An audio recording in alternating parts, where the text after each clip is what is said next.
Pro50 series match between the lot leaders, the Hollywoodbets team that is in 5th position, the Garnerwood Badgers on 14 points. Good morning to my fellow commentators, Jason Mashangani. Morning, Jason. Morning, Albertus. Morning, Nathan. Good morning, Albertus. Beautiful morning. Absolutely perfect conditions for cricket this morning, Albertus. Perfect conditions indeed, with the news that the Badgers has won the toss and they decided to have a bat first. Jason, you've been at the wicket. Looks like a great batting wicket, some grass on it. I think there will be assistance in the first hour or so. Yeah, looks a very good wicket. I think the bowlers should get something out of the wicket in this first hour. They'll look to make the most of those conditions up front. Then as the day wears on, it should get beautiful to bat on. So it should be a very good contest between bat and ball throughout the day. And the opening bowler from the commentary box end, she needs no introduction at this ground. She played a lot of her cricket here at the recreation ground. Michaela Andrews in the colours of the Dolphins. Nathan, the Badgers struggle lately and they will be desperate to get off to a good start. I have to agree with you there, Albertus. I think it's a case of playing for pride and making sure you end the season well in the 50-over format. Yeah, as the table stands, and we are looking at it now. Andrews in to Julia Hall, and she's off the mark immediately with a single. A push towards the offside, and she collects a single.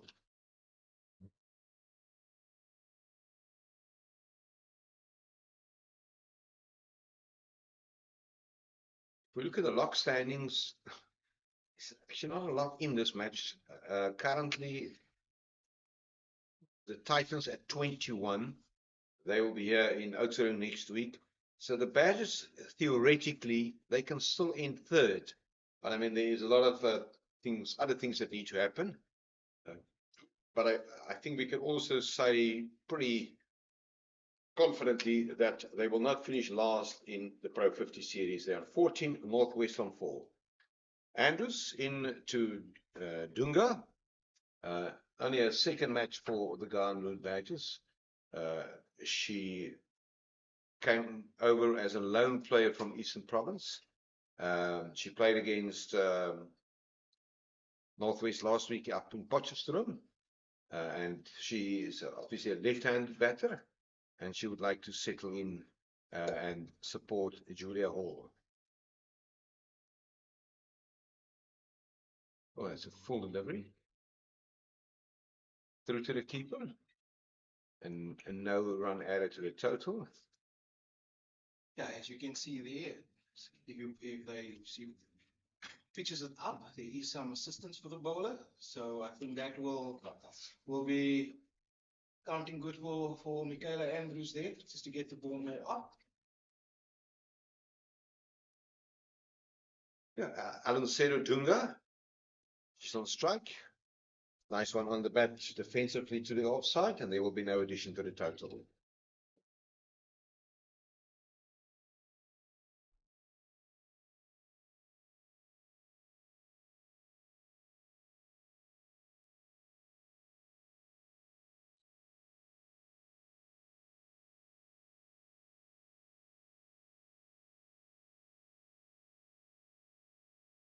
Andrews into Dunga. The foolish delivery. Nicely worked around the corner towards square leg. And she's off the mark. It's a great start here by Michaela Andrews. She's getting inward shape into the left-hander and staying close to the stumps. Or she'll look for Dunga to get ahead outside the line of the ball and bring that LD and bowl into play early on.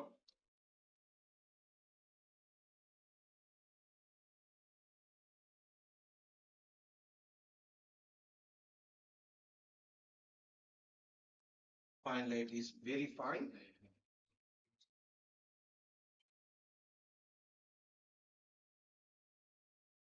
Nice one, defensively played. No run added to the total. The end of a tidy first over from Michaela Andrews.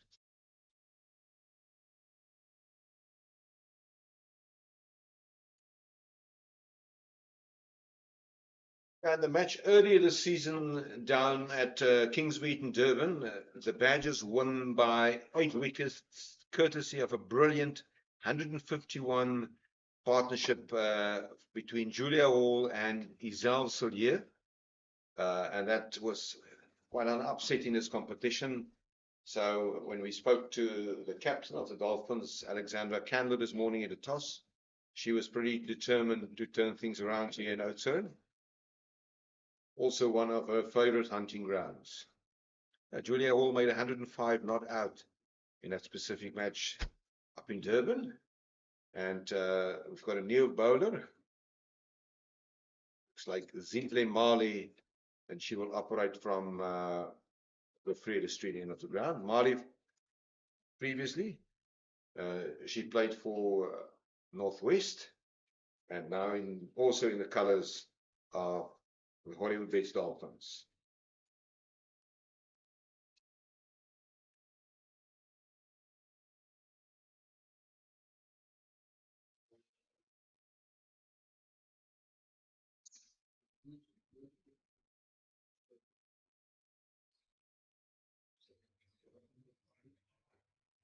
And on strike is the left-handed Alunseru Dunga. Recently, as we said earlier, was in the colours of Eastern Province, playing in the 2nd division. Now in the green of the Garden Route Badgers. Good start to Zintle Mali, right on the money. And a good solid defense by Dunga. See, the both opening bowlers just having the one fielder. Third man for Mali. Very fine.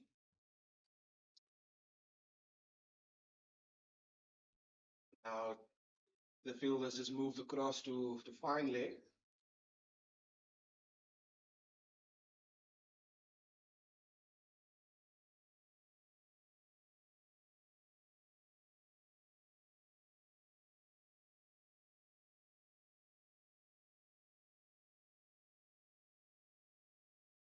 Mali around the wicket to the left-handed Dunga. That's nicely played into the vacant area just in front of the square leg umpire. And Dunga will pick up another single, taking the score to 3 without loss.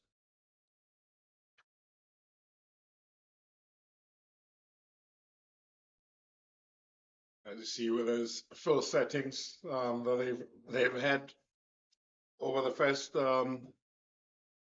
1.2 overs, they've got 2 catches at slip and gully, and fielders close in on the offside and the leg side, 7-2 filled. So they're looking to be on the front foot here and attack early on. Only one fielder on the boundary.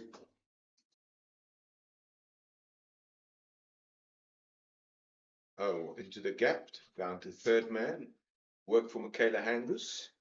And that's a single for Julia Hall, taking the score to 4. Nicely steered into the gap. She picks up a single. Yeah, as we said earlier, a very important match for the Hollywoodbets Dolphins. They are currently leading at 25 points. 2 matches to go in this competition. And that's the first wide of the morning. And they will also run a bye, and that will also go obviously through as a wide, signaled by umpire Sunbury Stadium at the Vrede Street end of the ground. So the Dolphins have an opportunity to extend a bit of that lead on top of the table, with one more match for them to play on the 7th against Western Province at home.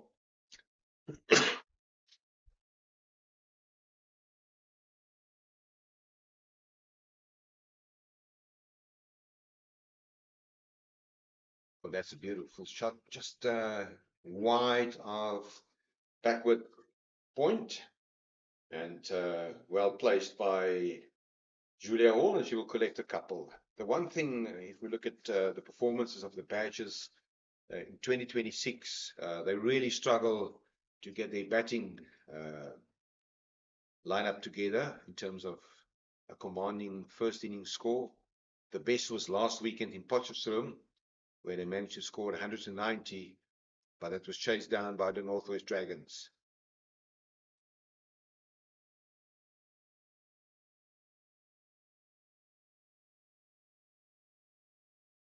This one is through to the keeper. End of a tidy over from Zintle Mali. 2 overs gone, the score 8. No, there's still 1 ball left. Apologies for that. Thanks. Yeah, I I think was about to say tidy over, but plenty can still happen with this last ball.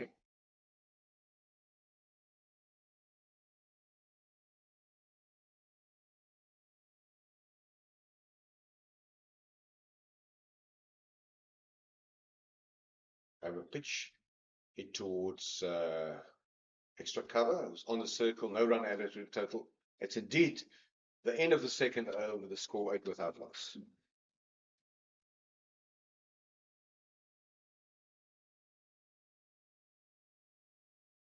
very even start for both teams. Badgers looking to rotate the strike. The bowlers of the Dolphins looking to hit the area to get some movement, to extract some movement in this early morning here in Oudtshoorn. So I would say it's a very, very steady start by both teams. Yeah, if we look at the number of Pro50 or 50 over career matches, Zintle Mali is by far the most experienced campaigner on the field. And Michaela Andrews is also not far behind. She puts down another wide. There's a bit of a question asked by Michaela Andrews, but I think umpire Lazuki Mulazi has got it spot on.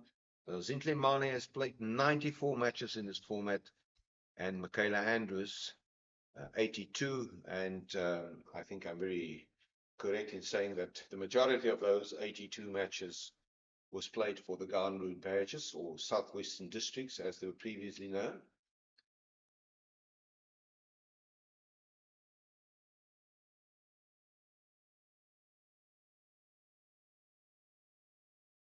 Nicely forward defensive by Dunga. Jason, he seems to be a very organized batsman, Dunga. Doesn't seem to have a lot of movement about the crease. That can also work against you at times, where you get stuck in the crease a little bit. But so far, she's making the right decisions. Andrews pulls out of this delivery. And I think back to your point around the Badgers having struggled with putting runs together. Case in point with the previous game at Northwest, which was anchored by a century by Mika Derrida. Yeah, where she got 109 of 140, but the team ended up 192 for 8. As we see a wide down leg here by Michaela, just losing a radar a little bit. Yeah.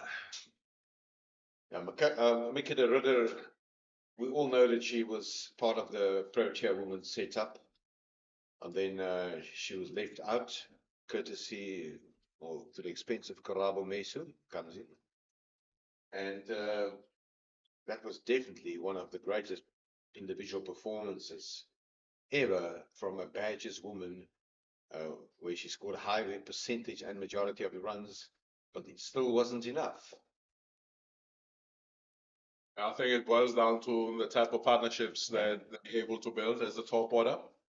That will be key for them to get a decent score here today. Oh, Andrews is missing it. That's another wide signal by umpire Zuki Mulazi, taking the score into double figures, 10 without loss. And the Badgers will welcome these freebies, Nathan. Yes, they will. I think Michaela is just a bit searching for that lateral movement.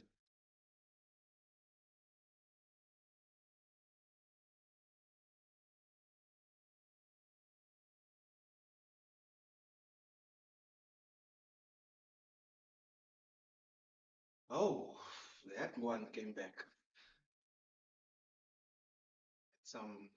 some steep movement back into the bat to Dunga, but well negotiated. That's very well played there by Dunga. That certainly did move a mile in the air there from Andrews. I think in that first over, she bowled quite decently, only conceding 2 runs and getting the ball to shape back into the lefty from over the wicket. This time she started out a little bit too straight. And umpire signals leg buys. Again, like we always know, a bowler try and go searching. If you see so big swing, you try and overcorrect yourself there. But this time too much and just going down leg and just negotiated well by Dunga.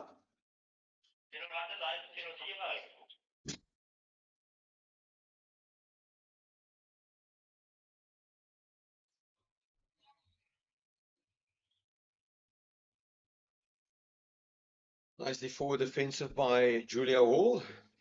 Shy of the stumps, but Dunga definitely back in her crease. And nothing further to add to proceedings.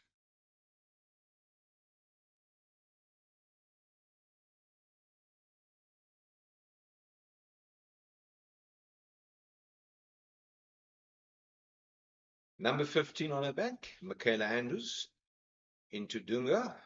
Apparently Julia Hall has a big shout. That was just maybe either an inside edge or missing leg, but Jason, a very good appeal there from Michaela Andrews. That is well bowled on this occasion by Andrews. Just catching Julia Hall stuck in the crease slightly there. Might have been tighter than we imagined. Yeah, it does look like Andrews is shaking her head as he was walking past the umpire.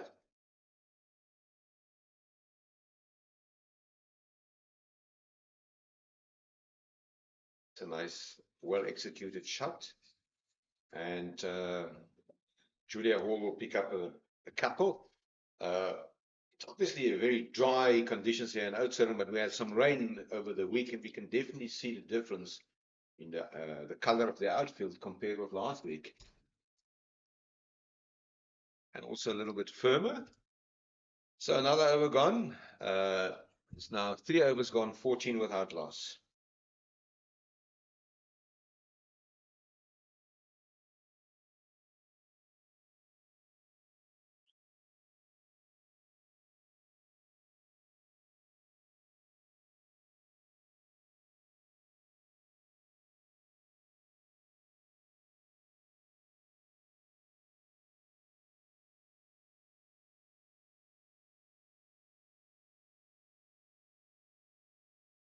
Mali to Dunga.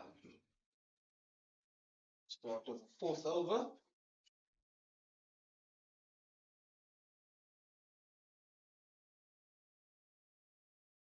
The good forward defense by Dunga.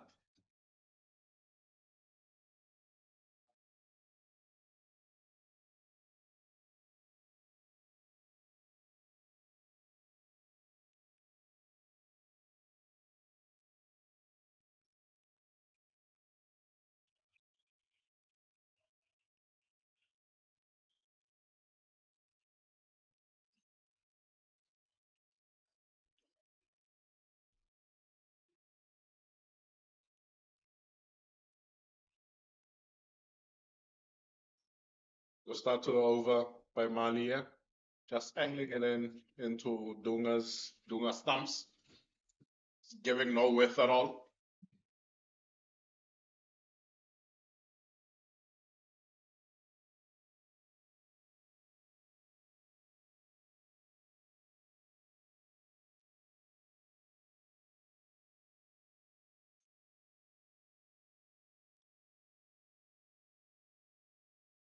Oh, speed to the outside edge of the bat and through to the keeper.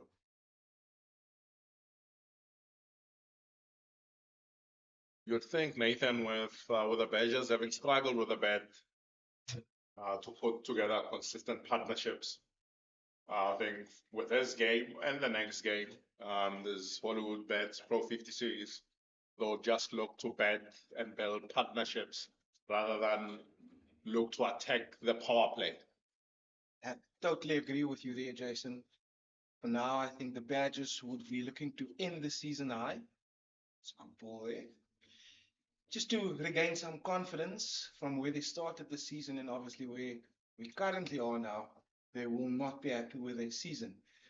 So it will be more of some batting opportunity, spend some time out in the middle. And Julia Wall, probably one of the batters that we know how destructive she can be, will be looking to spend some time out in the middle. So yes, so building up partnerships and just setting the platform for next season.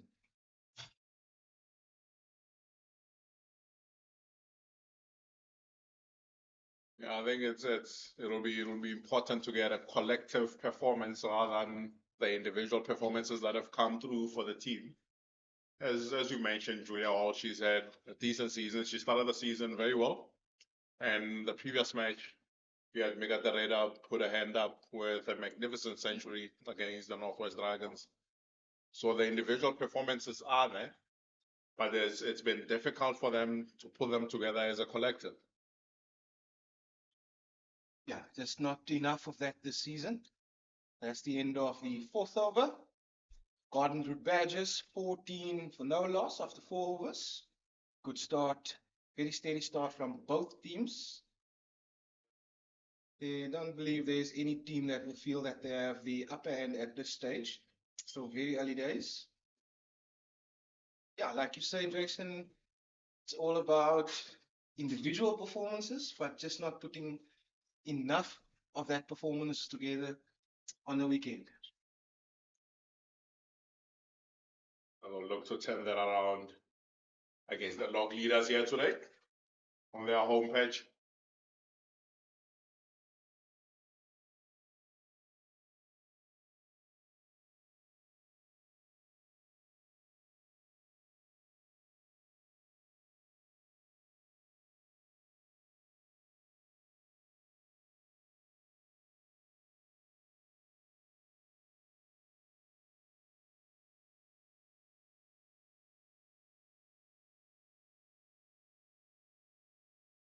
A very conventional power play field. At this stage, only fine leg that is outside the circle.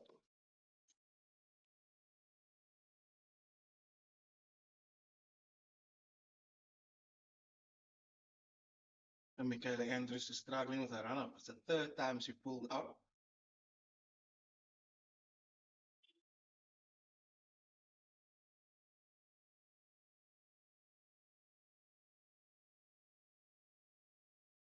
Players usually have tape to measure all their run-ups so that it's consistent and that doesn't change.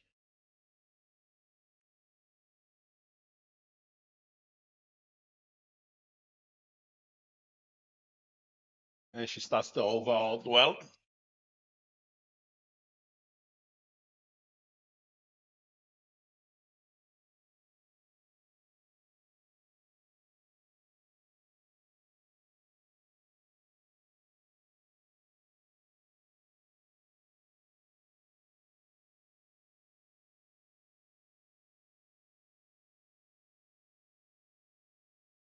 This one through to wicketkeeper Panini.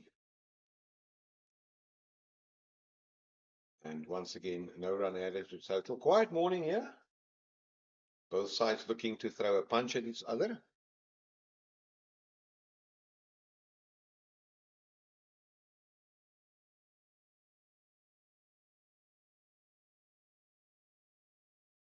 Can Michaela Andrews create a breakthrough? She runs in to Julia Hall. Nicely played to mid-on, where the filling has been done. And once again, no run added to the total. I think Julia will be satisfied. Well-executed leg side shot, but straight to the fielder. Good connection with bat on ball. Very good balance there from Julia Hall. She's had a pretty decent season with a bat.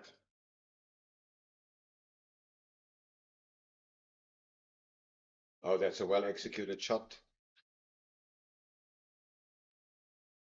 Will they come back for a third? No, they will settle for two. Well played, Julia Hall, and she will collect 2 runs. And she hit that one past square leg, and the fielding has been entirely done. And Michaela Andrews straight there onto the pads with only mid-wicket and mid-on in front of square on the leg side. That's easy pickings there for Julia Hall to get 2 runs. Michaela is definitely struggling with her run-up and rhythm. There's a change of angle from here. Sorry. Yeah, she will definitely go around the wicket to the right-hander Julia Hall. No change in the field.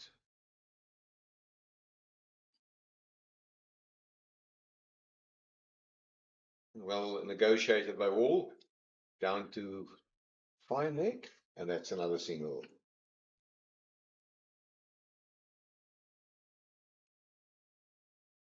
Yeah, an interesting decision to come around the wicket with a new ball to the right-hander.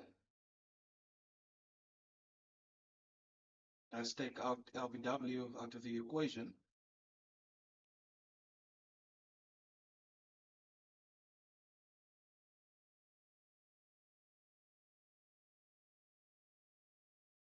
And at this point, that run-up is messing with their confidence.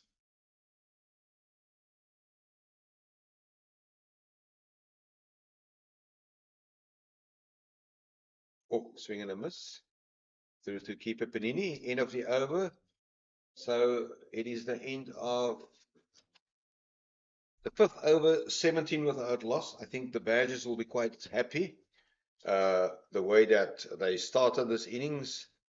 Remember, they really struggled in the matches that were played in 2026 to put together a decent opening stand. And Julia Hall, together with the newcomer, Alusena Dunga, has put together 17 runs. And out of that 17, there are 6 wides, which is not good reading for the team of KwaZulu-Natal. Zinhle Mali will continue over the wicket. And that's the favorite shot of Julia Hall. It's the second time that she steered one down to third man, and not firm enough, but still good enough to collect a couple. Very strong in that area. There's anywhere she's able to pierce that gap behind square on the offside. Also not quick enough to get that to the boundary. I will play to her. Very watchful, just placing it in the gap, rotating structures, keeping that scoreboard ticking, and that's a good start for the Badgers.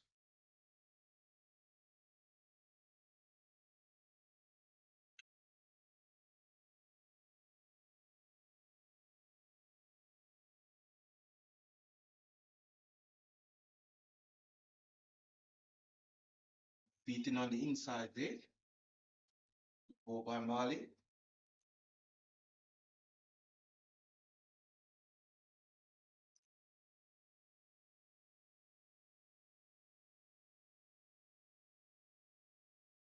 Oh, is it observation? What's the observation? Just a little bit late on that. So a little bit unsure whether she's committing to play or leaving that.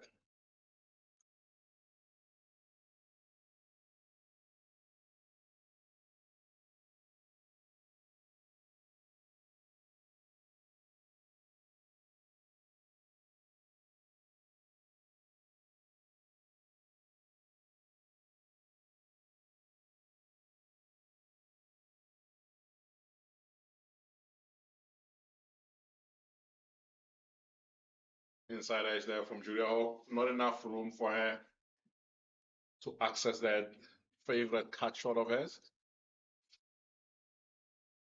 Yeah, in the course of the day, we will also update you on other scores in the Hollywoodbets Pro50 series. There's a match in Cape Town between Western Province and the Northwest Dragons.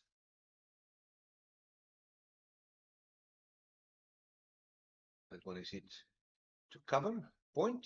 Fielding is done, no run added to the total. Where Western Province are batting first, They are 20 for 1 after 8.2 overs.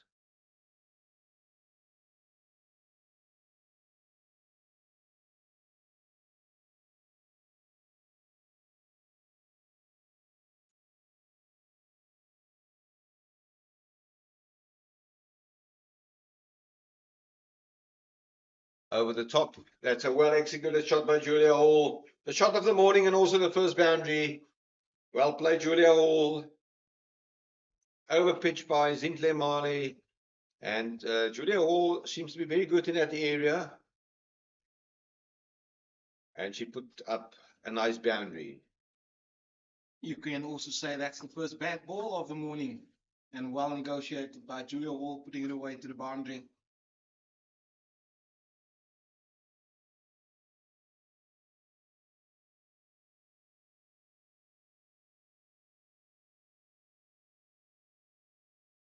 Oh, almost pierced the gap there, but straight to the field and no run added to the total. Productive over for the Badgers. The score now 23 without loss after 6 overs. And in a match between the Titans and the Lions are now 12 for 2 against the Titans. A very good start for the Titans. So we will update you on the scores as they progresses.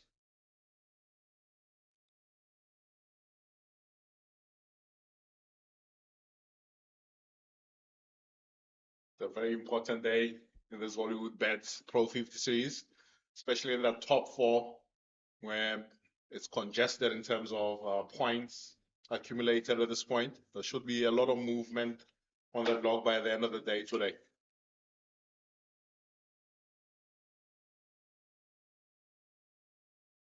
And we will see a change of bowling.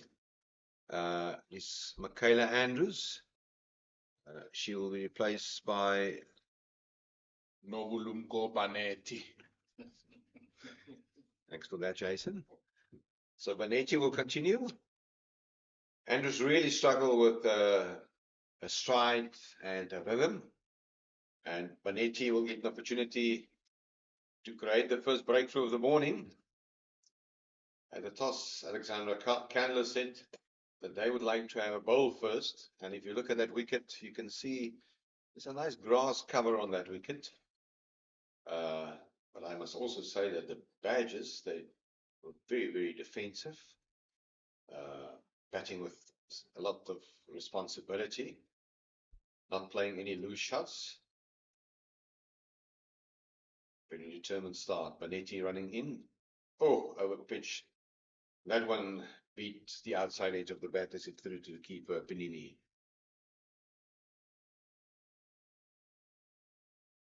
Just as you mentioned, playing defensively, she throws a hand and then one outside off stump.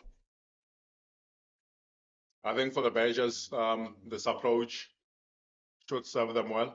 They're trying to build partnerships and give themselves a platform to try and attack later on in the game.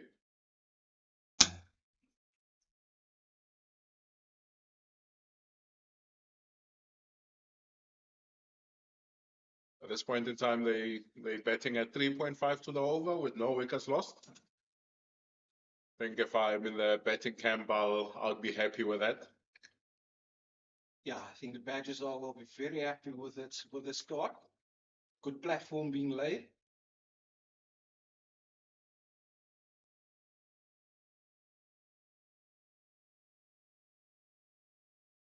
It's wide. It's a bit of an edge toward that one. Third man is running around and does the fielding, and 1 run added to the total. I think the only thing I'll be concerned about would be for Alungeto Dunga to rotate strike just a little bit more. She's 3 off 20. And Julia Hall is 15 off 20 balls there as well. So if she could rotate, strike a little bit more, play more of a supporting role to Julia Hall, that should serve them well in this power play.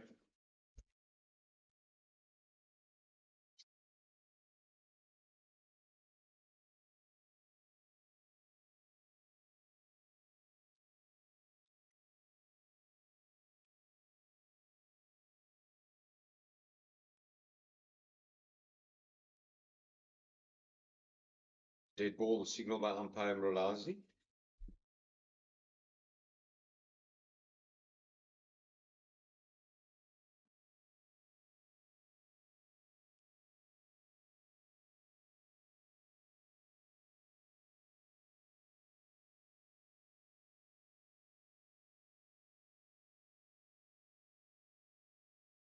Certainly it's a nice wicket if you look at the way that the ball is coming onto the bat. The batters can trust the bounce on this wicket. Yes, in that first hour there will always be some movement or assistance for the bowlers, both in the air and off the deck. Or if you're able to see out that first hour, you can do some damage later on in your inning. Good line and length executed there by Nietzsche to bring an end to the over. So with 7 overs gone, the score 24 without loss.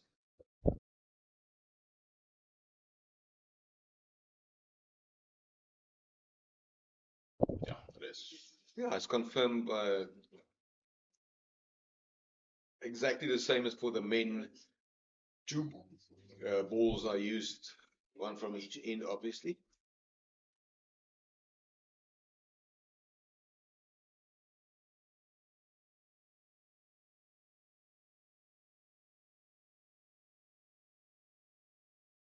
And it seems that we will have another bowling change. Now, Zintle Mali will umpire Sunray Strader.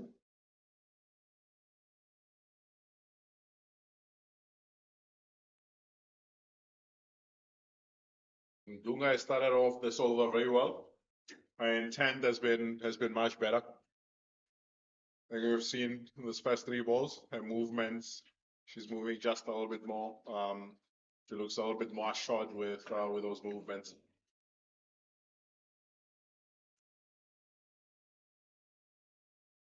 Brought forward, played out to the offside, and another dot ball.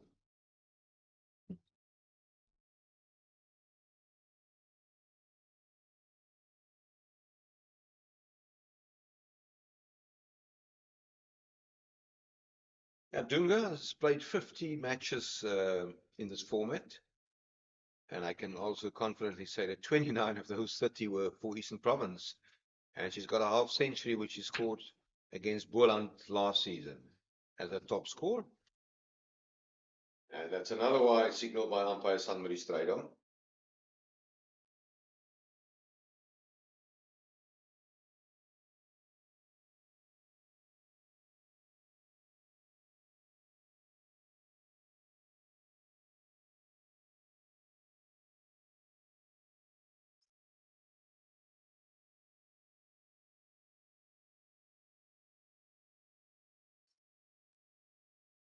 And Mali will change course. She will bowl over the wicket for the left-hander. Dunga was on strike.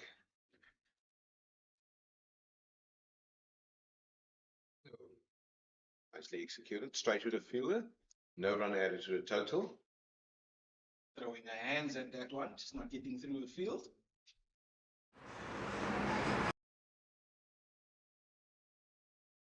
She's got into grips with the pace and the bounce on the wicket. She's identifying those bad balls a little bit easier now.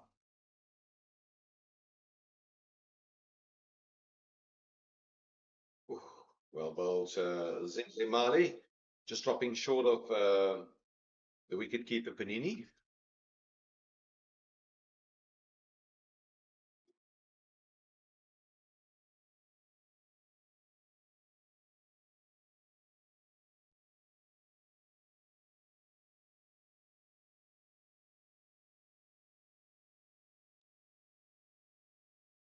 Let's see another change in the field. Slip coming out, dropping to third man.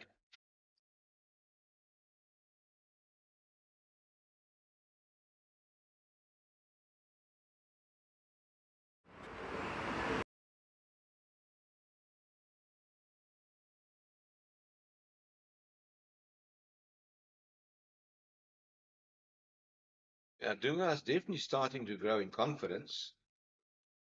She faced almost 25 deliveries. As we see the end of this over, it's the end of the 8th over. The Badgers, a very good start after winning the toss, 32 without loss.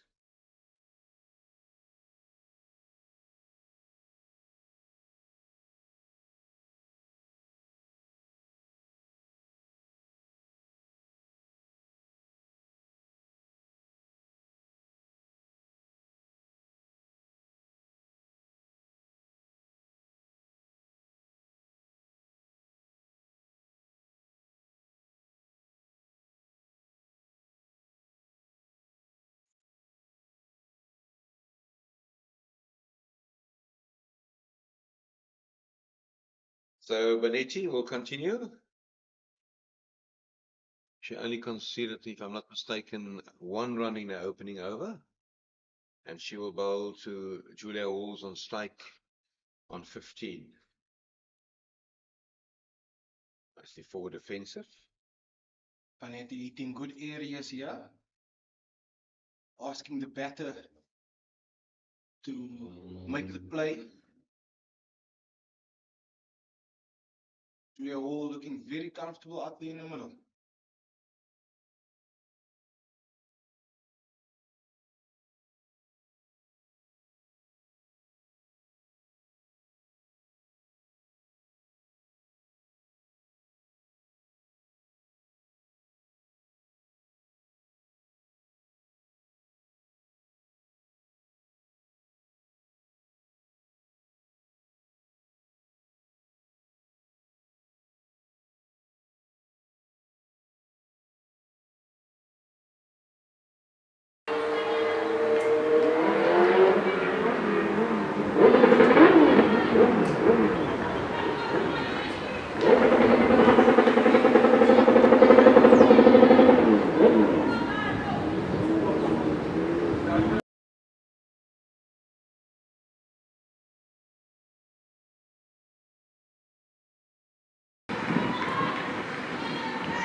Very naughty there by Vanetti.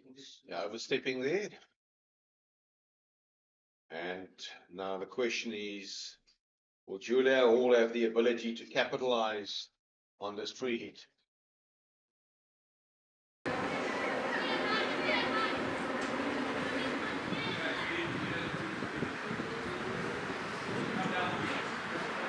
Into Julia Hall.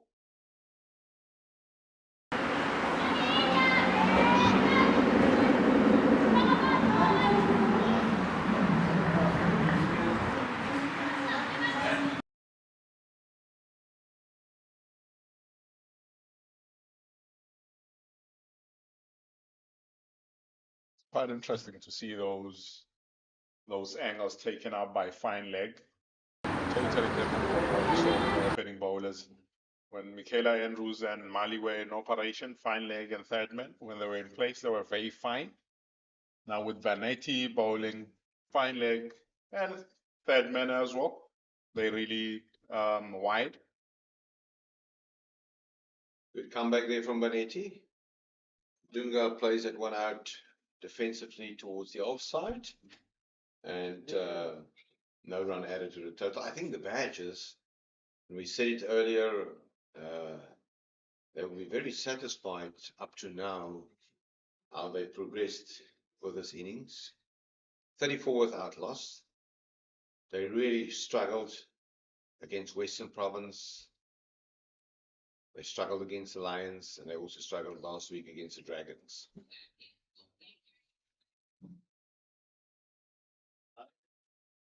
Yeah, it will be very important for them to string up a few big partnerships, yeah.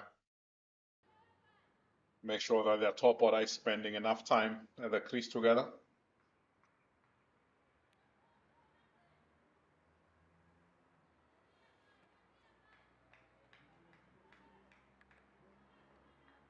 And obviously try to set a platform for batters like Isel, Solier, and Mika. The other was coming later. Oh, that she throws the batter. That will he run away for 4? Work for Mali, not good enough, and that goes away for 4 runs to Dunga to end the over. A great effort there from Zintle Mali. she'll be disappointed because I think that ball was stoppable. But nevertheless, a very good boundary collected by Dunga. Look at that. You can see chasing it all the way, dives, just misses it. Great effort. And that brings an end to the over, and I presume we will have an introduction of spin.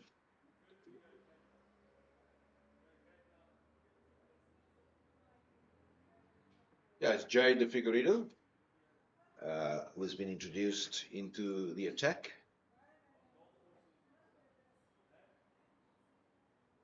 Also a very experienced campaigner. She played 78 matches in this format. And she bagged 109 wickets. The best bowling analysis of 5 for 10 in the 2021 season for KwaZulu-Natal Coastal against Border. Jade De Figueiredo.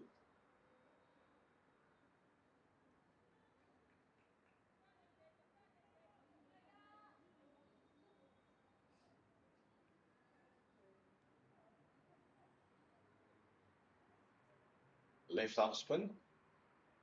Oh, there's a big shout from Julia Wall. Oh, against Julia Wall. Umpire Sunbury Stratham is unmoved. The Badgers dugout will be very happy with the start of the openers. Like you said, Albertus is just setting it up for the batters to come. So great confidence. Julia Wall just steps down. Yeah, it's great to see her advancing down the track. Nice fielding, and I think which was a good shot. It's only restricted to a single, due some very good fielding.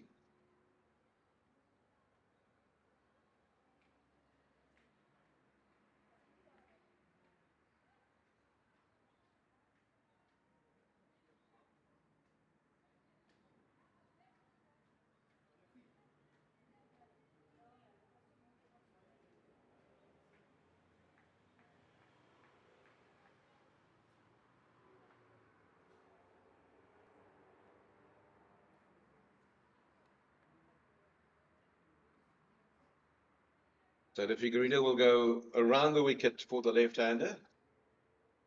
Dunga, who's on strike.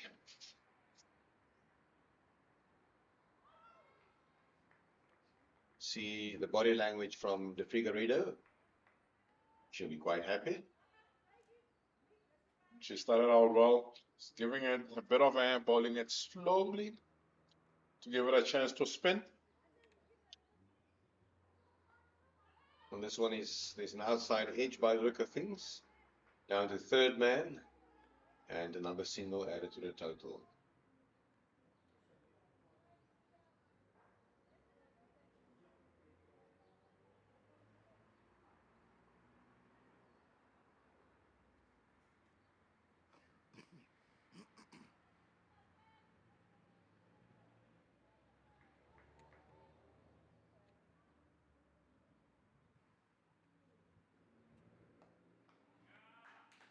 Clever bowling by the Figueiredo. It's all advances down the track.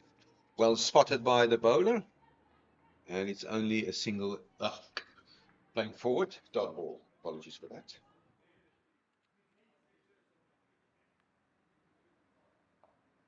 And that one will be deposited for 4 over square leg. That's a player that seems to be in form that can play shots like that. Yeah, these two are growing even more in confidence the longer they stay out in the middle. At the end of the power play, Garden Road Badgers are 44 for no loss. Julia Hall on 21 from 30, and Alungneto Dunga 14 from 31. Well, I think the Badgers will, any given day, take this score after 10 overs to conclude the power play, batting at a healthy 4.4 runs per over. And in the same match in Potchefstroom, that's down at Newlands and Cape Town, Western Province are 44 for 2 against the Northwest Dragons. And that is after 15 overs. So comparatively, I would say that the Badgers will be Definitely the happier team. Park this morning.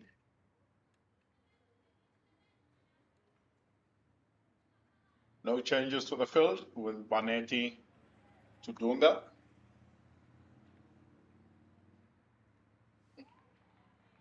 Starts off well, beating the outside edge there, the front foot.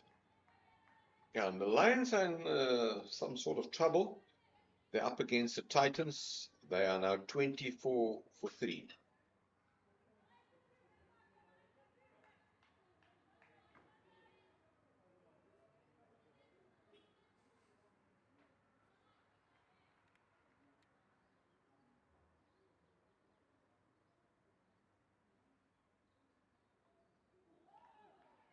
Bit of a fumble by the keeper. Oh, that is a cheeky single taken. Signal buys by umpire Zuku Mrulazi.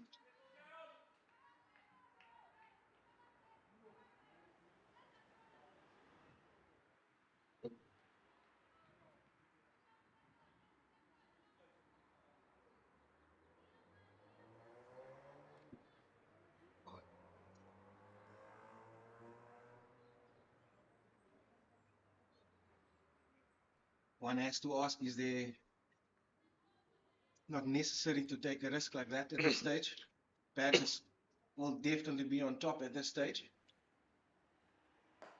That is a glorious shot. I'm not sure if it will reach the boundary. Work for Michaela Andrews. And they will come back for 2. Nathan, that is actually deserved to be a boundary. Yes, that was a very good shot. Just unlucky that he didn't make it all the way to the boundary. Julia Hall finding the middle of the bat more consistently. And the gaps as well. Should definitely tell you that's why she took that risk to get to the other side.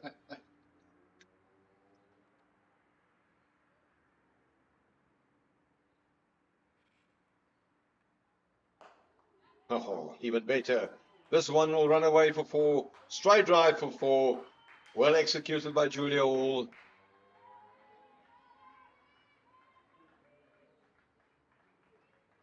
That is a shot of the highest quality there by Julia Hall.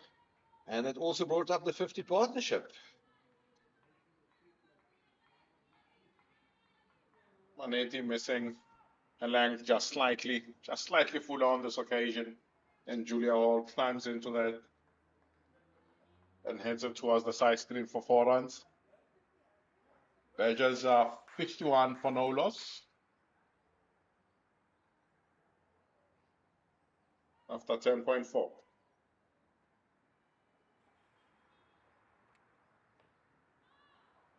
And I don't think there was a bat involved, but they opted. I think there were definitely some bat involved, or was, by the look of things. No, Julia Hall, of course, she is 26 years of age, and well, she has played for all the 3D affiliate provinces in the Western Cape. Western Province, Boland, and now for the Garden Route Badgers. So she did the full circle, ex-scholar of Fairmont High School in Cape Town.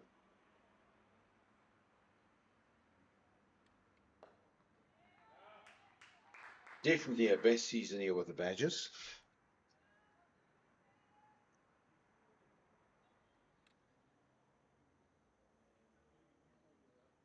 End of the 11, Badgers are 51 for no loss. It's definitely one of her better seasons here with the Badgers. She's taken the opportunity to move up the order and open the batting for the Badgers, and she's done very well for the side.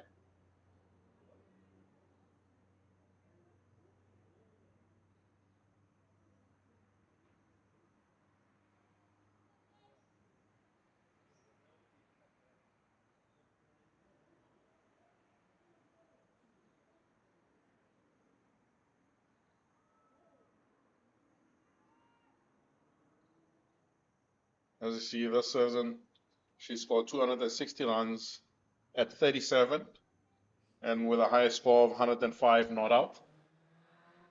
Those are the stats before this game. About that, Albertus. Sorry about that. I think you must just repeat that. It's very important stats. I was interrupting you. Just wait for this delivery from the Figueiredo to be completed.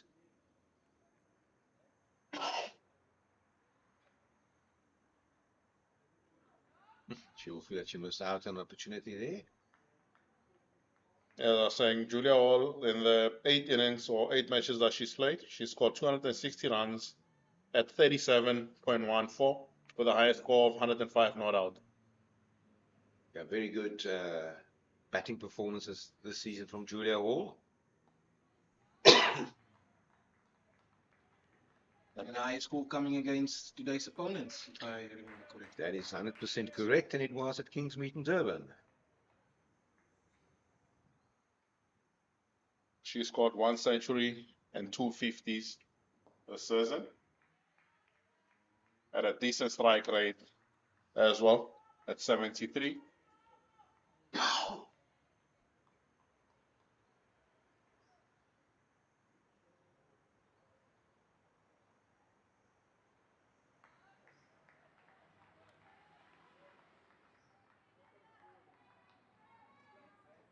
Now she's currently 14th on the batting averages in this competition.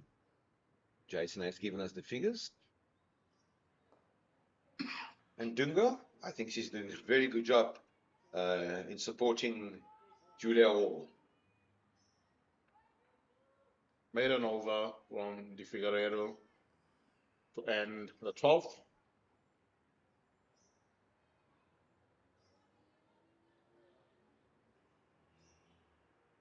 And from this position here, the Garden Route Badgers will look for this to take them closer to the 25th over or even further than that.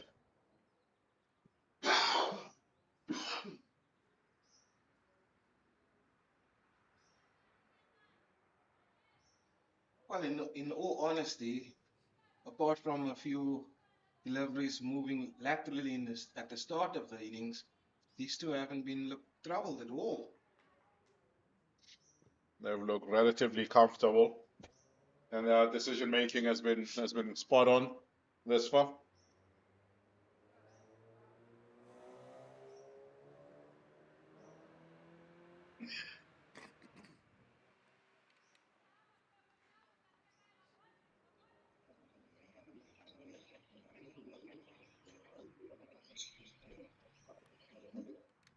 Short, in the gap.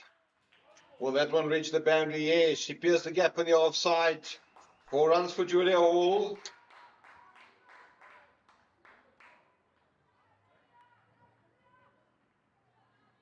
She strats on anything with width. As soon as she identifies width, she throws hands at that. Very strong off the back foot on the offside. Gets another boundary to start off the over from Manetti. And with that shot, sweeper goes out onto the offside boundary.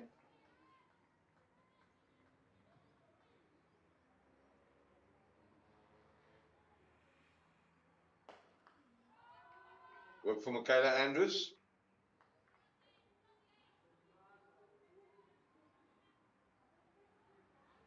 And the runs are flowing freely here today.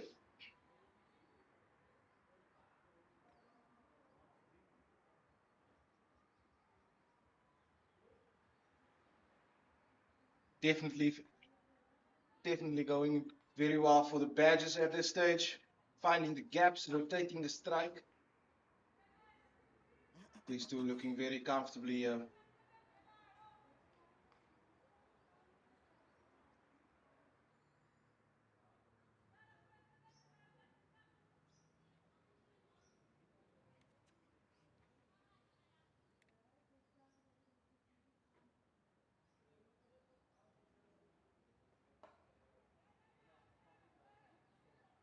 They're looking extremely comfortable.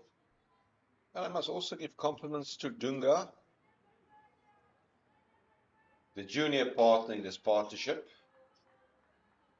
She has done a very decent job thus far in supporting Julia Hall. She had a few nice boundaries, if I can recall correctly, over square leg. She's doing her part in the partnership.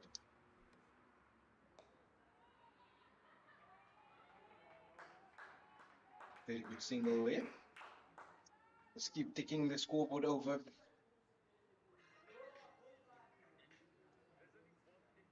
And Jason, what plans do you think Alexandra Candler will need to implement here today? I think to start off with, we'll look to bowl more to Dunga than to Julia Hall. As you see the field with Julia Hall, got 4 fielders on the boundary, long on, cow corner, deep square, backward square leg, and sweep on the offside. I think it's been clear with this partnership that she's the more aggressive of the two. So if anything, if you cannot get wickets, you look to bowl more to the lesser of the batters in terms of strike rates. I think if you're looking at, and then if you look at how Jay De Figueiredo has went so far, spin has slowed down scoring. That might be an option from the other end as well. They're not properly connected there.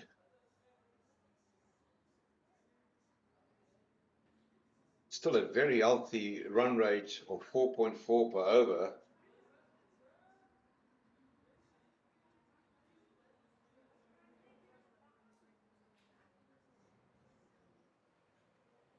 And the badges will be determined to continue with this good progress that they've made.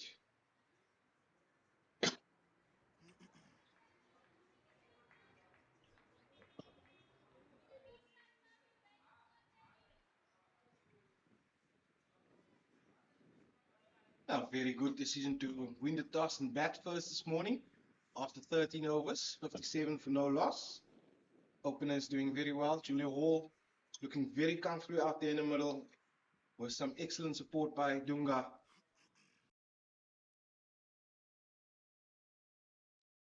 Dunga's favourite shot with his protection on the boundary, runs in and does the fielding. She'll pick up a single.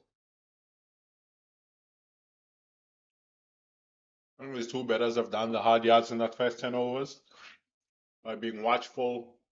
They're not looking to be expensive in their stroke making. They've waited for their opportunities. And when the bad balls have been presented, they've duly obliged by putting them away to the boundaries.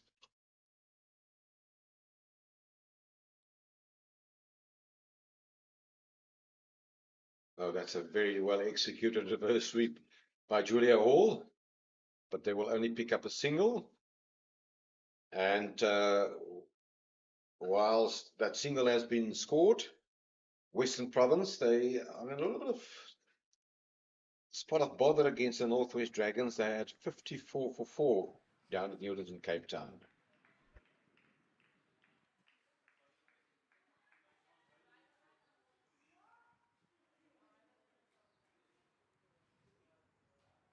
Slow delivery by De Figueiredo.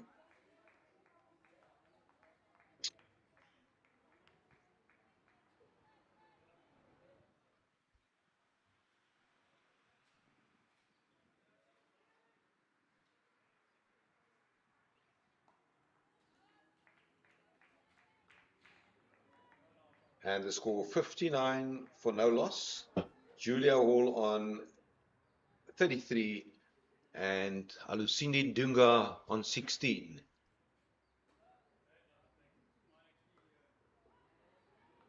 Straight to the fielder, no run out of it.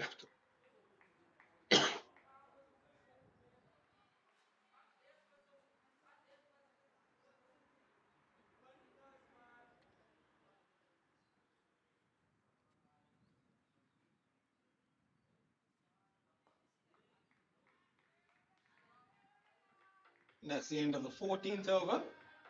Just over the first hour of play also this morning. See the home side Garden Route Badges woman 59 without loss after 14 overs. Well, it's a very good start. It's the first time this season that they started off with a half-century opening partnership, and that should be a very nice foundation as I said earlier, for the likes of Mika Narader, Izal Sillier, and of course also the captain Zintle Kula to capitalize on.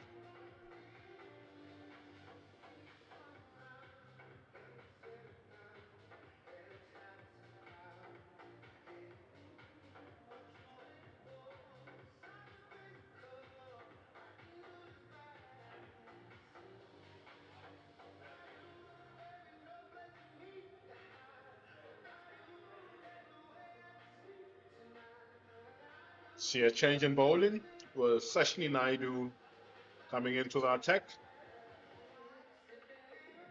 And she will replace Benetti. Julia Hall on strike, only 2 fielders out on the boundary. Deep mid wicket and backward square leg.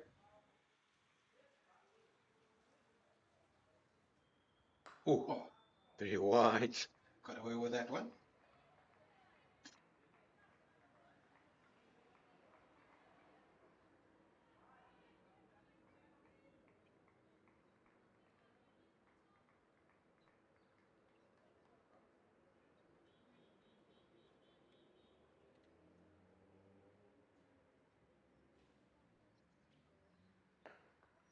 Another wideish delivery.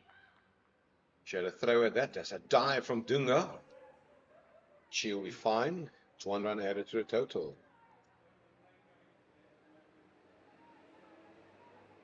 Naidu has started off with 2 drag downs to Julia Hall. And she might feel she's gotten away with those 2. Yeah. Change her angle to the left-handed Alungento Dunga. It seems that the top teams are struggling today. The Lions, they are 36 for 4 at the Wanderers against the Titans. As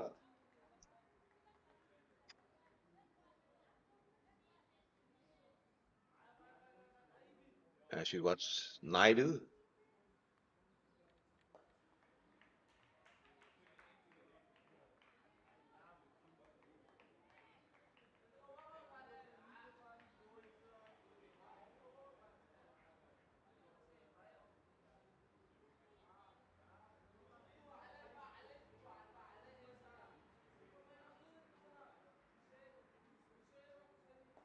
Into the left-handed Dunga. Yeah, that's well spotted and well called by Julia Hall. She'll pick up a single. Very strong in that area, Dunga.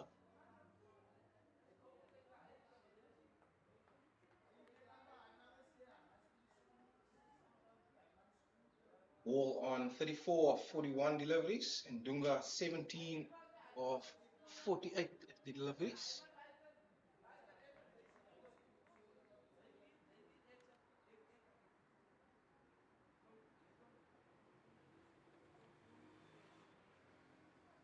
Oh, snowballed by umpire Mralazi. I for 1 minute thought that Julia Hall missed out on an opportunity there because that was a relatively long hop. She couldn't put it away.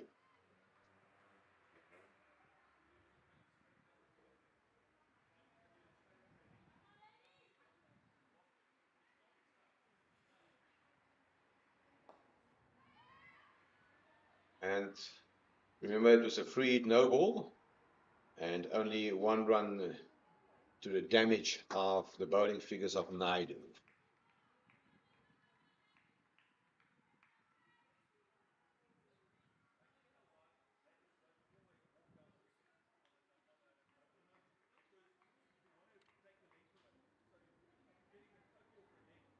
A very indifferent start here by Naidu. Good lengths to Dunga, but seems to be struggling to find the right length against Wall. She went over the top, Dunga, and it'll bring up another single. That shot, which is one of the men's players, Yasin Vali. That's his bread and butter shot. End of the over. Now, the Dolphins has used 5 bowlers this morning. Michaela Andrews, She bowled 3 overs. She conceded 10 runs. There were 3 wides in there. Zindli Mali was expensive. She conceded 20 runs in her 4 overs with 4 wides. Then Nobulumka Benetti bowled 4 overs. She conceded 19 runs. The spinner Fikaridu 0 for 8 in 3. And then Naidu conceded 5 runs in her opening over, as we will take a break for drinks.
Welcome back from the drink break.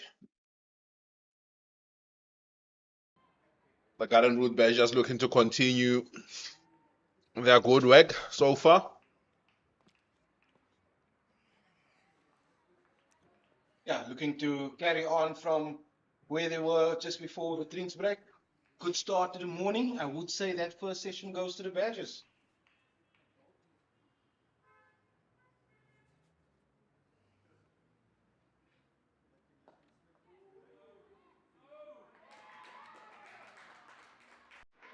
And a drinks break brings about the first breakthrough, first wicket for the Dolphins, with the Figueiredo striking first ball after the break. Yeah, that was just catching eye on the bank of Dunga. And that is the first breakthrough. Dolphins will then be welcoming that break. Just a break in concentration. And unfortunately, the first wicket for bats go down. You can see the disappointment in Dunga. Captain Kendler completed the catch A very on good this catch, occasion. Fabian.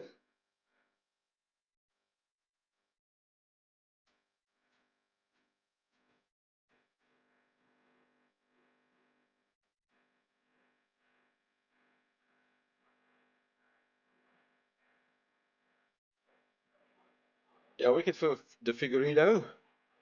A very good stand. 64 runs for the opening wicket.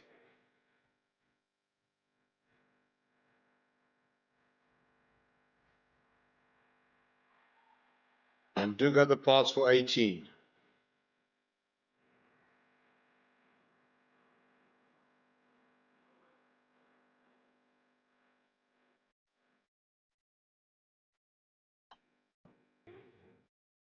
Jay the Figueiredo getting the breakthrough for the visitors.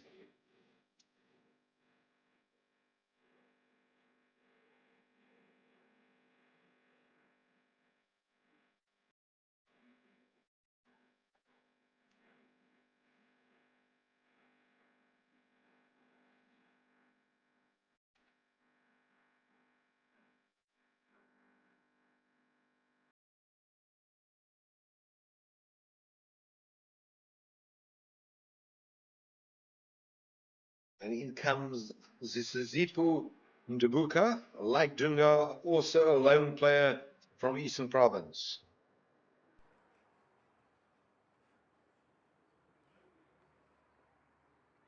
And she's off the mark immediately. Just work then at one around the corner and pick up a single.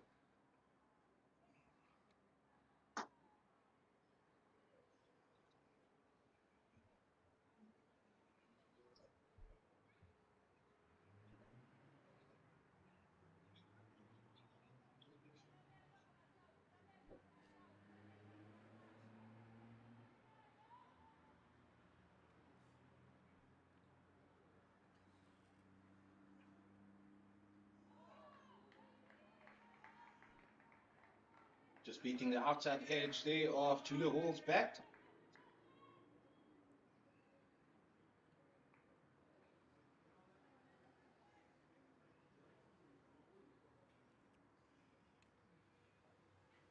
Good shot.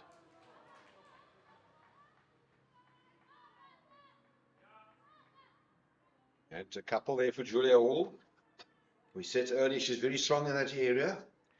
Now Ndabuka is also quite an experienced player. She played for Eastern Province previously and also for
Jay the Figueredo will continue from the Freddie Street end of the ground to Julia Hall, who's on 37.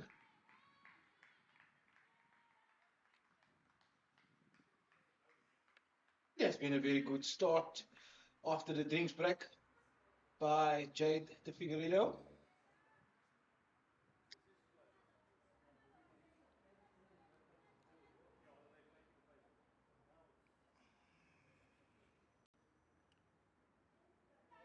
Julia Hall nicely worked that one around to fine leg. The outfield on a slowish side, but will not prevent a single though.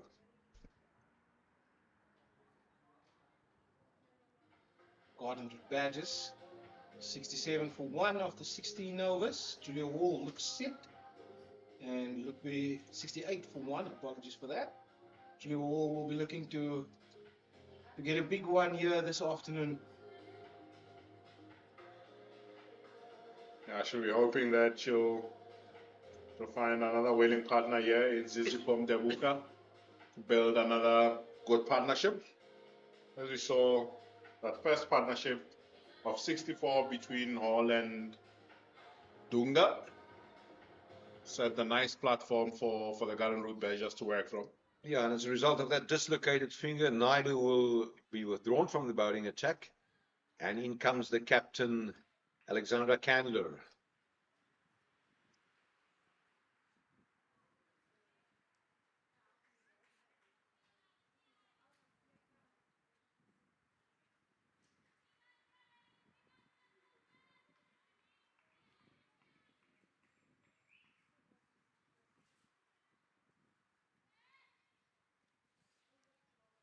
Very exciting weekend for women's cricket. The Protea women in action tomorrow in the Black Day versus Pakistan. Yeah, they're down in Durban, if I'm not mistaken. And a very good performance to clinch the series by the local hero, Henry Jackson. Candler in. Julia Hall straight to mid-wicket, where the fielding has been done, no run added to the total.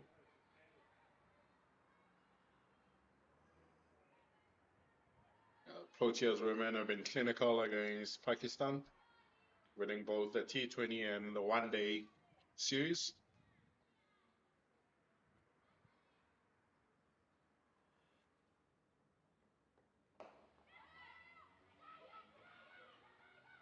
Ooh. For 1 minute, Julia Hall's mouth, her heart was in her mouth.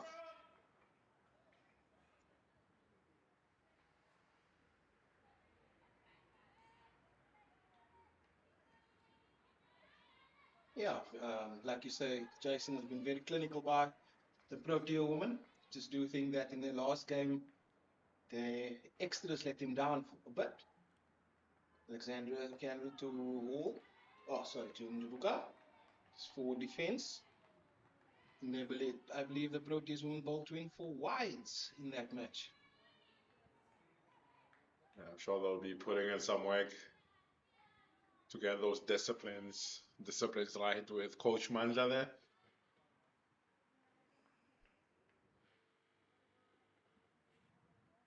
Candler, nicely forward defensive by Ndubuka. Also playing a second match for the Badgers. She debuted last weekend in Potchefstroom as a lone player. Now, the resources for the Badgers in the latter half of the season is a bit depleted. And they fall back on the loan system. Candler in, full toss. Oh, she will be very, very upset if she missed out an opportunity there in Ndubuka. Possibly trying to overhead that one. Couldn't get any timing on that occasion. With one legal delivery left in the over, we see a change in the field with Sweeper going out onto the boundary on the offside. Now she throws a bat at that one. Work for the sweeper on the boundary. And 1 run added to the total. It seems to be a fantastic wicket to bat on. And I can only imagine that it will stay very good for the rest of the day, Jason. Yeah, I feel it should remain good to bet on for the duration of this game. So it will be very important for the Badgers to build on this platform that they've set with that first wicket partnership of 64. They'll need to make the most of that start with 9 wickets in hand.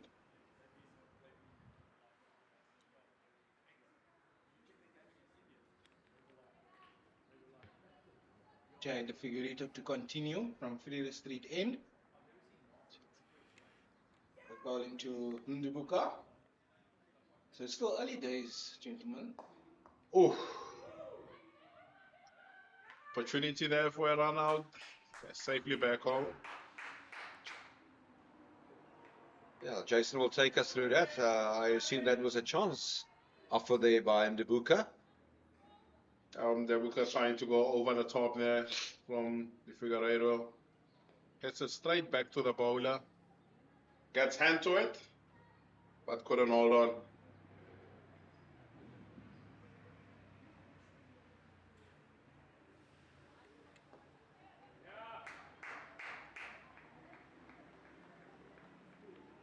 So at this stage, Gordon Badgers 71 for 1, 70.2 overs. Think they'll have a target in mind from here?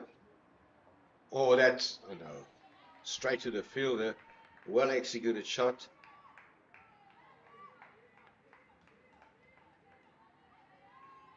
I think it'll be a little bit too early now for them to have a specific number In mind. I would just say, Nathan, it's a good question what you ask whilst we're just watching this one as it play down to fine leg. Oh, another chance there. But very good running.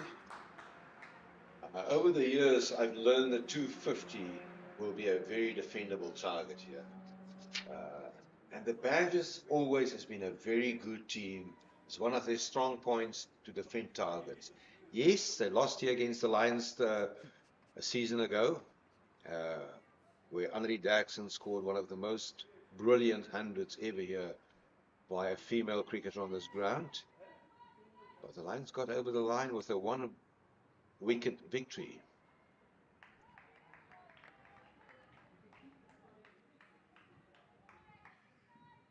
That score was 232 for 8, was the highest total chase here in the 2024-25 season.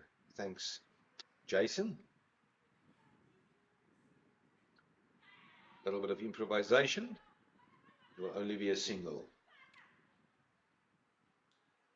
It's very good batting here from Julia Hall, looking to keep rotating the strike, taking over the scoreboard. At the end of the 18th over, Garden Badgers are 74 for 1.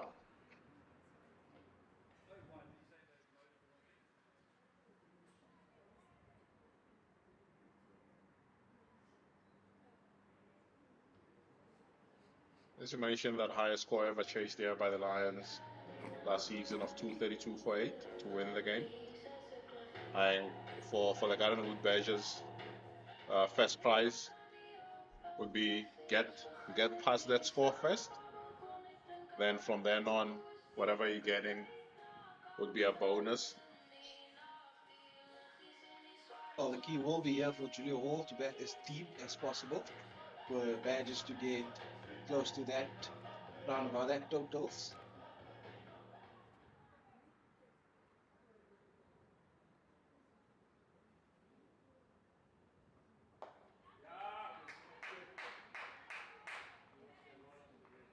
We'll start with the over there by Captain Kendler.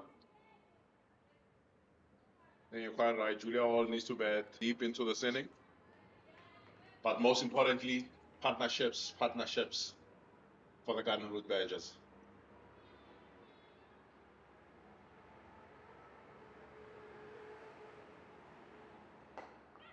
Julia Hall spotting the vacant area on the leg side. She's very good all around the wicket, specifically on the leg side.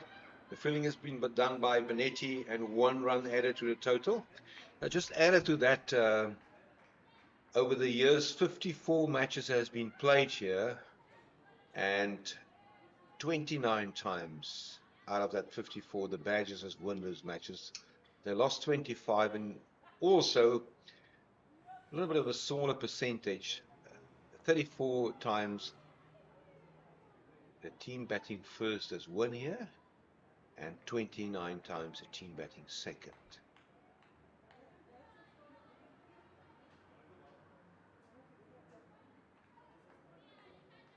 And as you're looking at those numbers, you see the average first inning score of 154. I think we can all agree that 154 will not be enough to win you a game on this wicket. I completely agree with you. And I think it's basically that 154 is a bit deceptive if we look how the women's game in South Africa has transformed. Quite right. I think those figures are influenced by the earlier days of the women's professional game. And that's the very much earlier days. I was very fortunate to watch this ball from Candler, and that's a magnificently executed shot. It's one bounce for by Julia Hall, and it'll take her to 47. She's in great form, signaled there by umpire Lazuka Mlazi. I was very fortunate to be a witness with the very first women's game that was played here. It was about 2005 when Southwestern Districts played Boland. SWD were dismissed for 32, and there was a lady, Alicia Smith. At that stage, she played for South Africa. I think she bagged 7 wickets on that specific day. But nevertheless, Julia Hall. And as a result of that, 4 Bonetti has also been posted on the boundary.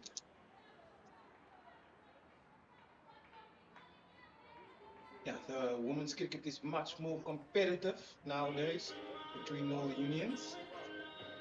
And then you still have the Division 2 as well. So I think women's cricket is in a good place in South African cricket. Yeah, very interesting. If we look at statistics, whilst they changed the innings, the most runs that were scored here on this ground by a female cricketer, and that specific player is now playing in the colours of the Dolphins, is Michaela Andrews.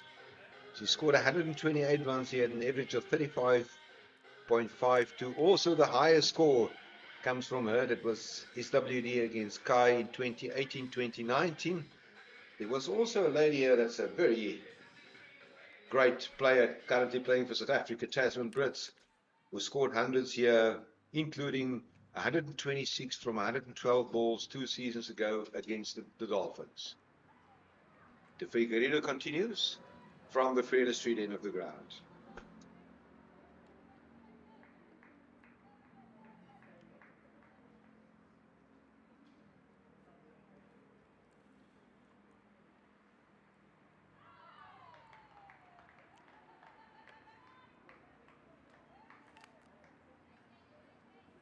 Figueiredo has been very consistent. She's kept it very simple.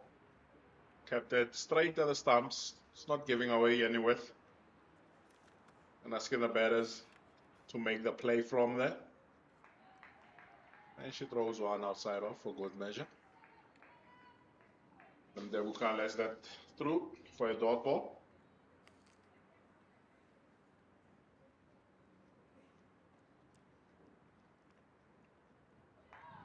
Beating the outside edge through the keeper Panini.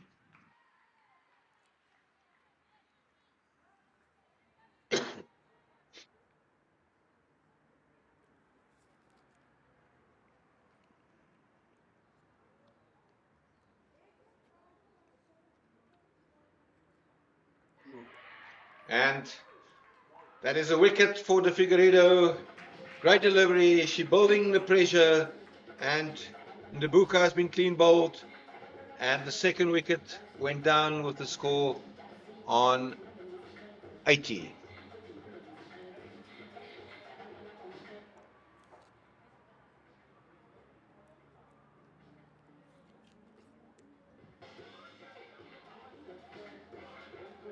Second wicket for Jay De Figueiredo. Very impressive bowling figures.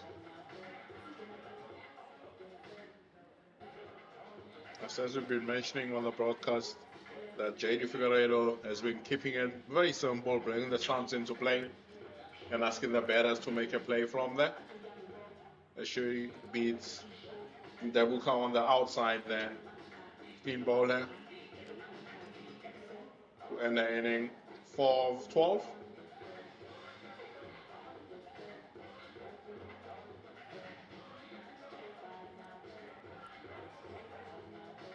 That partnership, 16 runs of 4.5 overs.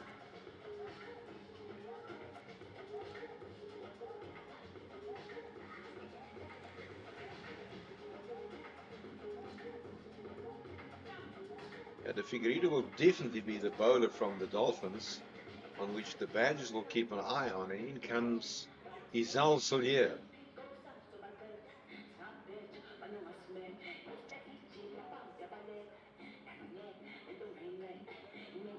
Very impressive record.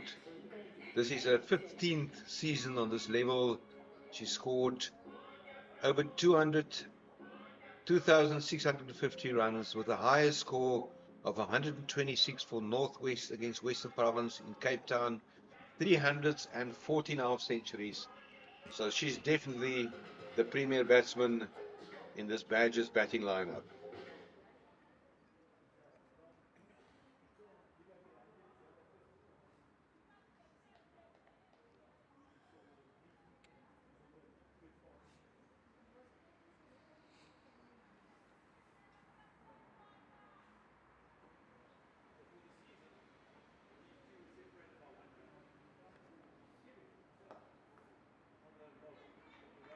Get batsman ball, no run added to the total.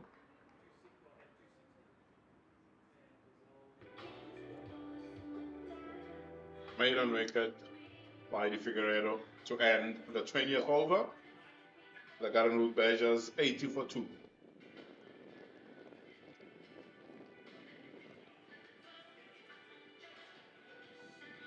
A good comeback if you look at specific segments of the game. In the last 10 overs, the Badgers only scored 36 runs, but they lost 2 wickets.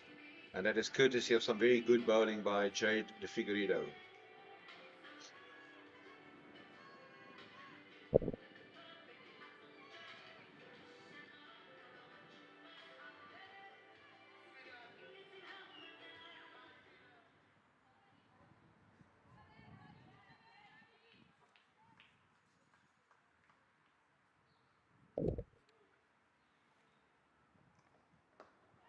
Candler. This one is played down to square leg, and she picked up a single. Julia Hall moving on to 48.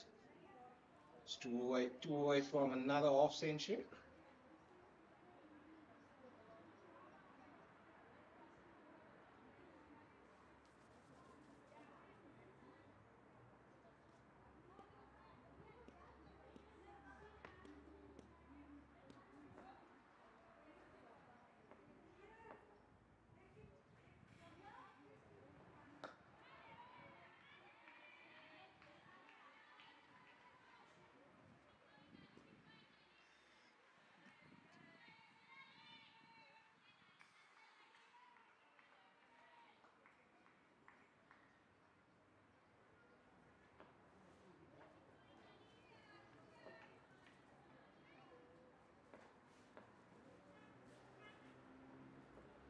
Ooh, well bowled by Candler.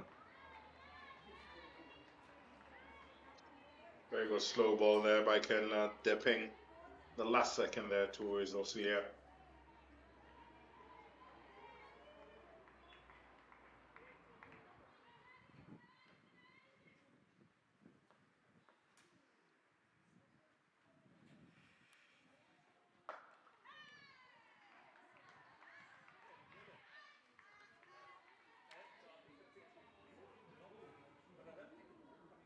The Badgers definitely, or I should rather say the Dolphins, let's put the brakes on here. Yeah, I think with Kendler coming into the attack, ball in tandem with the Figueiredo, she's went about her business miserly, quietly getting through 2.5 overs for only 9 runs.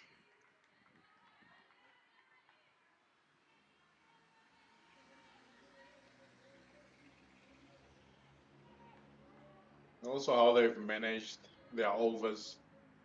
When they've seen that the overs went cheaply for the first 5 balls, they're able to move the field around. Good fielding there, but it will not prevent Cillier to pick up a single. Good backing up there by the fielder. The end of the 21st over. Garden Route Badgers. After 21 overs, 82 for 2.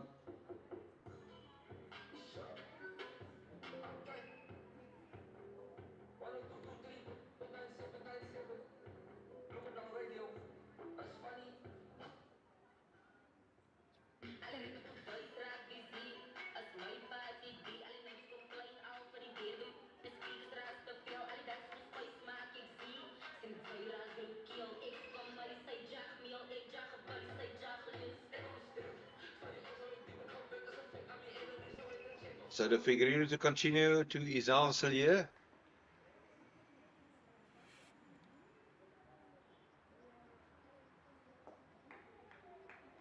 Technically a very good batsman, a batter.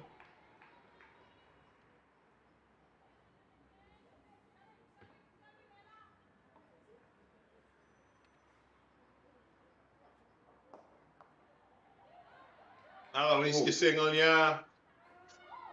Direct hit. Yeah. Direct hit. Julia Hall would have been in trouble there. It was very tight there, but it wasn't direct hit.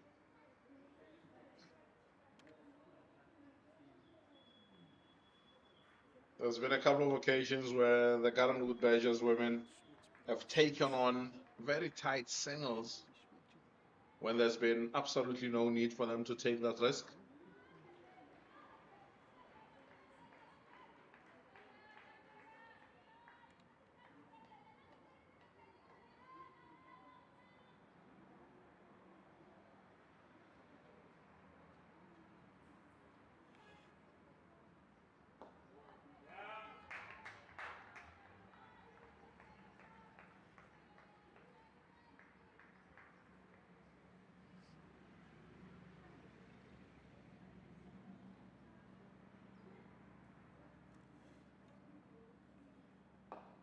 Ooh, almost into the throat of the fielder. That was very good anticipation by the fielder there, moving to a left. That was very good work there. That was hit hard there from Julia Hall.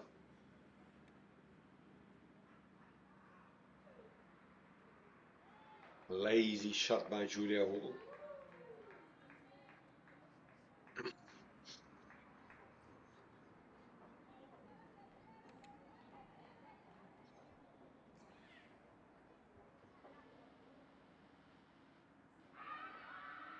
Oh, there's a big shout there from the Figueiredo. Umpire summary straight, I'm not interested.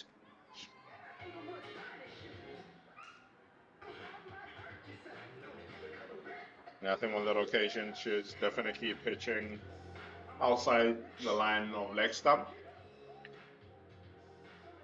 Now, Isal Cillier is 28 years of age. She was born in Frankfurt in the Free State, and then she also matriculated at Wilgerivier High School in Frankfurt, where after she attended tertiary studies at the University of the Free State. I said way back in the 2010-2011 season, she made a debut for the Free State. Now you can work it out, she was almost 14 years of age when she started playing provincial cricket. She was also recently invited to the South African of the national camp.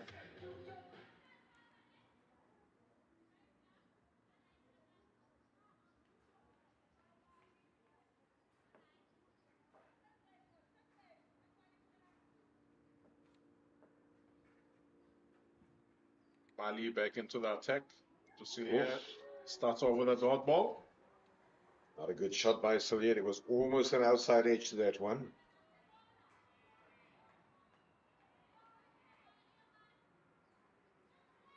Mali had a decent opening spell.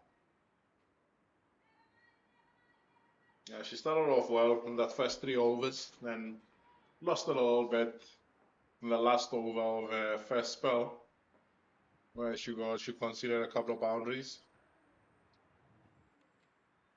Oh, that's a well executed shot.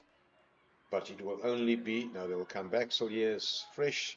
Very good runner between the wickets.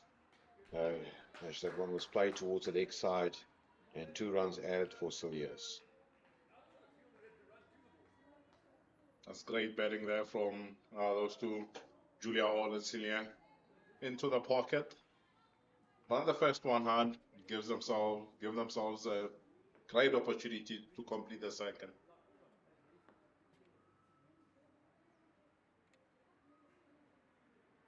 Wired by umpire Lazuka Mulazi.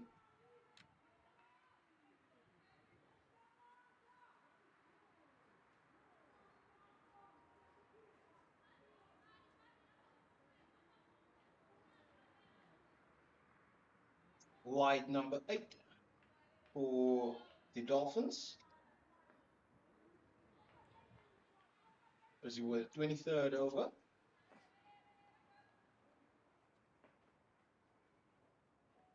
There are 3 too many. Well, this guy, slow ball there from Zinhle Mali.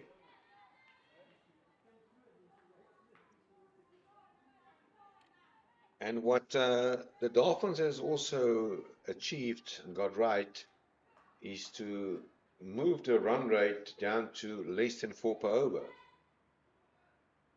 in the middle overs, which I think is a very good all-round performance in starting to restrict the Badgers. Also as a result of them picking up 2 wickets in a space of 4.5 overs. That helps with controlling the run rate.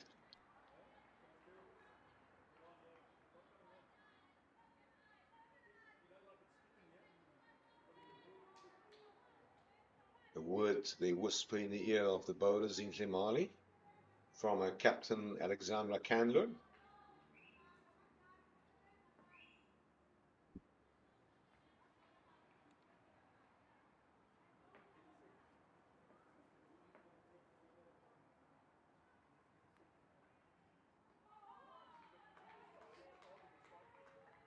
Cillian lets that one through to the keeper. One legal delivery left in this over.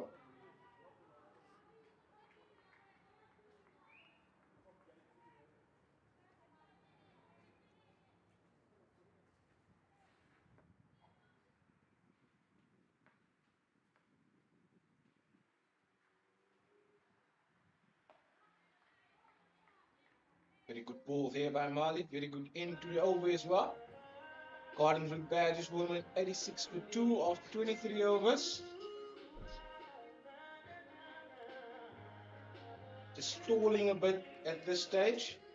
But hopefully if these two can spell their partnership, that run rate would increase the longer these two stay out in the middle. Yeah, it's been a while since we saw a boundary.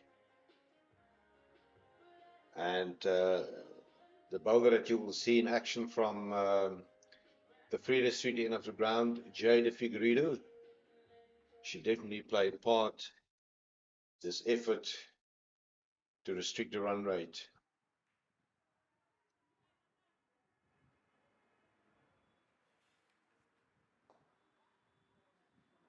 Bit of misfielding. The pocket, will they come back for the second? Yes, very good on the awareness. Oh, it's very good running.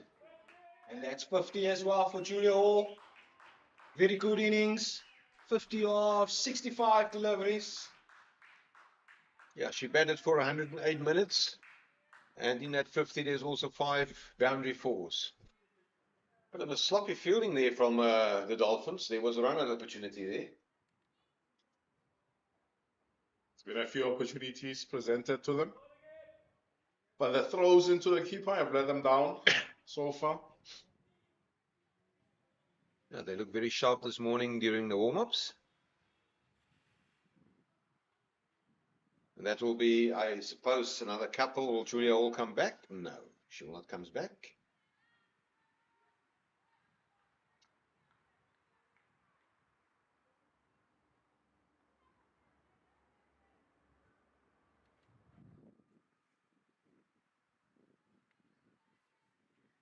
change of angle from the Figueiredo going around the wickets to Cilliers.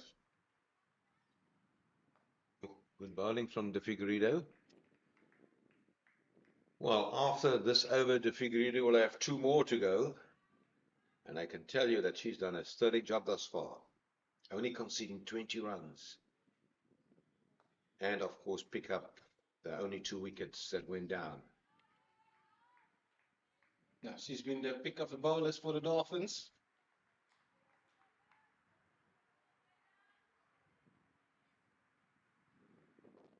Their changes of pace and control have been exemplary.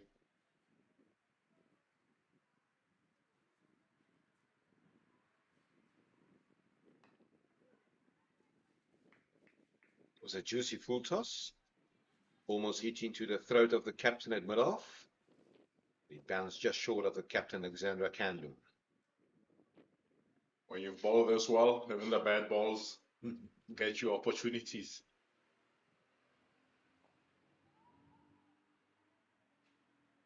Now, Julia Wall is a gritty player, a gutsy player. She will know that the job hasn't been done in spite of the fact that she reads the half-century milestone.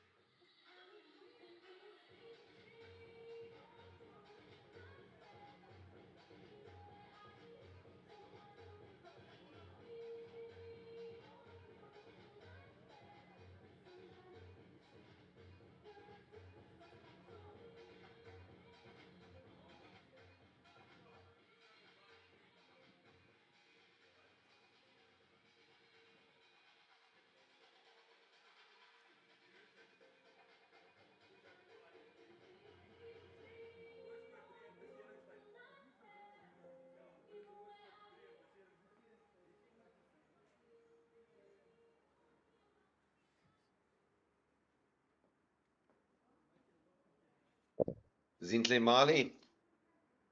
And through to the keeper. Well, Isel Cilliers is renowned as a player that takes her time to play herself in.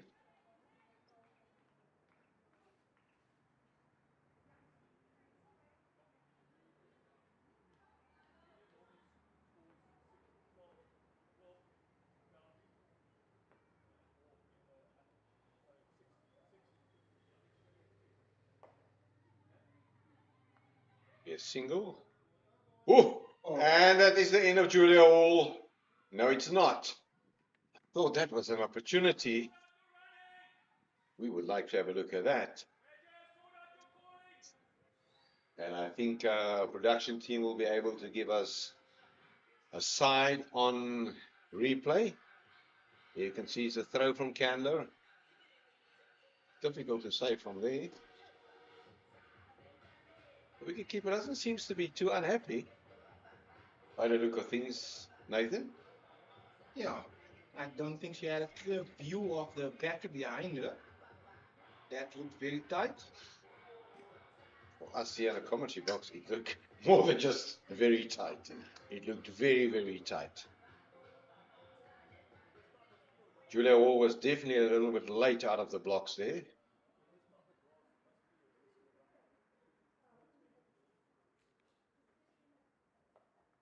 Game-changing moments.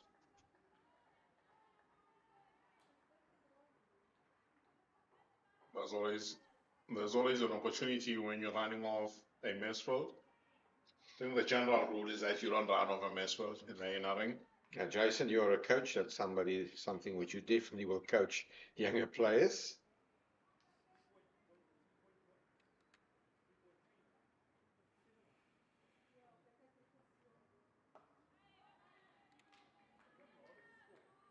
That's another nicely ball, slow ball here from Mali. There have been good changes of pace from the Dolphin seamers.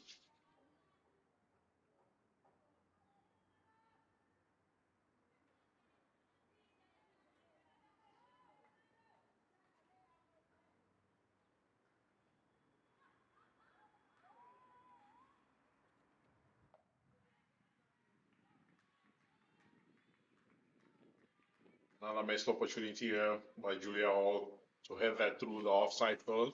With Yeah. only third man out on the boundary. I agree with you. She is there for 71 balls and should have deposited that one over the fence for 4. Nevertheless, Zintle Mali will continue.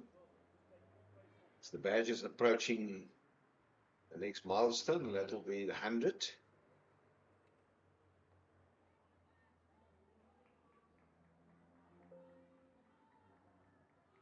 Very good end to the over by Zintle Mali. Only conceding 1 run in that over. Move the current route by just to 91 for 2 after 25. Well, there's something happening down in Cape Town where Western Province are 87 for 8 against the Northwest Dragons. There's certainly no easy game in this competition. The Northwest Dragons might be sitting last on the table, but they should not be taken lightly. Yep, and the Badgers will also keep an eye on that because those are the 2 teams that's in the relegation zone.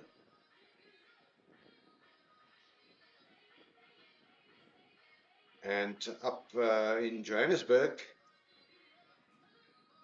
the Lions are 63 for 6 against the Titans.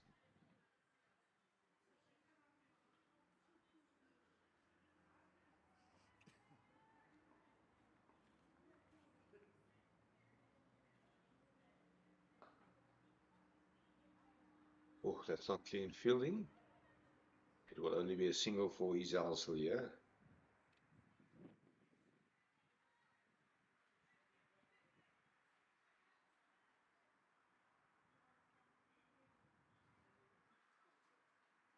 As we are into the 26th over and the penultimate over of Jade de Figueiredo.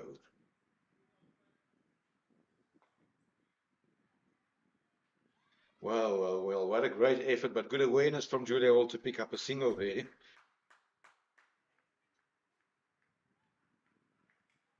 Yeah, that was very unlucky there. Diving to right to Figueiredo. That ball just squeezing through.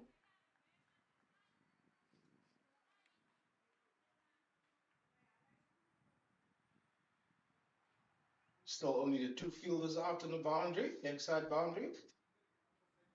Deep square and cow corner.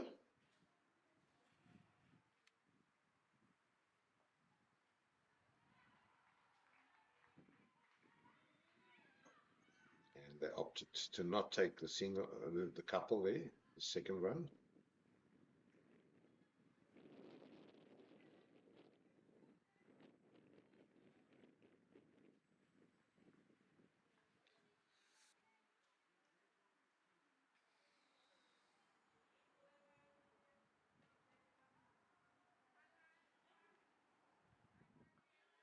Toss.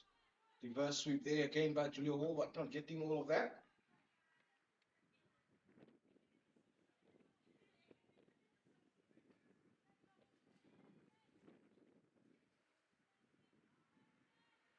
The Figueiredo 2 balls left of a penultimate over. 2 for 24 at this stage. Good. Tucked around the corner. Pushing hard for a second, but it will only be a single.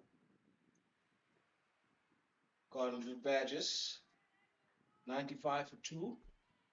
Only scoring 11 runs in the last 5 overs. Tightening the screws here by the Hollywoodbets Dolphins.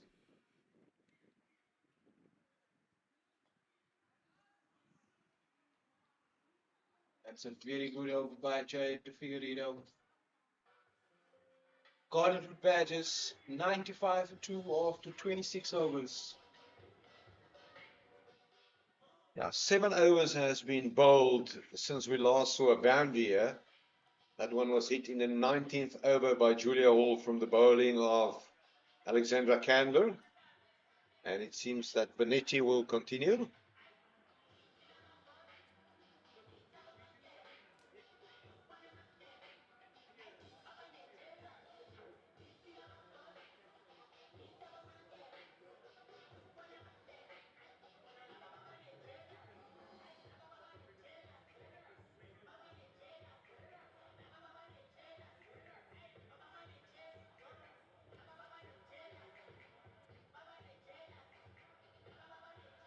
Vanetti will be back into the attack.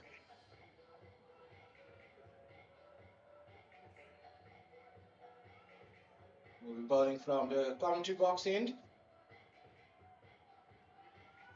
Yeah, this partnership between Hall and Cilliers is worth 15 runs. It comes at a rather slow rate, but I assume they will like to play themselves in for the onslaught later in the afternoon. In the mornings, I rather say. And Julia Hall will be very disappointed. That is afternoon. Short pitch delivery, straight to the fielder. Early on in the inning, she was hitting them past that backward point fielder with ease. Over the last few overs, she's been finding that fielder with more regularity. Well, we would rather say they got the field placing right this time. That's a release, pressure release shot from Hall. That one will run away for spite of the slowish outfield, and Hall will pick up a welcome boundary. Jason, I do believe you had to mention that earlier. As you said it, St. Pierre's the gap. Beautiful shot there by Julia Hall. Slightly overpitched by Manetti. Manetti rather, apologies for that.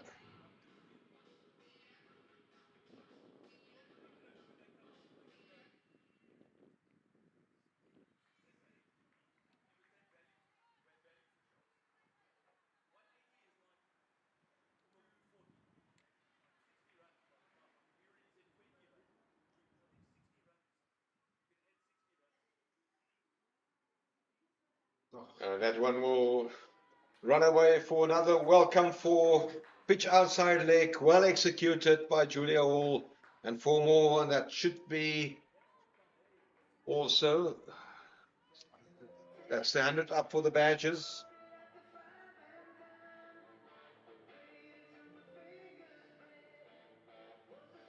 Manetti straying down the leg side there with no fielders behind square on the leg side.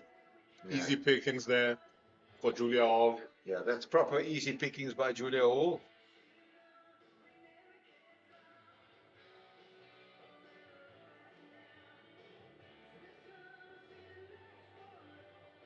And that takes Julia Hall to 61.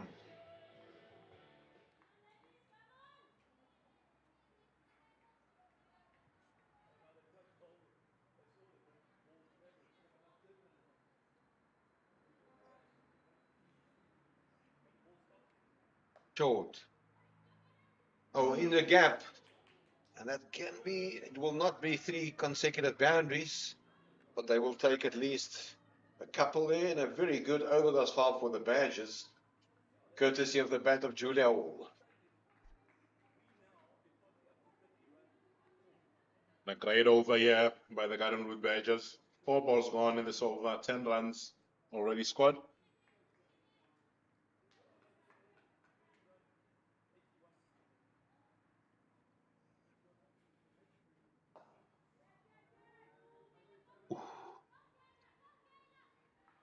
Well, it's very clear, she made her intent very clear, but that will only be a single this time from the bat of Julia Hall. Julia Hall looking to go after Vanetti here. Very aggressive this over so far.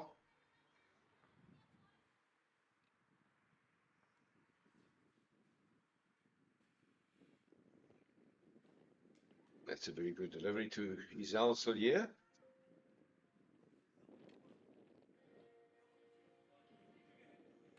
That's the end of the 27th over. Gardenwood Badgers women, 106 for a loss of 2 wickets. Would you say advantage thus far to the Badgers, Nathan?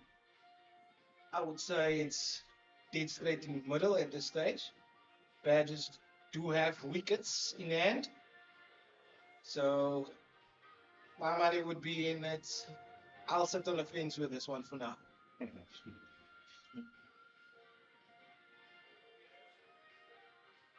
think that'll be the safe option.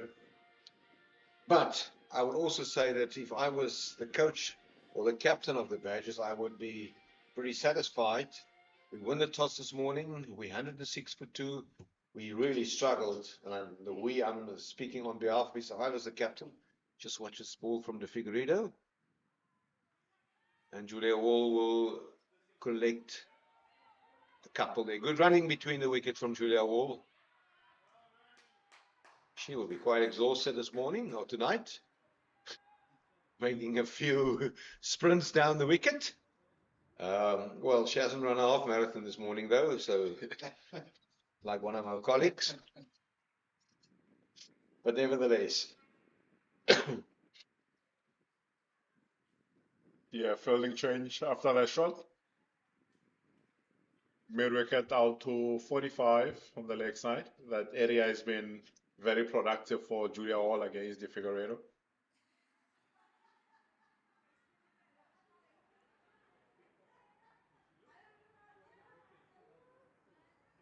You're talking about, it's in the pocket. It will be a single. Talking about Isel Sillier and Julia Hall, they recorded the highest partnership for the third wicket in the competition this year. That was a match-winning, undefeated 151-run partnership against the very same opposition at the Kingsmead Cricket Ground in Durban.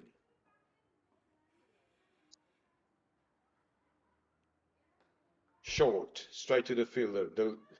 And there's a misfield. And it's again sloppy fielding by the Dolphins. Although I think Sillier will be disappointed. She could have capitalized on that ball.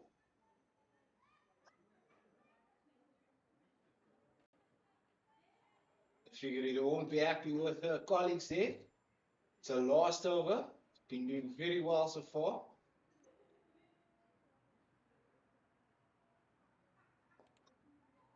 Clever play by Julia Hall. She spotted a vacant area on the leg side. She picked up a single. And very high energy levels in the commentary box this morning.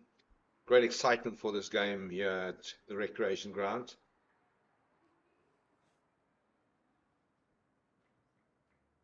I think the Dolphins will need to find someone who will match the Figueiredo's efforts with the ball this morning, or this afternoon rather, to close off the inning for them. Yeah, the name of Kiara Fisher springs to my mind. Oh, that's a nice straight drive, straight to the fielder. But it will only be a single though.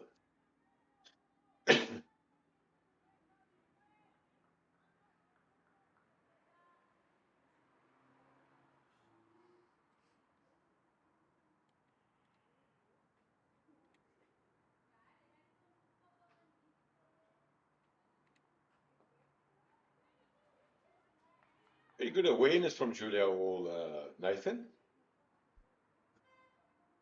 Yes, just dropping the ball in the gaps. Rotating the strike from the early stages in this innings.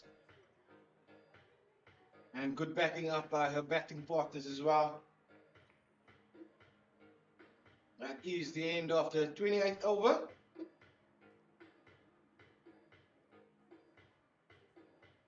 Gardens Badgers 113 for 2.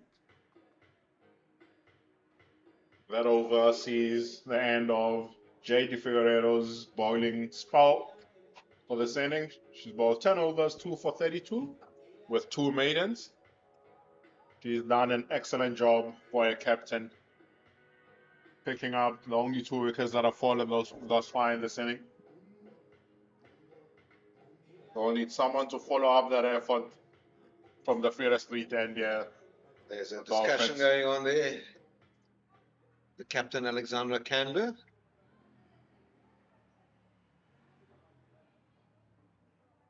Seems that she will continue with the attack. She was rather economical. She bowled 3 overs, only conceding 10 runs.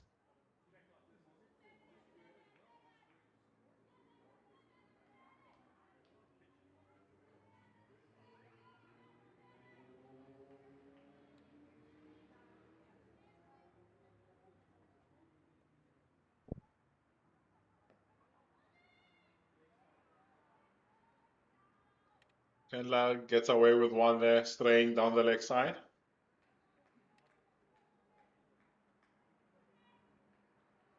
Started off just a little bit too straight there. I should be happy. That only goes for one leg bite. There's been quite a few balls going down leg. Bowler straying off. It's ball got shot. Almost think there was an opportunity for a single there. News from New Orleans and Cape Town, WSB Western Province, 96 for 9 against the Northwest Dragons. And the Northwest Dragons certainly in a position to win by a bonus point down in Cape Town.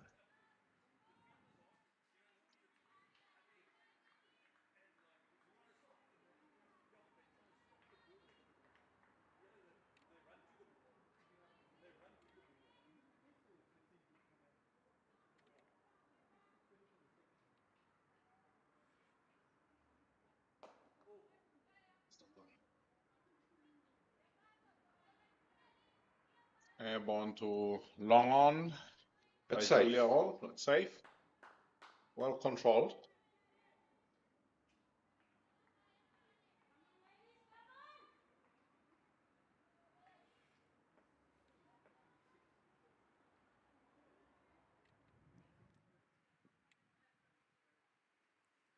Yeah, change in the field. Long off. Dropping off to the boundary. And third man up into the ring. Yeah, they've got protection all around on the boundary except on the offside. Is that a slow ball? Very well ball, slow ball, back of hand, slow ball there. Like him, good skills on show here by the captain.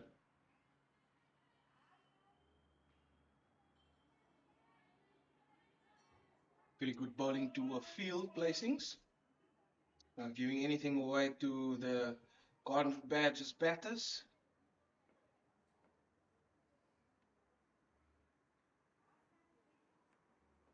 Short, pulled.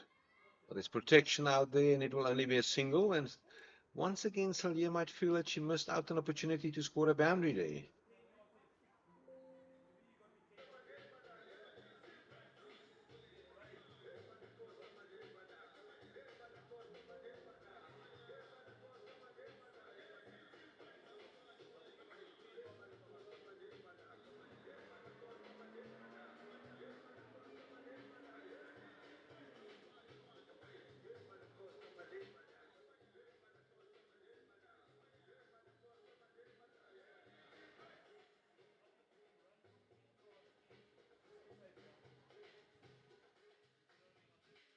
And also up in Johannesburg, there's an interesting score. The Lions currently 74 for 7 against the Fidelity Titans. And you must remember that the Lions and the Dolphins and Western Province are chasing the top of the position, of the lock position. And so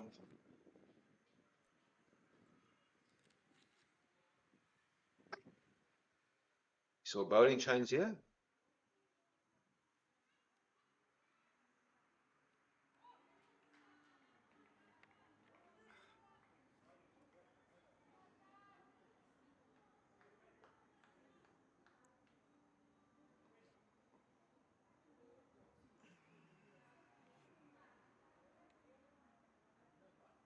It's wide it.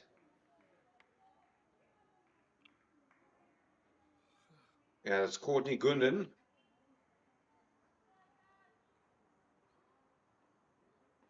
She's wearing, just watch this ball. It's another wide by Gundan. A very, very bright pair of cricket shoes.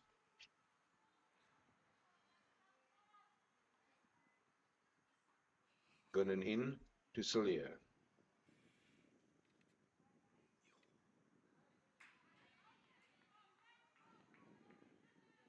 That's much better there from it.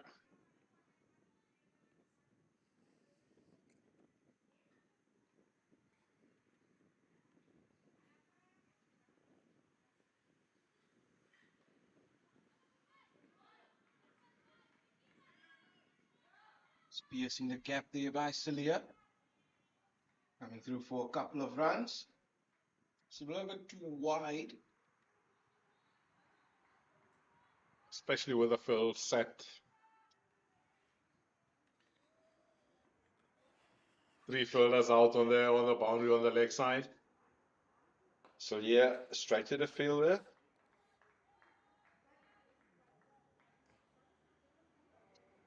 That loader from Gundan reminds me of a certain Pranellan Subrayan from the Dolphins. Another wide, and that's unforgivable. A third one in the over, just releasing the pressure.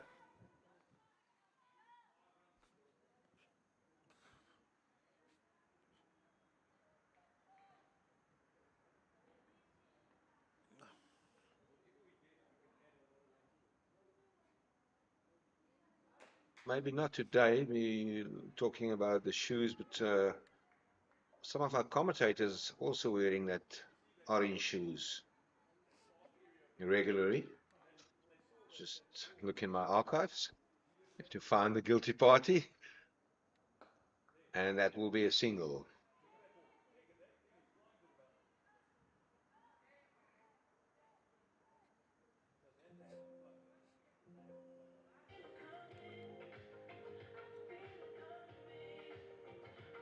That ball brings the 30th over to a close. And his drinks? And his drinks. Yeah, to all our viewers, between over number 21 and 30, the Badgers has scored 42 runs without losing any wickets. So slowly but surely, they're putting this innings together. We'll be back after the drinks break.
We'll be back in action here after a drinks break.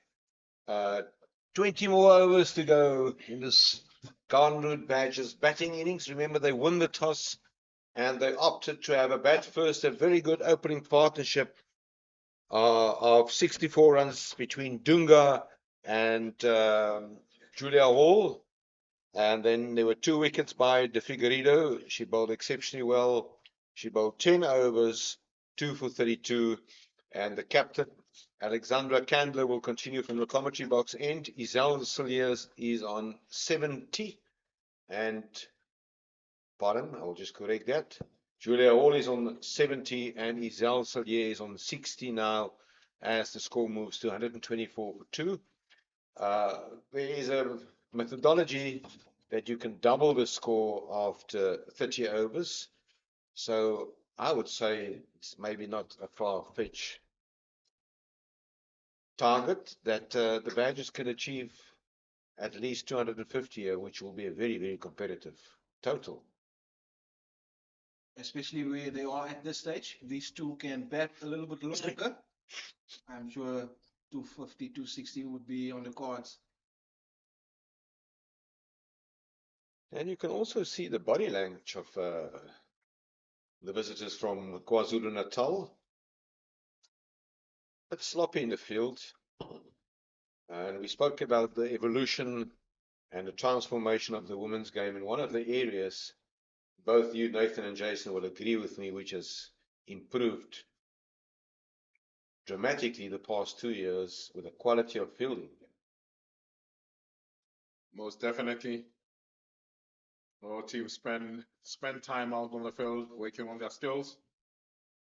And it is quite evident with what the ladies are able to put on show when they go on the park. By a few lapses today from the Dolphins where they've had opportunities to effect a couple of run-outs and they've not taken those.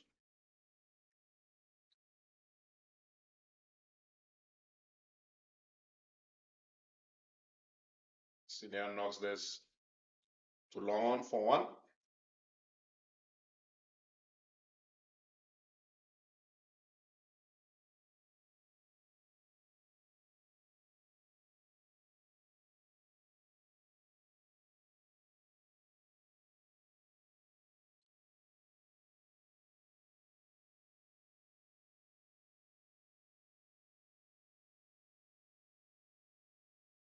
That goes slow ball there from Alexander Candler. Back of the hand, good skills.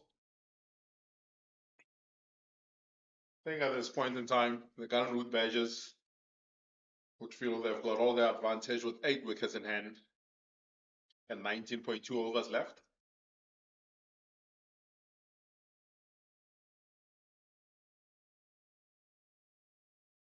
Good end to the over. Only 2 runs conceded. Gunroot Badgers are 125 for 2 after 31.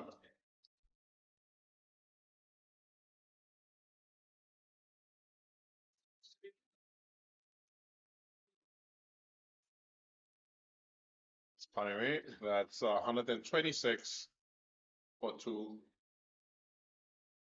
after 35, after 30, 31.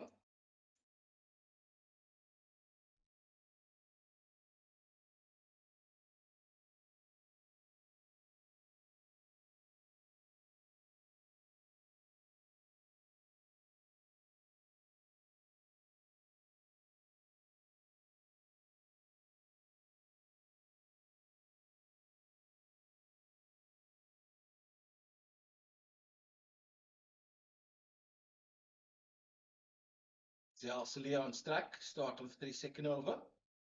Punching that one straight down the ground for single.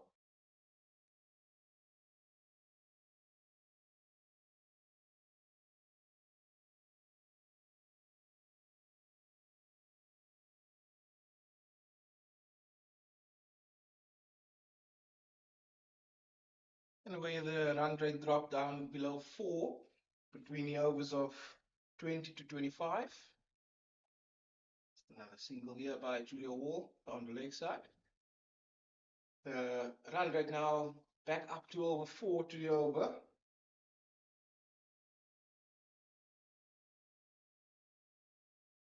There's been aided by a lot of extras that have come through.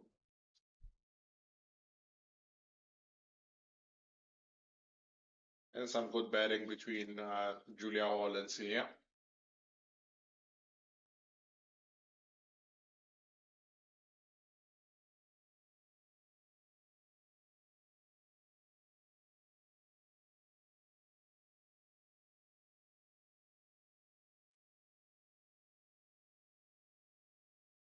And Hall will be disappointed. There was width offer there. She couldn't capitalize. Gounden.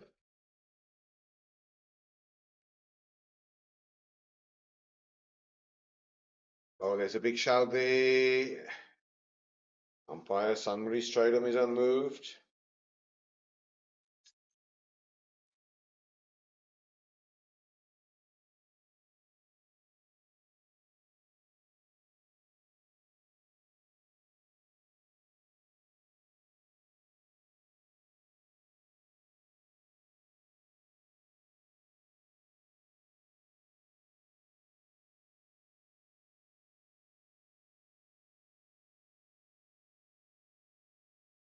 Oh, that's some sloppy cricket by the Dolphins.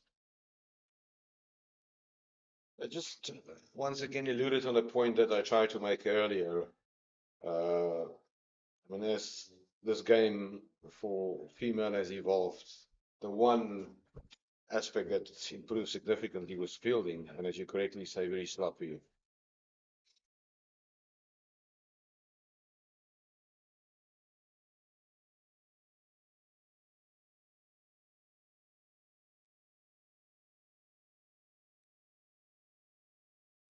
Does it look like we will have another bowling change at the commentary box end?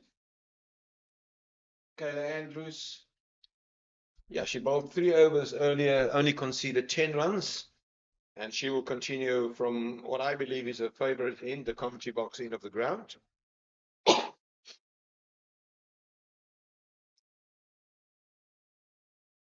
Field is quite spread for Julia Hall as well. Long on, long off. Car corner and a deep square. Hall is on 73. And it's also the 50 run partnership. Actually, what Andrews running in was quietly achieved here.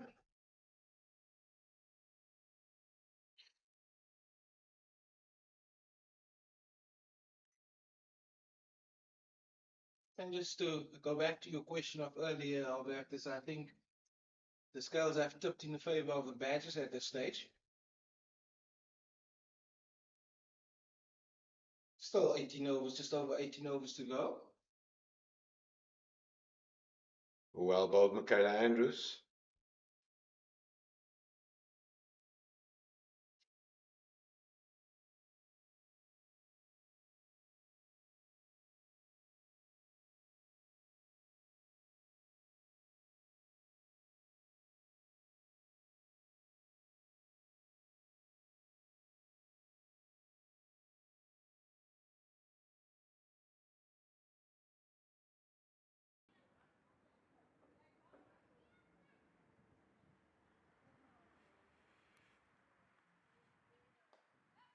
Nicely punched towards the leg side. The captain does the fielding, Candler, and 1 run added to the total.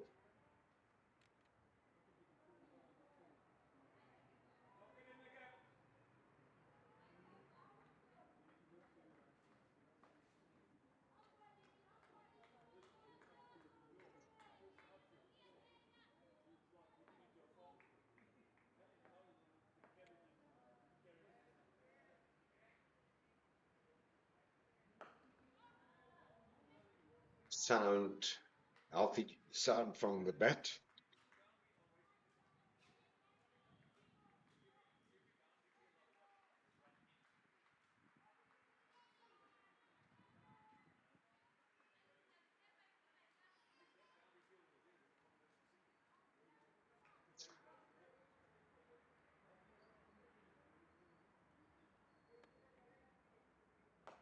The intent was clear, it's in the gap.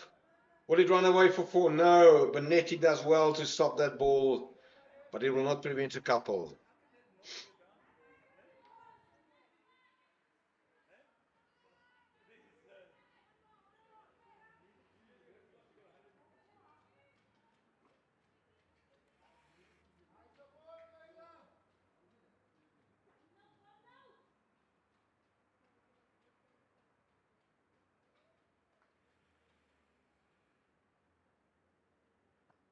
Cut and a miss.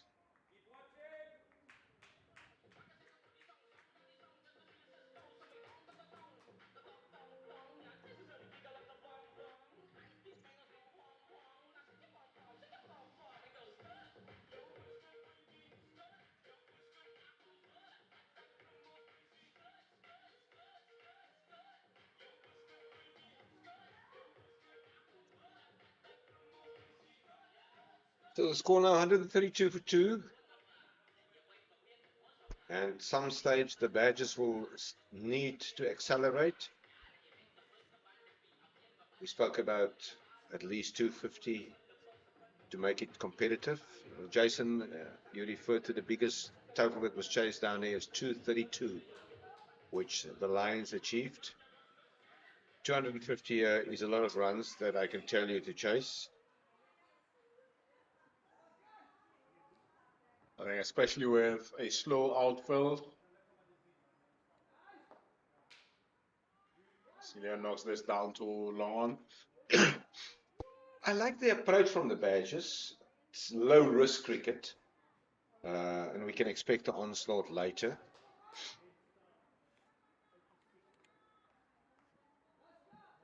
I think the platform certainly gives them an opportunity to attack, especially in that last 10 overs. Gounden.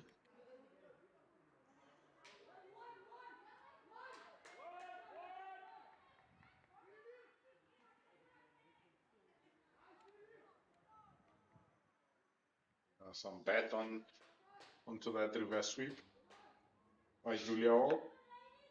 He's playing a beautiful hand here today. 76 of 98.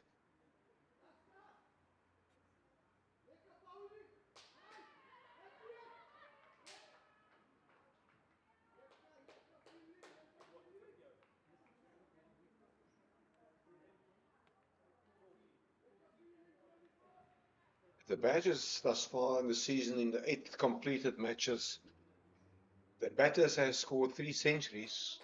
Julia Hall, Henri Derksen, and of course last weekend Wicket.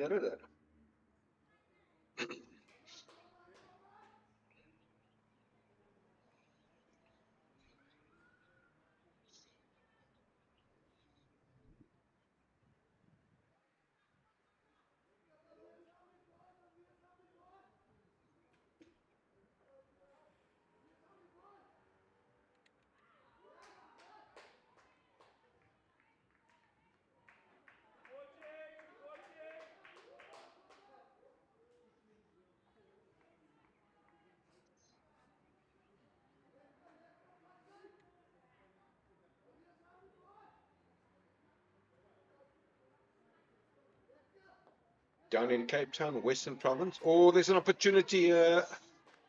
Almost a suicidal single there. Come back, Western Province, bowled out for only 122 by the Northwest Dragons down at Newlands. So we can expect a very interesting run chase there.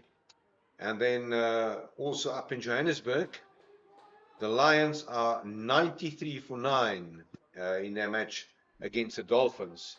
So we can expect some interesting results, and it will definitely most probably not be a long afternoon of cricket up in Joburg and Cape Town, but here at the recreation ground in Oudtshoorn on the last day of summer in 2026.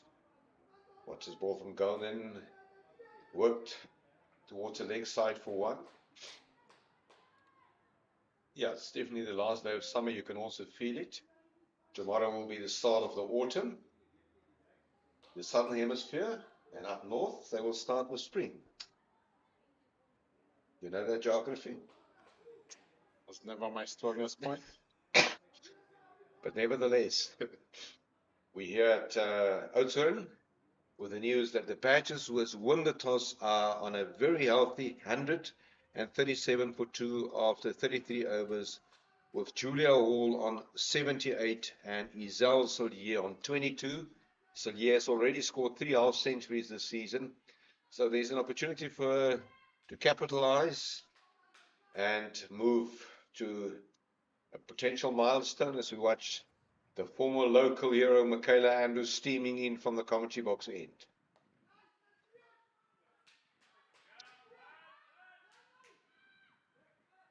You see the partnership between Celia and Hall moving to 59 at the moment. It is threatening for the Dolphins.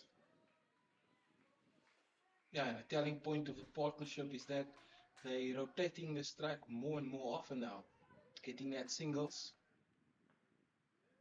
Very few dot balls in between.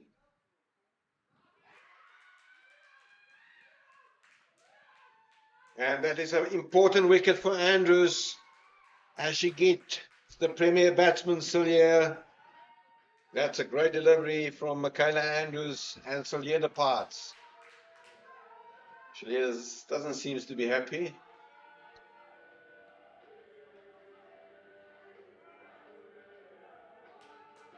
Now, there's always a twist in the tail in this game of cricket, and as you say, a very valuable 59-run partnership for this second wicket. We'll just wait for the action replay. Jason, you can take us through that. And one ball here from Michaela Andrews, straight to the stumps. No movement, possibly kept just slightly lower. Celia expected them to bounce a little bit more than it actually did. Yeah. It's just clean bowled. 22 or 42. That's an important wicket. Important breakthrough there.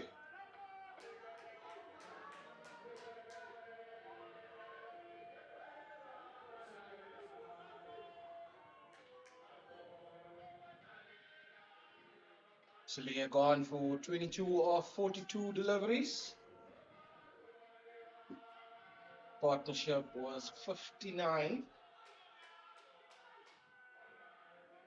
That brings to the crease Mika Derrida, having fresh of a century this past weekend against the Northwest Dragons.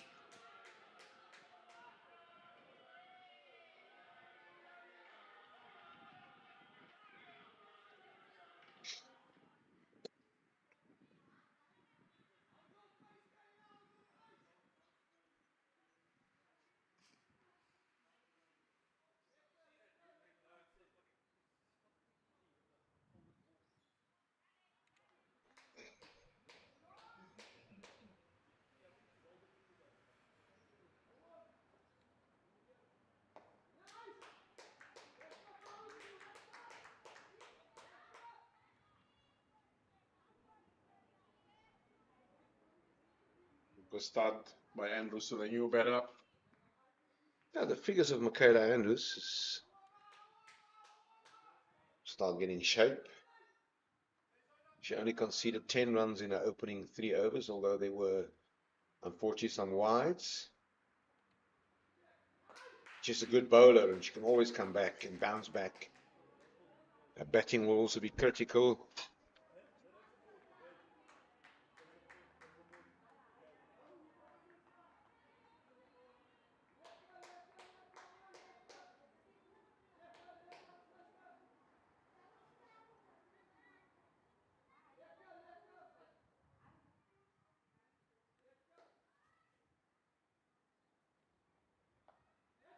With Offit, straight to the fielder.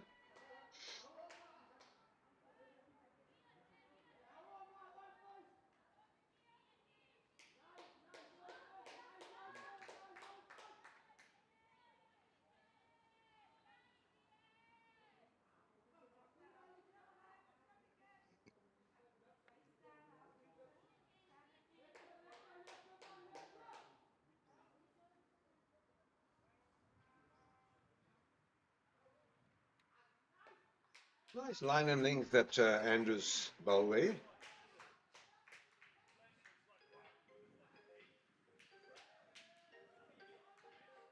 The end of a very good over by Michaela Andrews, only conceding 1 run and picking up a wicket of his Australia to break the partnership of 59 between herself and Julia Hall.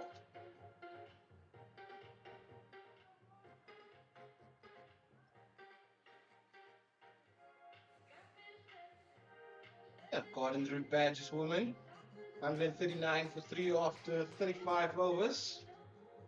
Scoring 16 runs, losing 1 wicket in that previous 5-over spell.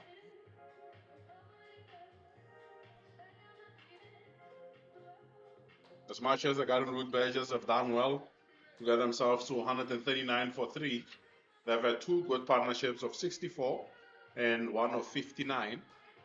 So for them to be able to build on stats like these, they would want to have one of those partnerships go beyond the 100 mark.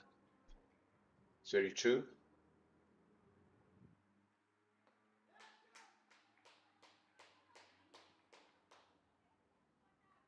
Julia Hall has got a very simple batting technique.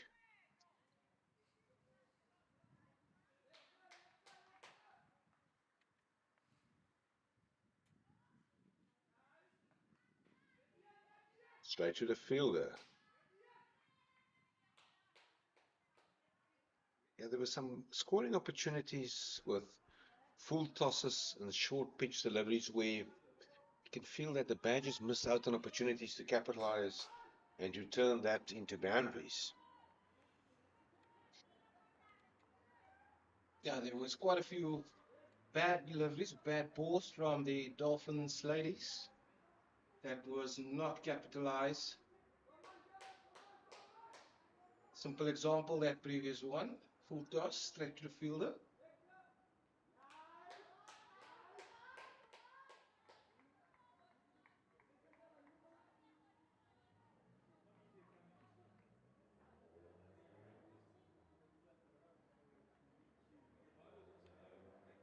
Julia Hall has moved to 80.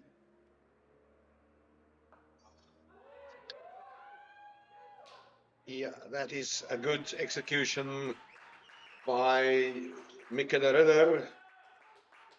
She did well to capitalize on that and to bring up a welcome boundary. Yeah, that's another full toss from Gowden. And this time Miguel doesn't miss out. Is that to the left of deep mid-wicket? And mid-wicket was so far in, couldn't bring that back into play. I was about to say that Courtney Gunden did well in her first over. She bowled 3 wides, and well, they call it commentator's curse.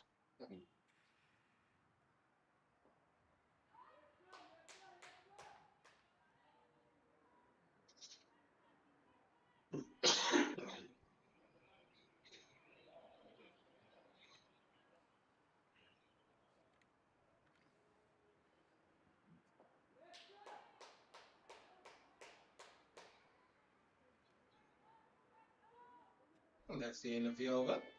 Garden Route Badges 145 for 3. 36 overs bowled.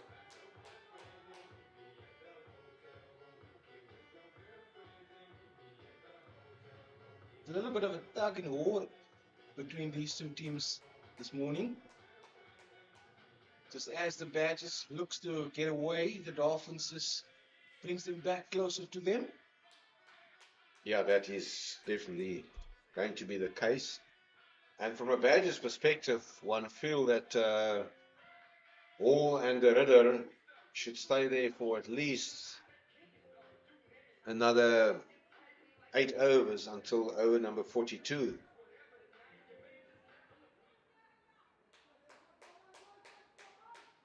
I think if that were to happen, they would have given themselves a great opportunity for the big hitters, Kula, Janssen van Rensburg, for them to come in at the back end and have a proper dip at this. Oh, there's a bit of a mix-up, but a good call there from Mika de Ridder. Shows her experience.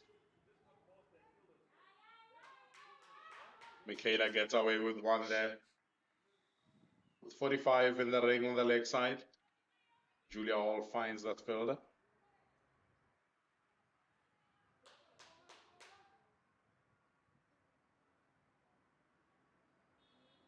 Oh, that's a good call, umpire Mralazi. Yes, that's out. It was a good decision from the umpire, and that's a departure of Julia Hall, the big fish, for a well-played 80 of 105 deliveries. She will be very disappointed.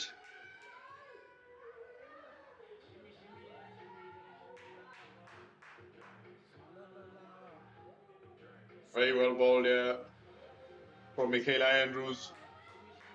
Bringing the stumps into play. Great control. She's picked up the second wicket in the second spell. There can be no complaints about that.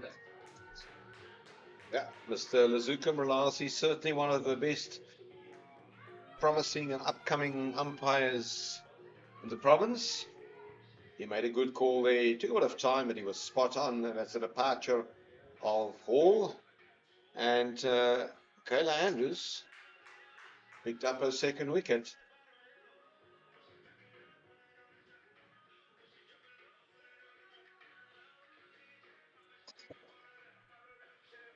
That wicket brings to the crease the captain, Zintle Pula.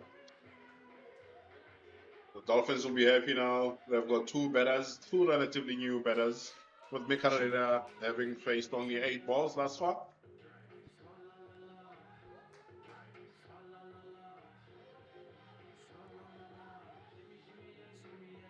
Yeah, 2 new batters at the crease. Mikarela and Zintle. Michaela Andrews is having a stellar second spell. Andrews to Kula.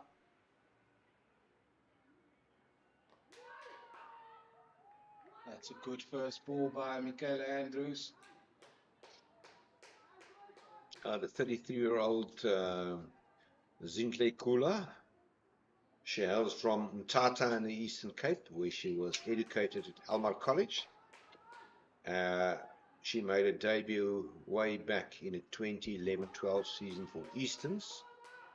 And then she also obviously later represented the Knights, but here in the colours of the Garnwood Badgers. Oh, that's a good shot by Michaela Redder. Work is done by Gundan, but it's a single added to the total.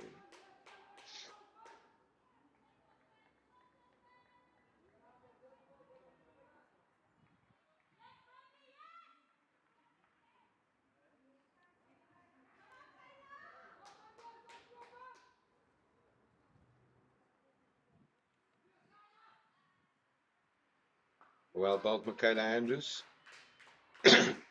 Nathan, you spot on. Michaela has certainly come back with a very nice second spell here. Yes, and that calls on experience. In the first spell, struggled a little bit with a run-up as well, but no such issues in the second spell.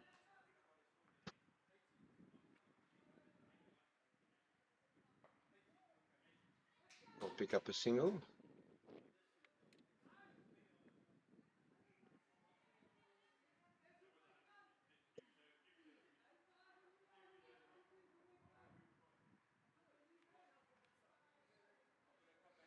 That single brings that over to end. 148 for 4 after 37 overs.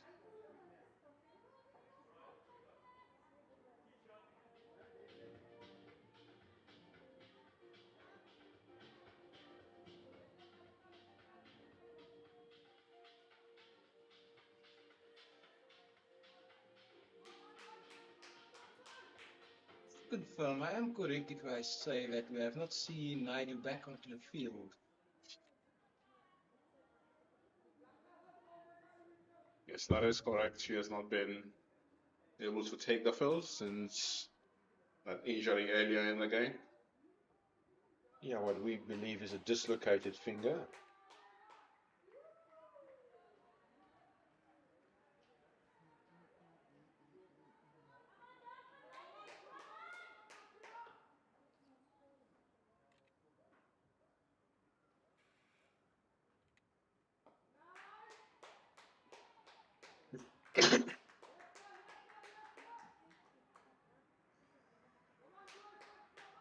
Downton will be happy bowling to new Kula, new better at the crease Kula.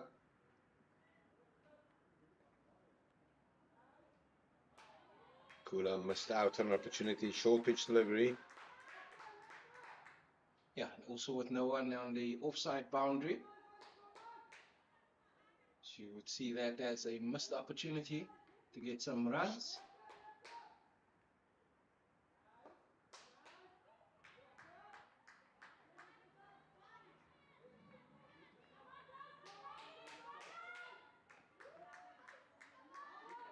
Very good over so far by Courtney Gondon.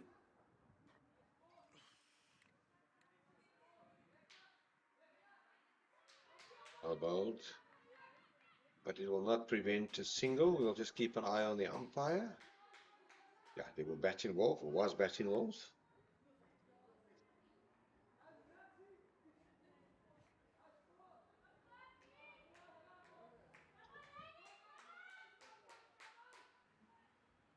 Gundan to the Ridder. Oh, that's a well played shot from Mika the Ridder, but will only be a single. Was a call it wisely.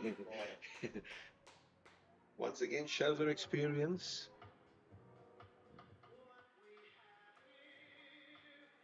That single that takes the score to 150 runs for the Garden Route Badgers at the end of the 38th over.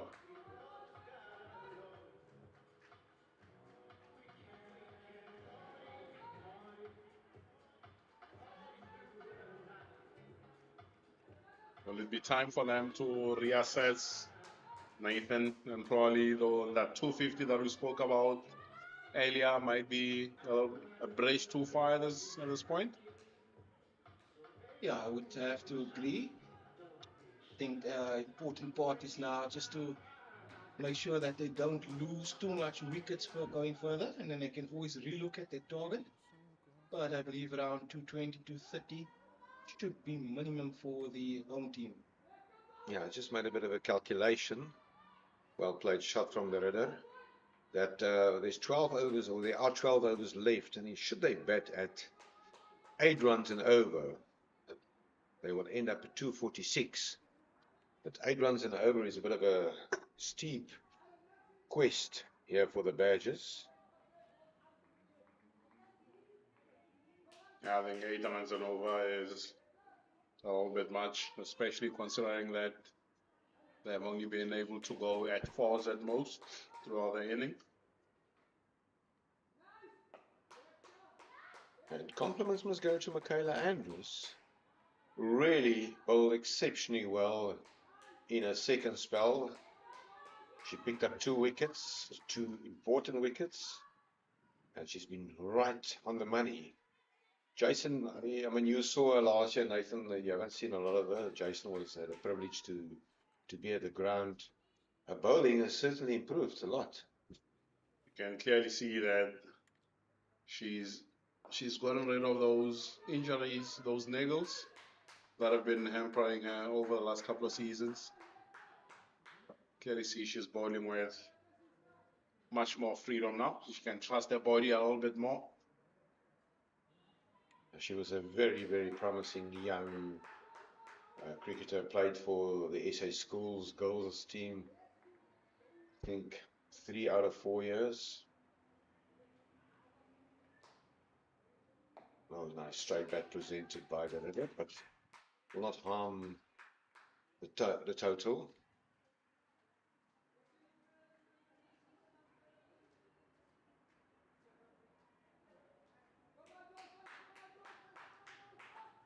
Very good comeback spell by Michaela Andrews. 3.4 overs since start of a second spell. 2 for 10.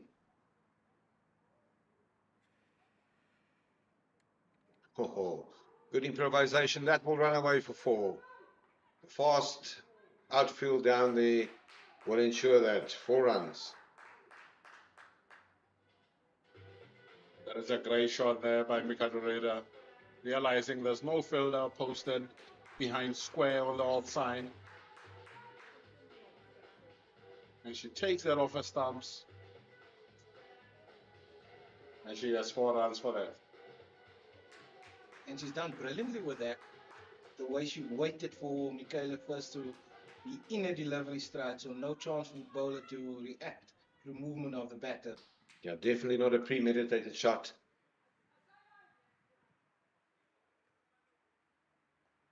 Ooh, flash there, inside edge. Bring up the single.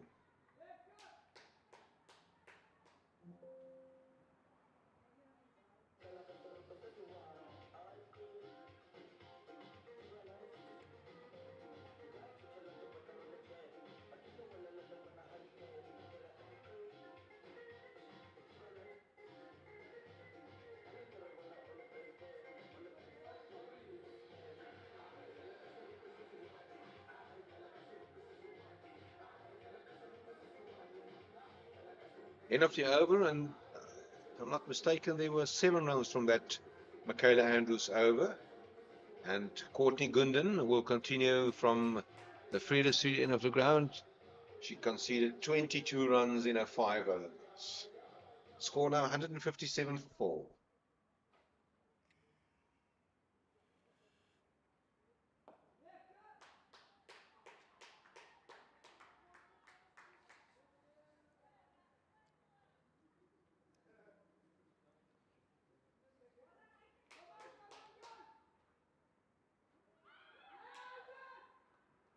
Sweep shots attempted there. Just out to the over by Gunden.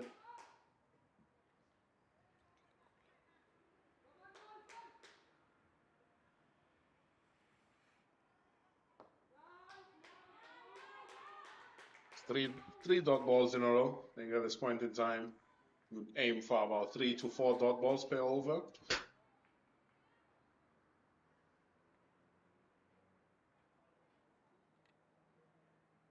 Well bowled, Gunden.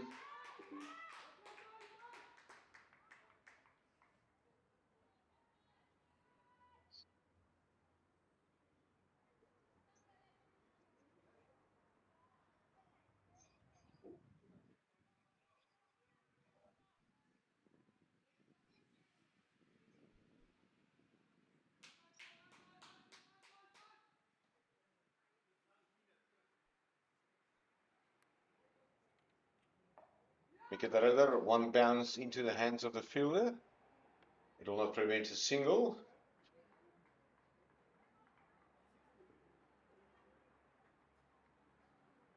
So 1 ball left of the second power play.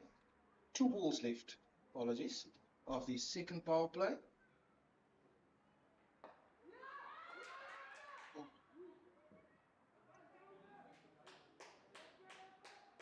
Opportunity there, just drop short of Michaela Andrews at mid-off. A single to end the over for Zintle Kula.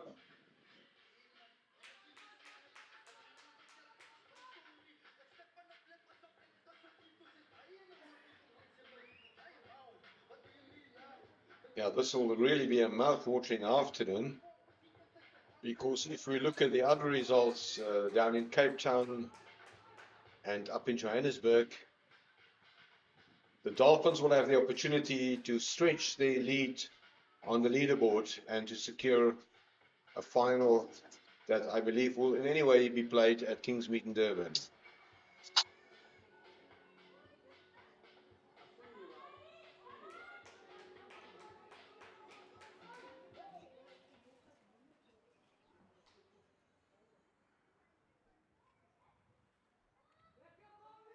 Oh, that's a wide. Oh, there was some gloves in, pads involved.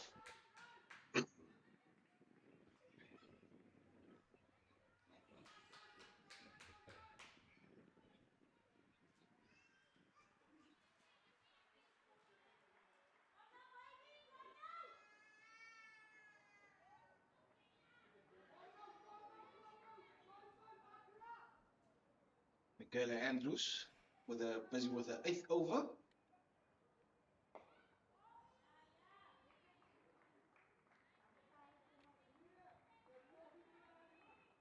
Two dot balls to start off. Very good. Containment. The Badgers need a little bit more rotation at the moment. They're getting themselves bogged down a little bit.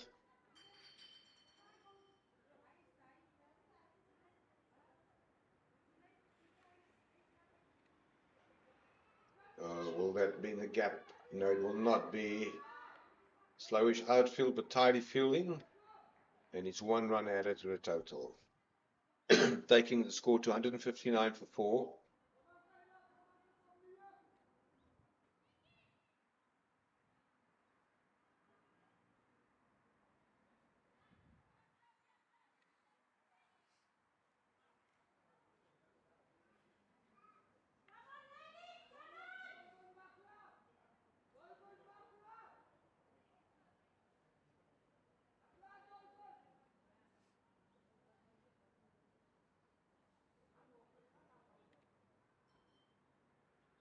Yeah, one would expect between overs number 30 and 40, a little bit more runs from the Badgers. They only managed to score 36 runs in those 10 overs and they lost 2 wickets. So in the context of the game, that was quite a pivotal period for the visitors.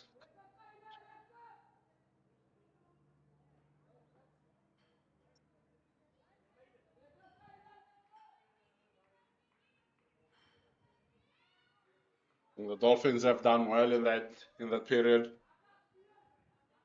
Picking up those 2 wickets have helped them control the rate here.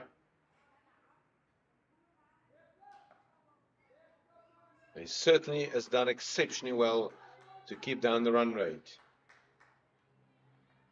I would say a big part of that is Michaela Andrews as well.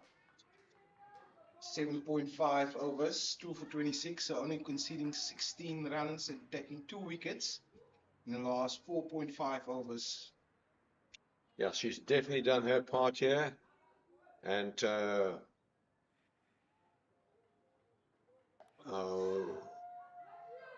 it's 1 bounce. They should come back for the second. Good fielding there on the boundary by Courtney Gundan. And then very good support earlier from Jade De Figueiredo, bagging 2 for 32 in her 10 overs. Michaela Andrews has bowled 8 overs, 2 for 20. Scored 162 for 4.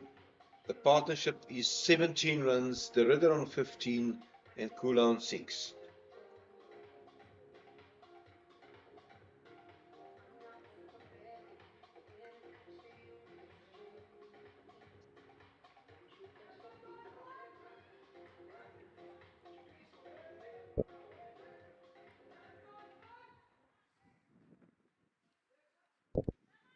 Goodman in to Kula, and that's not a very good exhibition by Kula.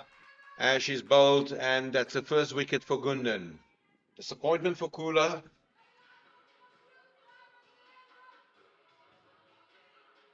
She didn't have any fluidity to her innings.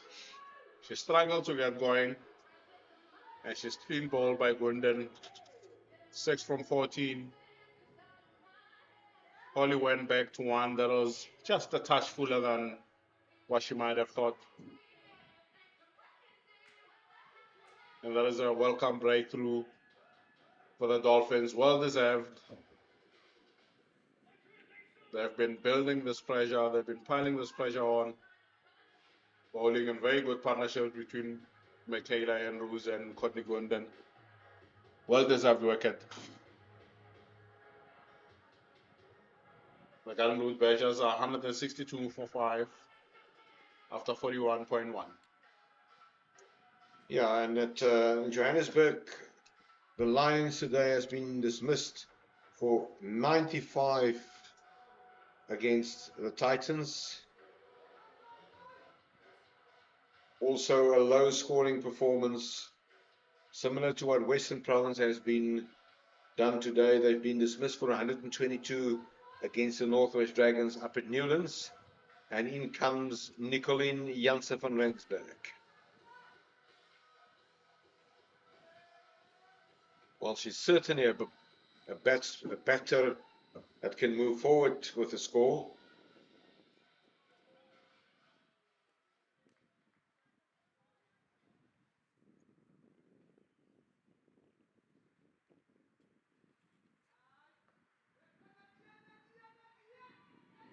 Oh, what a nice piece of fielding on the fence there. It's only a single, very good fielding there done.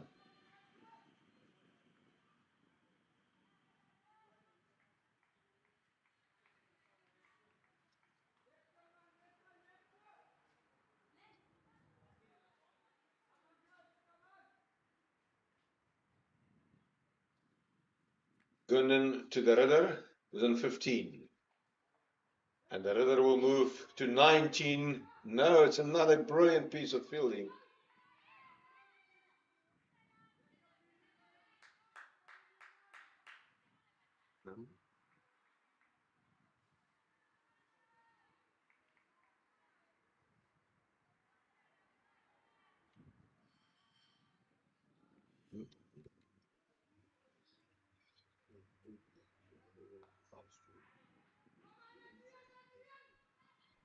It's difficult to, we haven't got the name list with the numbers on, but it seems to be Landry Janse van Rensburg that has done 2 brilliant pieces of fielding. And Courtney Gunden will continue.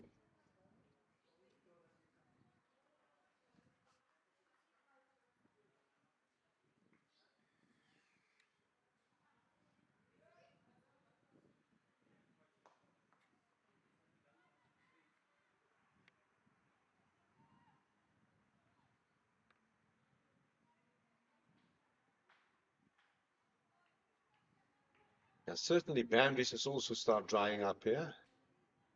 And I must really say, since the 30th over, the Dolphins has done exceptionally well to pull the badges back. Gunden in. It's airborne, but it will fall in the vacant space just in front of the square leg umpire, and they will pick up a single. And that is courtesy to some excellent bowling from Jay de Figueiredo, Michaela Andrews, and also Courtney Gunden. Yeah, it's put the Garden Fruit Badgers into a spot where this partnership is going to be vital if they are going to put on a competitive total to defend.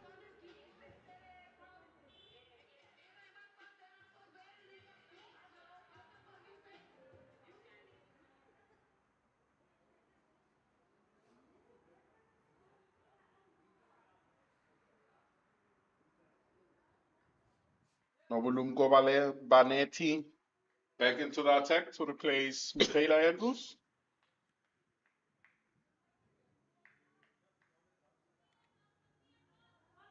Abernathy has conceded 30 runs from 5 overs. Very surprised that Michaela's been taken off. Maybe they will keep her for the back end of the innings.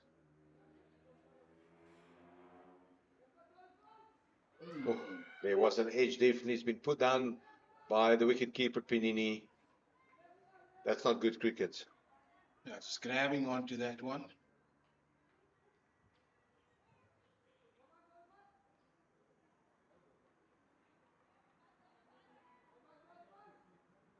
A wild swing outside edge should have been a regulation catch. They don't have too much to do there behind the stumps. Would have been an inspired bowling change by the captain, Banetti. So be picking up a wicket first ball, back into the attack.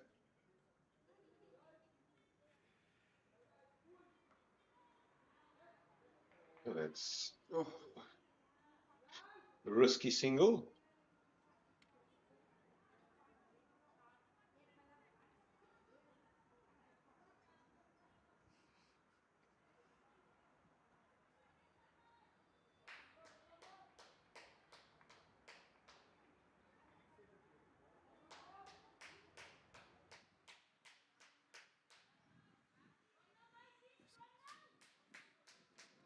At this point in time, only 2 fielders out on the boundary on the leg side.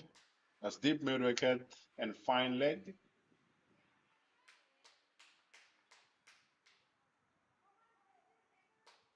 Captain trusting their bowlers to bowl towards the field and making sure the length is accurate. That's airborne. It should be taken.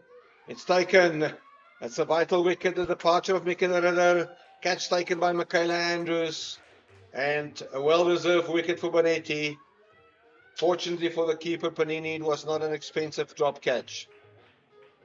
170 for 6. And slowly but surely, the Dolphins is creeping back into this match.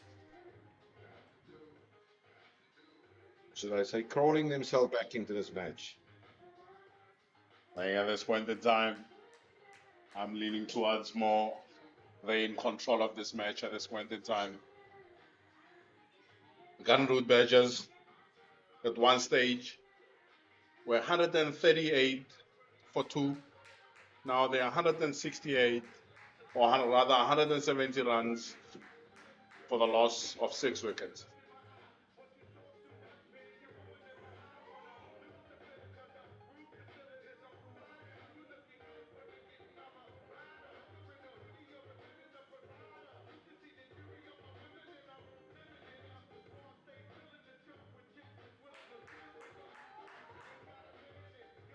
And in comes the 15-year-old Mijan Botha from Oudtshoorn High School in George. And she will join the more experienced Nicolien Jansen van Rensburg.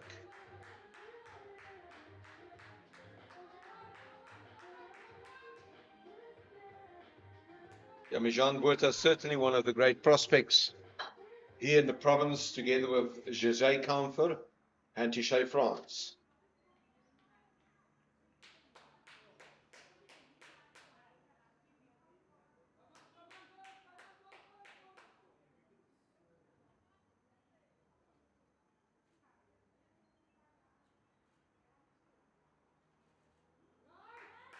Lazy bat hang out to that one. Once again, craftsmanship by the wicketkeeper. Panini not very good, and that allows for a bye.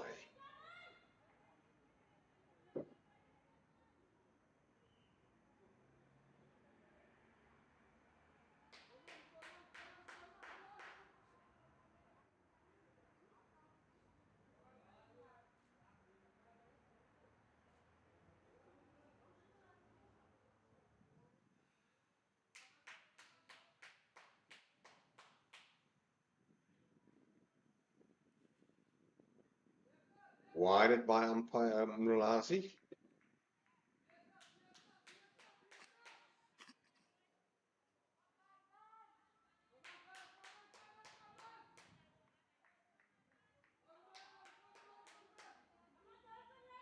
I think the Dolphins would be very relieved that that drop catch did not cost them much.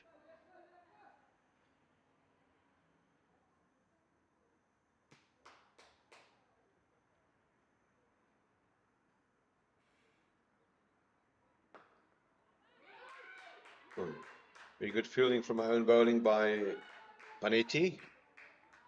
And just a recap, at Newlands in Cape Town, Western Province only managed to score 122 today against the visiting Northwest Dragons. And in response at lunch, the Dragons are 25 without loss. So that will definitely be a potential upset.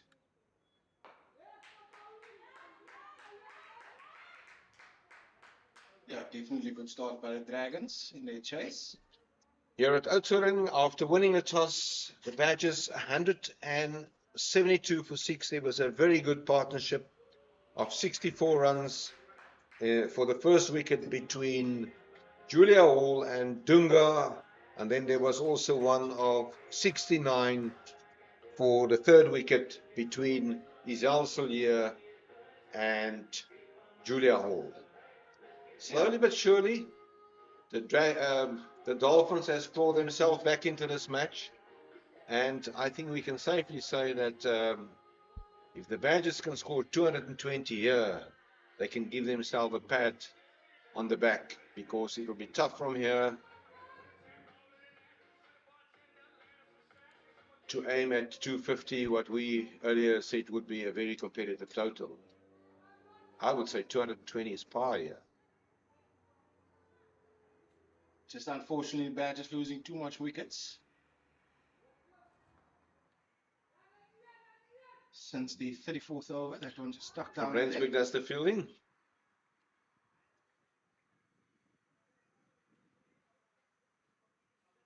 So losing their last 4 wickets for just 34 runs in the last 9 overs.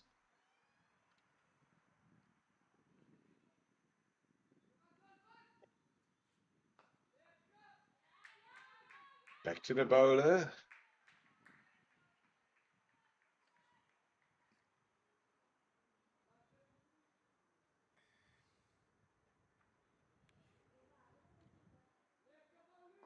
Good bowling from Courtney Gundan.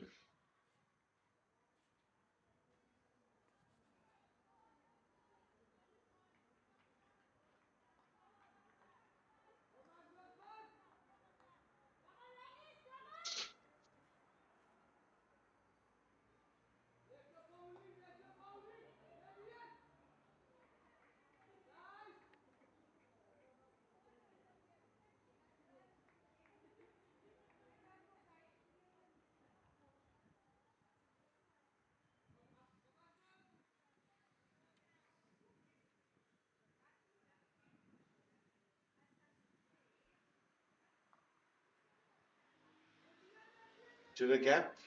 Van Rensburg does the fielding. Very good fielder from Rensburg. And only 1 run added to the total. What the Badgers are needing here is boundaries. Yeah, singles and twos is not going to get them to a competitive total. That's wide it. And through to the keeper. Mijan Botha is on 2. But with 4 wickets in hand, is first prize to bet out the 50 overs or get as many as you possibly can?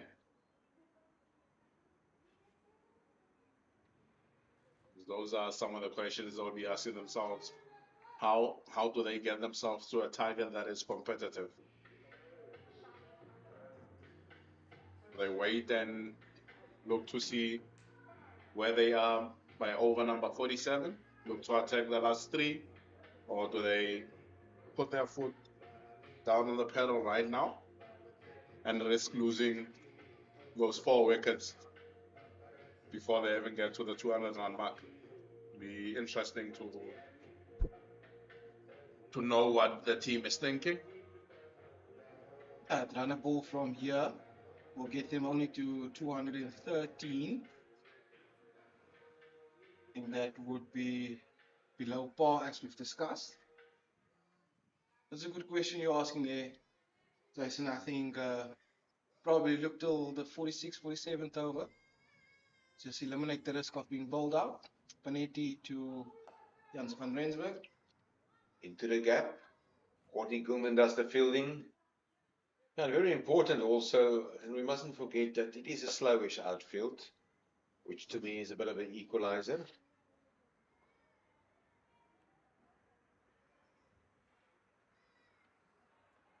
Now the slow outfield won't help the batting side. And with the Badgers being a little bit more accustomed to this outfield, they'll know. Beaten by pace there. There was an edge. And 1 run for the young Mijan Botha. Said earlier, a scholar at Outeniqua High School in George, on the other side of the mountain.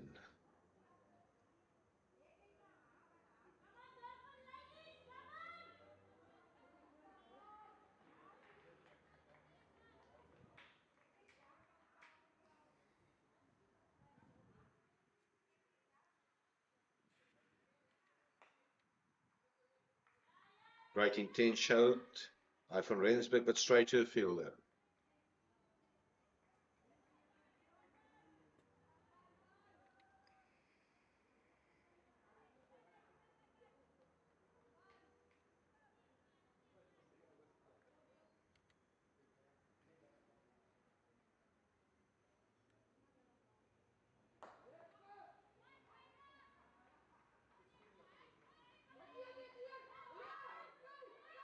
And that should be out, and it is out. Mijan Botha, she made the call. She was running to the danger end. And very good fielding there. And that's the departure of Botha. You can sense the pressure on the batting side to accelerate. And good fielding. Would have been a very tough time for the youngster. So much pressure on the side to get as many runs as they possibly can. His experience will serve her well for the future in her career. But that was great fielding, great work done on the long one bounded by Michaela Andrews. A very accurate throw back to 180 to effect the run out.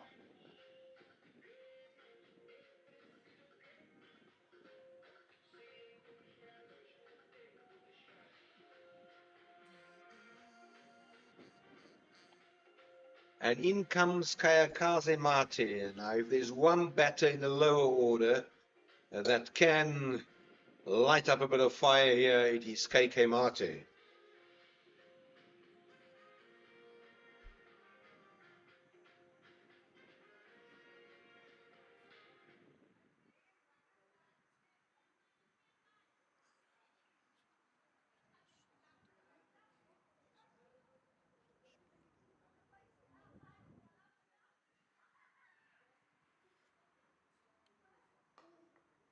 Stuck down to deep square. Thinking of two. It's good running.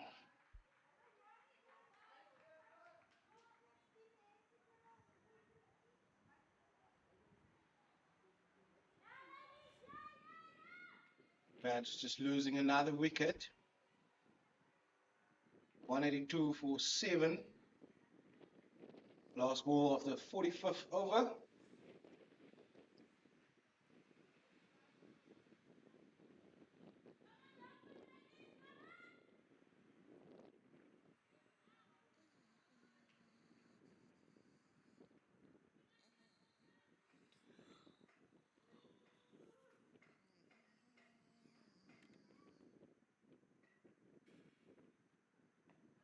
Nicely played by Van Rensburg.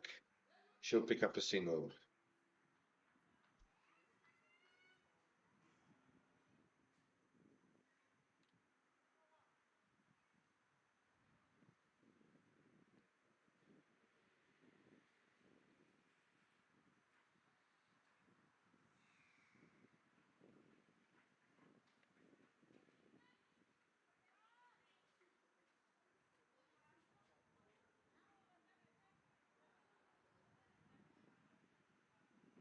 So Courtney Gunnan will bowl her penultimate over.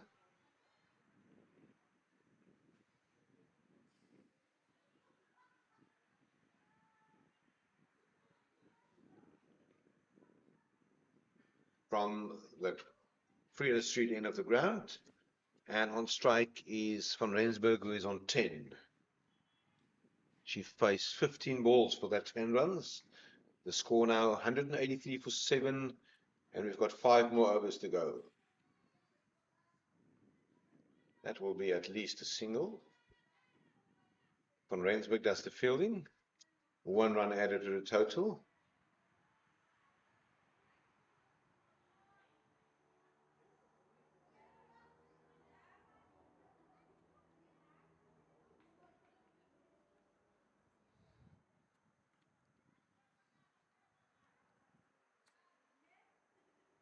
On strike is Kayakaze Mate, and I think she will aim the vacant area at cow corner. There's a sweep shot there. But, it's definitely not in an arc bowled by Courtney Gunnan.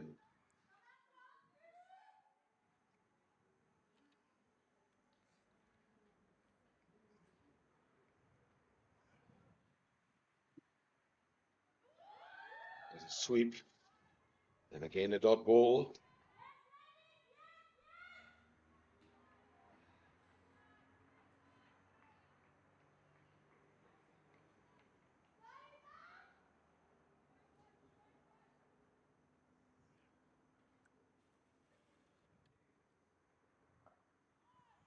Oh, almost a mix up there. Yeah, so van Rensburg certainly looking for that one. Kayagase Mate is not interested. Yeah, you can certainly define it by maybe the experience of courting Gunde and the Dolphins team. That one is nicely put in the gap. They can come back for the second and will make it easily.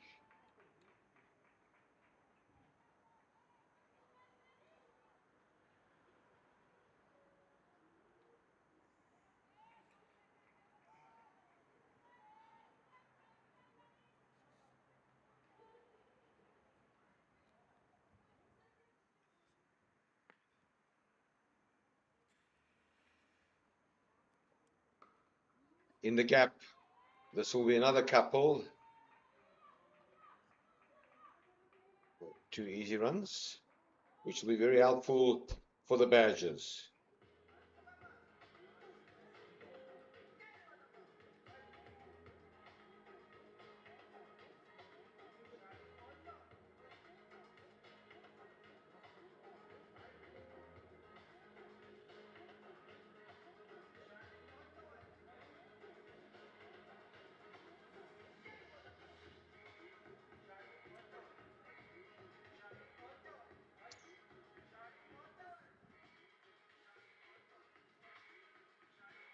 Well,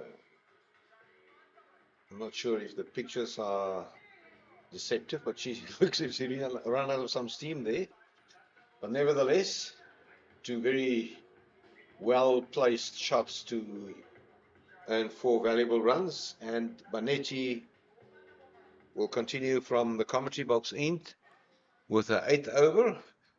I'm surprised, and I'm not sure if Michaela Andrews will still bowl any overs. I think she's got 2 overs left.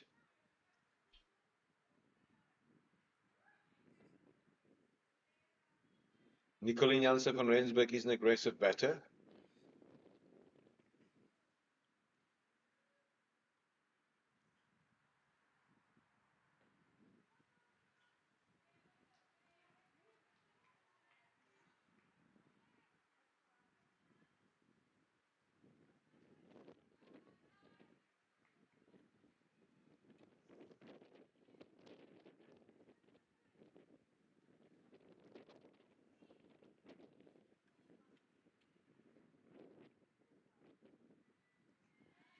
Good bowling from Banetti through to the keeper Panini.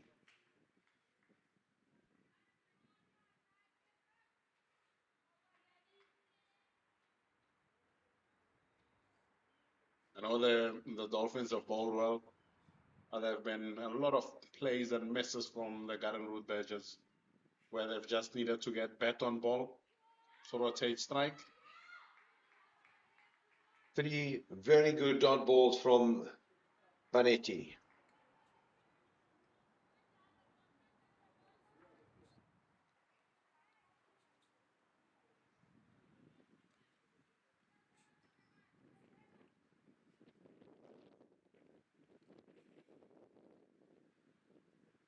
There'll be 4 dot balls in a row, and Nicolien Jansen van Rensburg will be very frustrated with herself.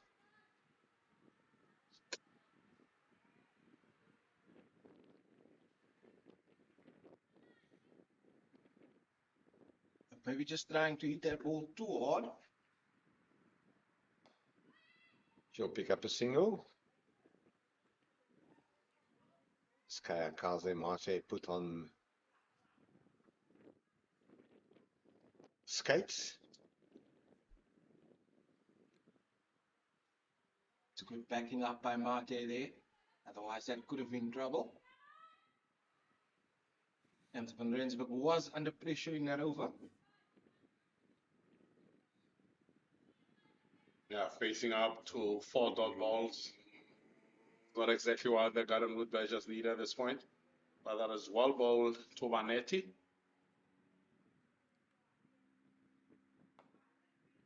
She laid into that one. It's like a real 1 iron driver.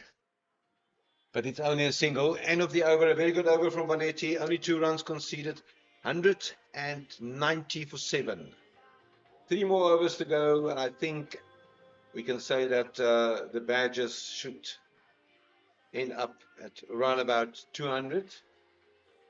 And if we look how this match progressed this morning and unfold, I think the Dolphins did very well to restrict them to 200. Jason? I think they've certainly done well.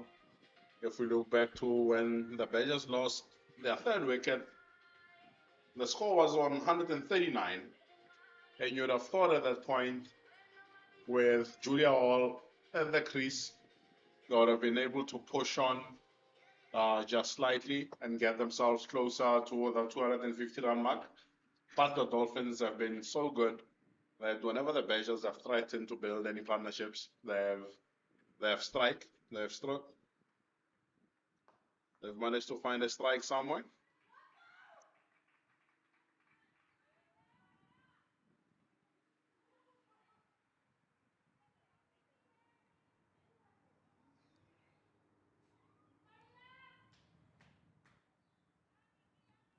You see Michaela Andrews back into a third spot. Yeah, and for a change, he will bowl from from the furthest end of the ground.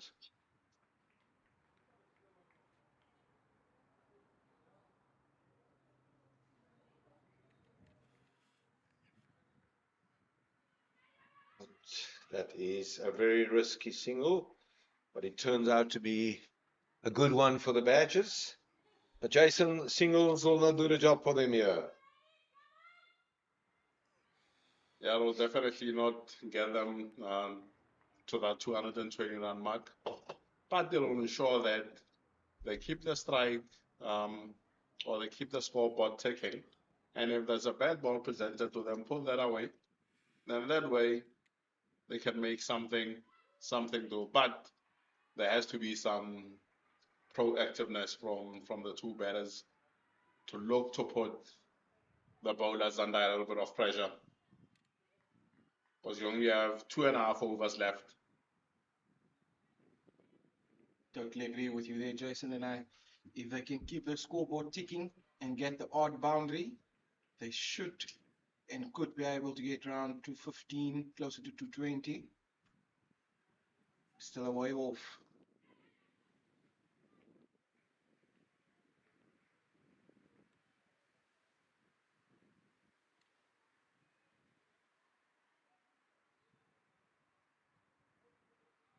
It's been a while since the last boundary as well. Getting into the final 2 overs of the first innings. What we're seeing the batters waiting for the ball to be totally in their half before they make the play. Oh, that was hit straight, but there will be protection out there. Well fielded. They will settle for the single. Oh, that is some ordinary running there from Martin.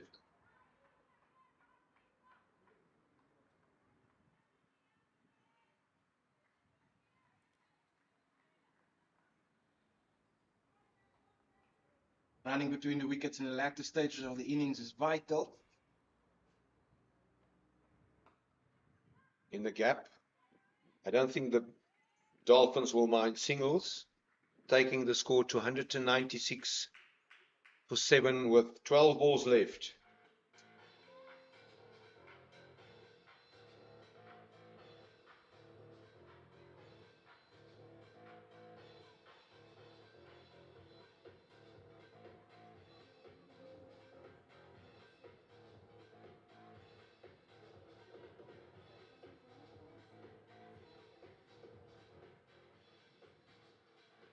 Vanetti to bowl the penultimate over of the innings from the commentary box end. 2 overs to go, Jason. 3 wickets in hand.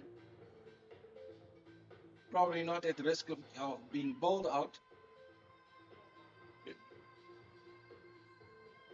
Yeah, I think with 12 balls left, we'll look at 14 more runs. Get yourself. Well, that will be vital. This will be a boundary. No, it is not. Is it a boundary? Keep an eye on the umpire, Mr. Zukum Relazi.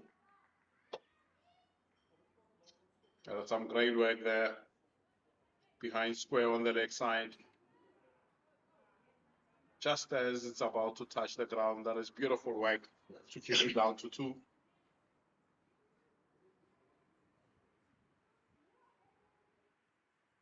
Panetti. It's a risky single, but good backup there. Can Kayakaze Mate strike a magical boundary? The penultimate over of this Gardenwood Badgers batting innings.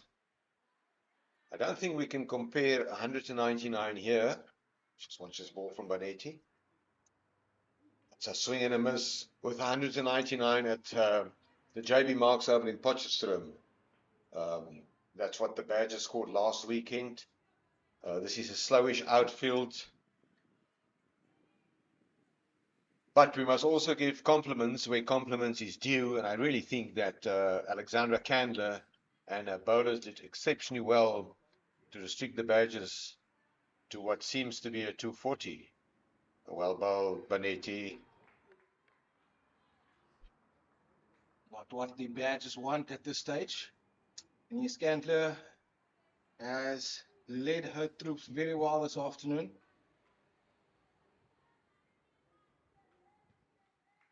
The Dolphins can be very proud about their efforts so far this afternoon. Still not over. Still another innings to come. Mate will pick up a single. Yeah, it will be a challenging run chase because my experience has told me over the years that 200 can be a very challenging total on a field like this, slowish outfield. And there's also this the important thing of scoreboard pressure. But one will also imagine that over the years that the Dolphins has learned a trade to chase down scores like this. In the gap, will this be a boundary? No. Courtney Goulden runs around, does the fielding. Very good fielding from the lady in the orange shoes. She's done exceptionally well to stop that ball.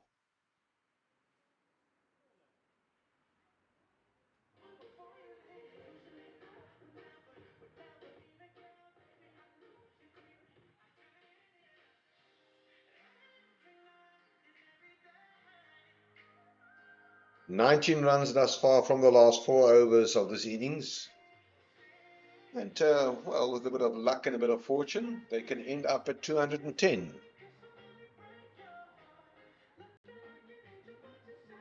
Yeah, I think at this point, that should be the absolute minimum for them. 8 more runs. Gets them to the 210 mark.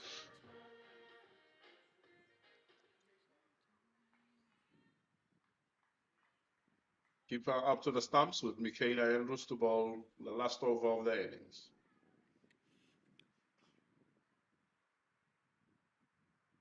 Well bowled. There's a bit of a shout there, but it will not prevent a single, and it will bring Nicoline Janssen from Rensburg on strike.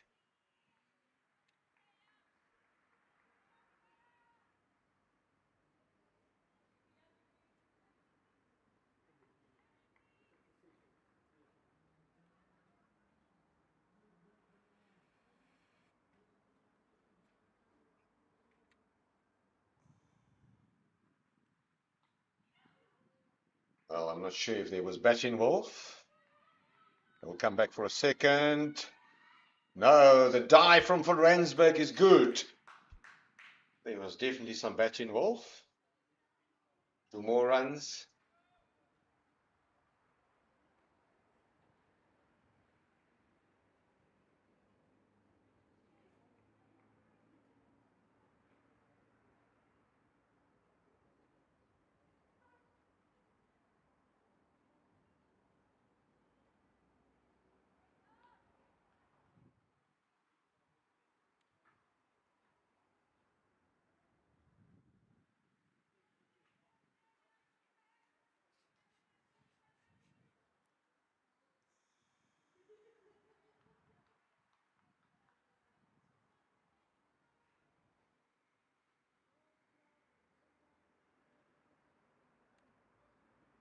Michaela Andrews to Nicolene Janssen from Rensburg. Swing down to backward square on the boundary, 1 run added. Fielded by van Rensburg. 206 for 7. And we've got 3 more balls left.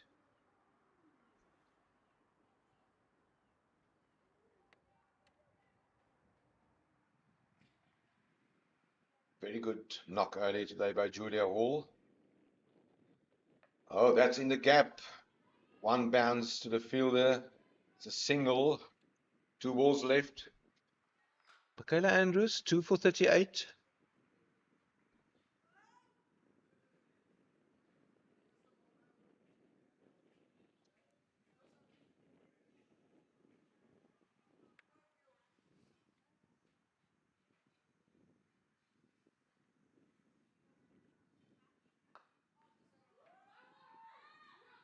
One bounce.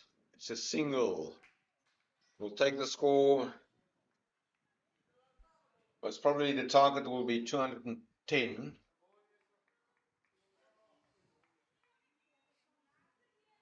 Jason, a very good effort from the Dolphins. And they can be proud of their effort to restrict the Belgians to this target under 250. They will scramble through for a single. Oh, and that's a run out. So they will end on 208 for 8. The news is that the Garden Badgers has won the toss this morning. They opted to have a bat first. Nathan, you're going to take us through the scorecard. Yeah, Garden Badgers starting off very well. 64-run opening partnership. Julia Hall, 80 of 107 balls. Was supported well by Dunga opening partnership, and then with Aziel Salia, 59-run partnership. 22 of 43, and then Mika de Redder. And then as well, Nicolene Janssen van Rensburg, 24 of 28, was your major contributions for the Garden Route Badgers batters at that stage. Bowling wise, Michaela Andrews, 2 for 39 in her 10 overs. Jade De Figueiredo, 2 for 32. Those were the chief destroyers for the Dolphins at the end of the day. So I think the Dolphins will be very happy restricting the Garden Route Badgers to 208 for 8. It's going to be an interesting and a mouth-watering chase, Jason. Should be a very interesting chase. I think for the Garden Route Badgers, for them, now the thinking should be we've got the runs on the board and we can be able to create pressure and hopefully strike early blows here to put the Dolphins under a little bit of pressure. Then for the Dolphins, on the other hand, they'll look to build partnerships and possibly chase their score down by playing well in the middle overs, making sure they can control the tempo of the game from over number 11 onwards. We will be back after the lunch interval to describe on you how the Dolphins will do chasing a target of 209.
So we're back here at the recreation ground after lunchtime with the news that the Badgers, who has won the toss earlier today, has posted a target of 209 for the Dolphins. The Dolphins did well to pull things back. It was a good start from the Badgers. Julia Hall made a very good 85. There were two good partnerships.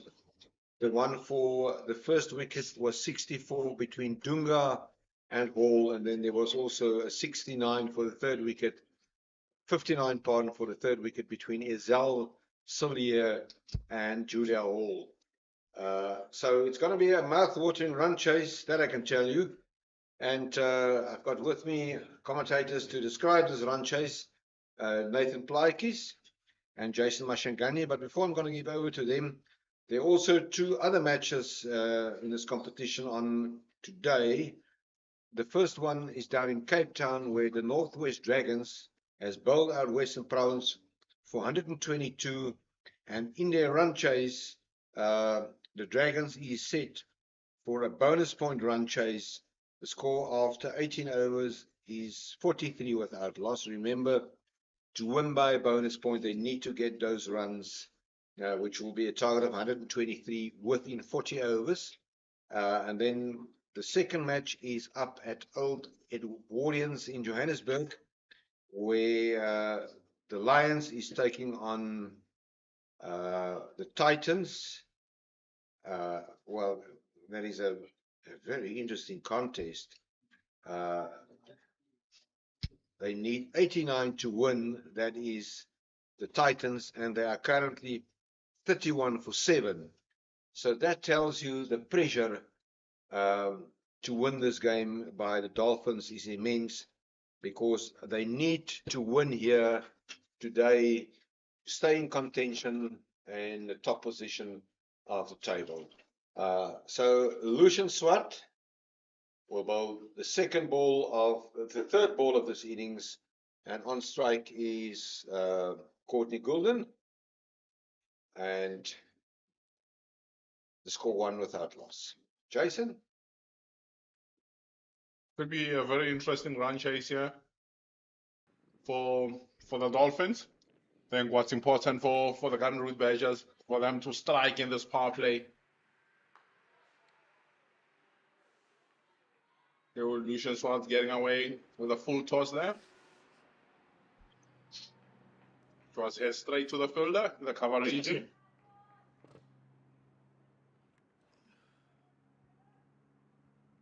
And the Dolphins are already on the back foot at the start of the innings. Watching Lucian Swart here, short, working that way to deep square for a single.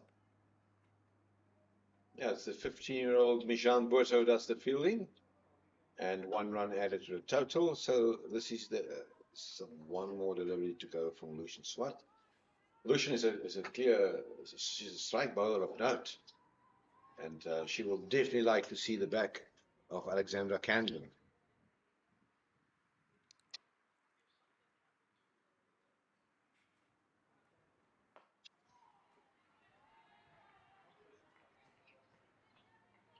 And that's the end of the first over. Hollywoodbets Dolphins, 2 without loss. Good start by Lucian Swart. The Hollywoodbets Dolphins. We just heard during the lunch break that they'll only have 9 wickets to play with here this afternoon, as the injury to Naidu was a bit more serious than what we thought was only a dislocated finger. Yeah, she went to the hospital emergency for x-rays, and we've got confirmation that it is very unlikely that she will bat in this Dolphins innings. Lucian Swart, she played 24 matches. I will now look at history, and in those 29 matches, she's back 28 wickets. Captain Zintle Kula played it out to point, which is Mijan Botha, no run added to the total. Lots of energy once again here in the commentary box. The great lunch with a busy morning, lots of action. And with me in commentary, of course, is Nathan Plaikis and Jason Mashanganyi. Kula in to Courtney Goodwin. Well, she definitely changed her foot gear during the innings break. She's got white cricket shoe on. She's bowling and Dolphins are in the field. She's got those really clear orange footwear.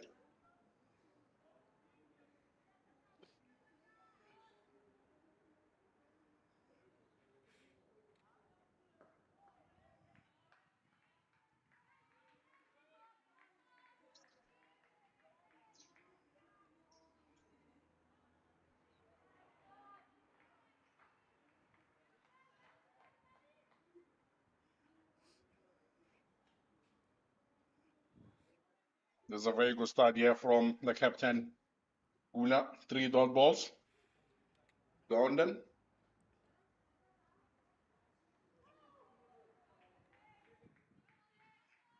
Good bit of keeping there by Mika the River.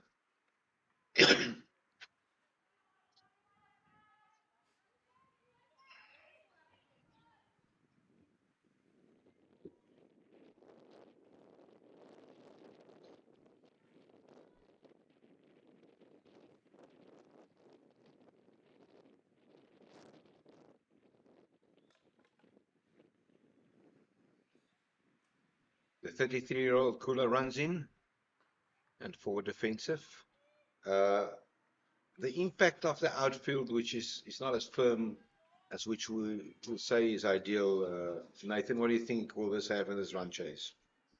I think that 209, 208 total of the badges. You can probably put another 20, 25 runs to it.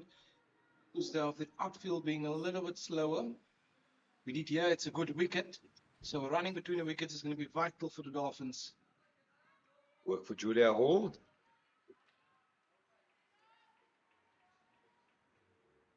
Maiden over to start off for the captains in Kula. Dolphins are 2 for no loss after 2 overs.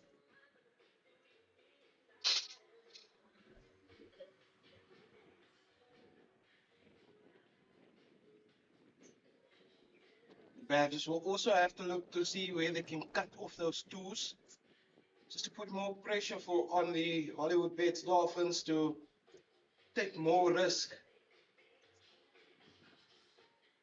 207 more needed, still 48 overs remaining.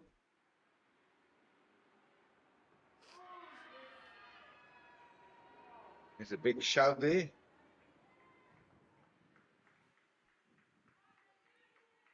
Umpire Khalasi not interested on this occasion.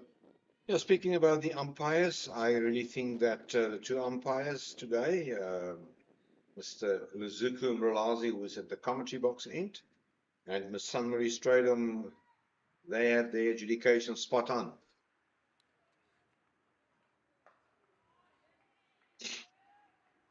Umpires usually do not get the credit they deserve. It's tough work to make decisions on the spot out there.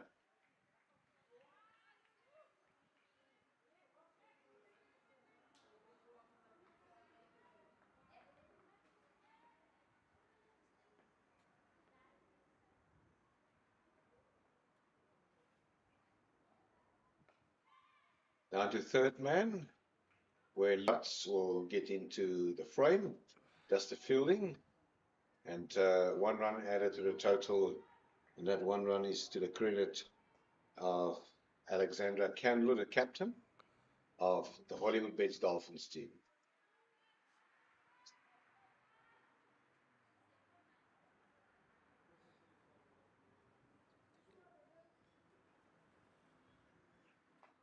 Firmly stroke, straight to the fielder at point, Kiara Fisher, who does the fielding. Swatch has a lovely action, very smooth. Rhythm is there, hitting the line in length that you want. Just a little bit too wide in that instance, but got away with it.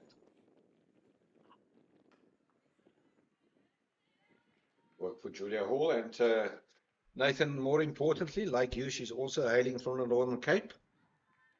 She was born in Uppington on the 23rd of August, 2004.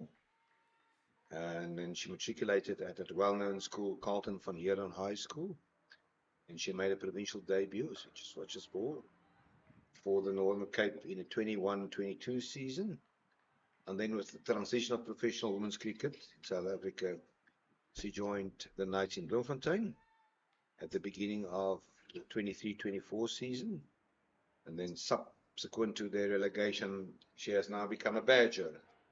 So the score after 3 overs, 3 without loss.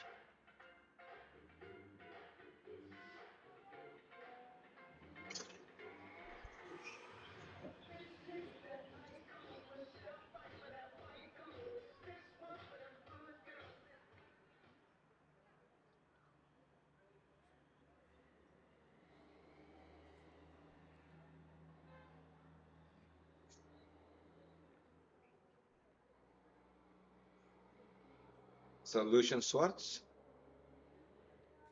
the captain, will run in to bowl to the other captain, Alexandra Candler. So it's basically skipper to skipper.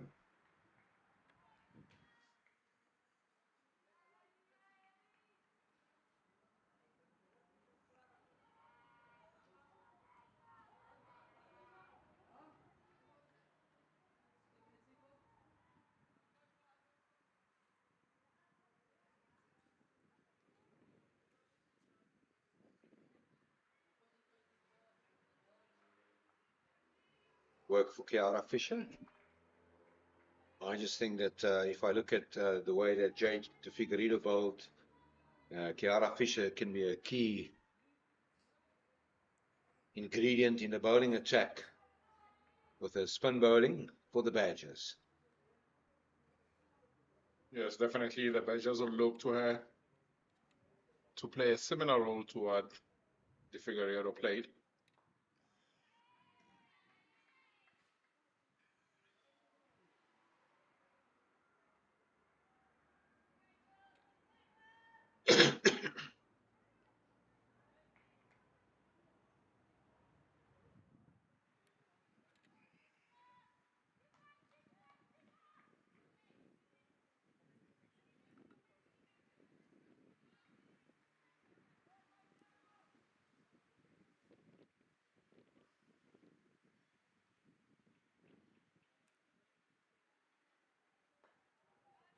Right on the money from the 33-year-old Kula.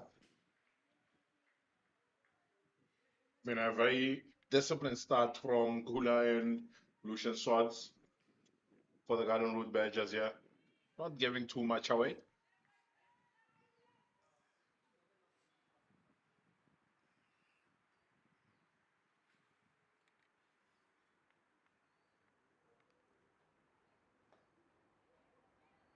And work for Kiara Fisher. Very good bit of jumping and keeping skills from Mika Derrida. Yeah, Kiara Fisher, of course, she played most of her provincial cricket for the opponents today, the Hollywoodbets Dolphins.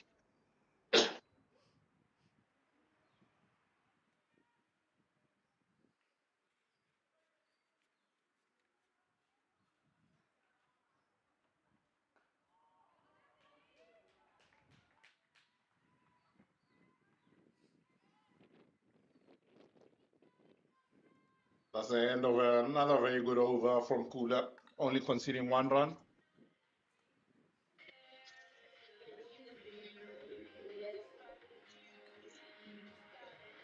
Dolphins currently scoring at 1 to the over. Yeah, it's not panic stations yet.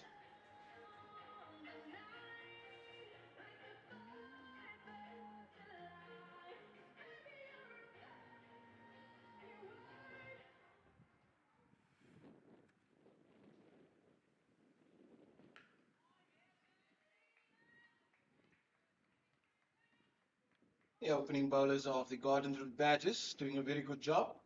4.1 overs, only conceding 4 runs. As you say, it's not panic stations.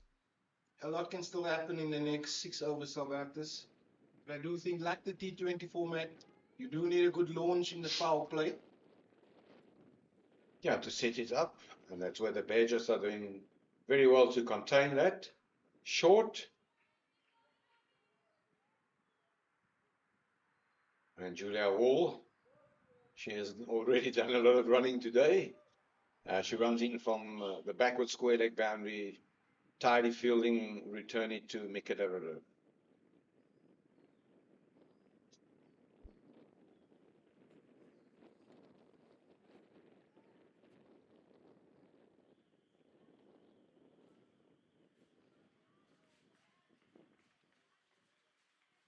So I was just pulling out of that one, just making sure third man fielder is in the right position.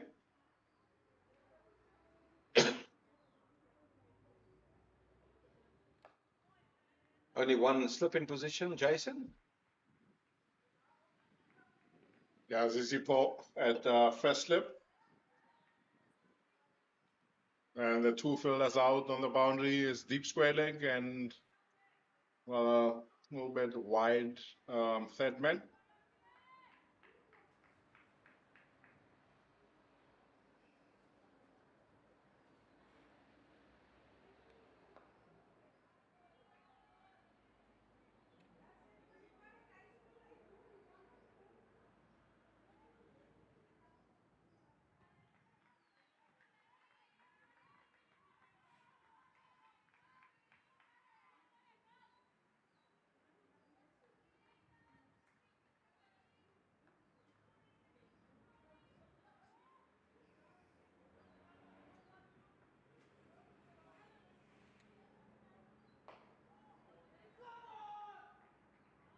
Work for Izal Solier.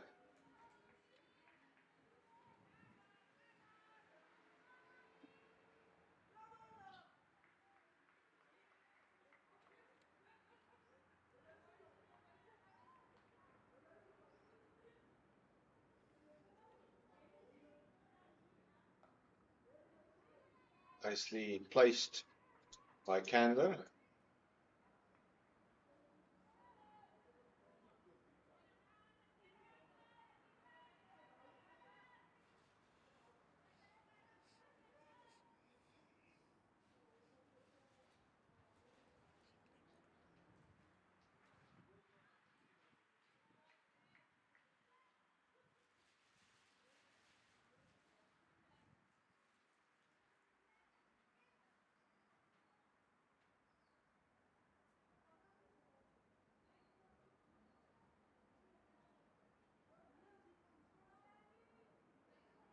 Yeah, I'm very surprised to not see the name of Sandra Candler amongst the top averages for the season. She is normally one of the most dominating batters from a Dolphins perspective. But in runs Zintle Kula.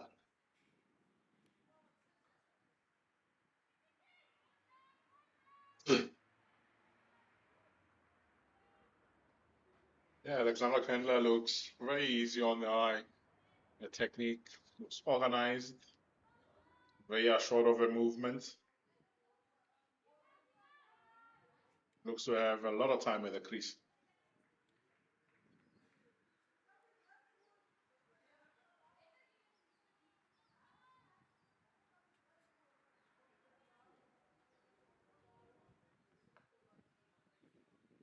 The Badgers won't mind the dot balls. Kula is bowling a very good tact line. Very consistent so far in 2.2 overs. Yeah, and obviously what is also important, from time to time, it still unfortunately dictate the destiny of the outcome of games. There's a swing there and a miss. Is the number of wides to be bowled, and the Badgers has done exceptionally well to restrict that. A very disciplined bowling by the Badgers at this stage. Would be interesting to see how Zintle Kula uses her bowlers this afternoon.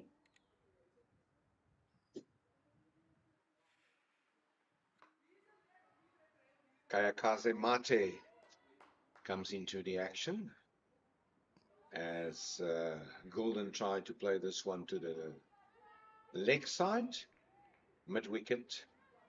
It's patrolling.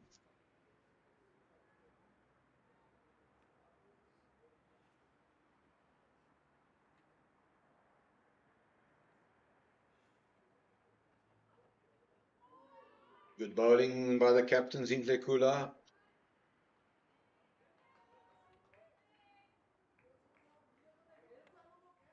As much as the Dolphins haven't scored much, still going at 1.4. I think the one thing they can be happy about is the type of intent both batters are showing.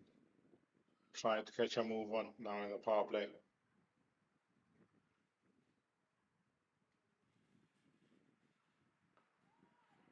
Once again, work for Kayakaze Mate.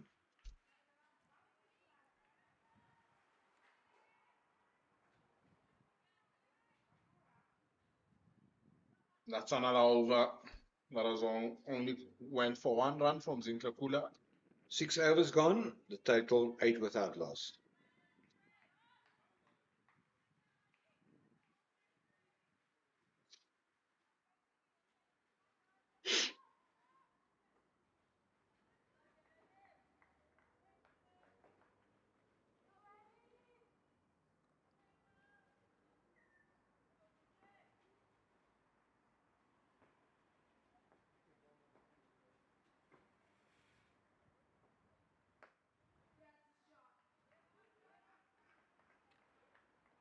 Set out to the offside, straight to Kiara Fisher at point.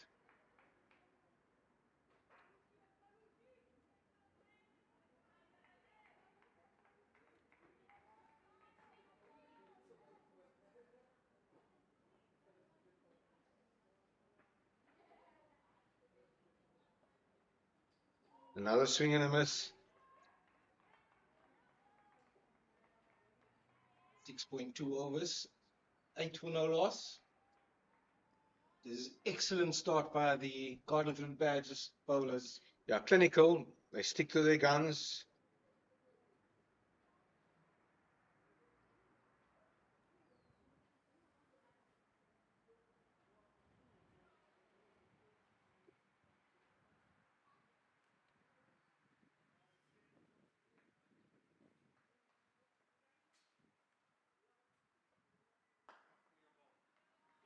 Work for Isal Solier.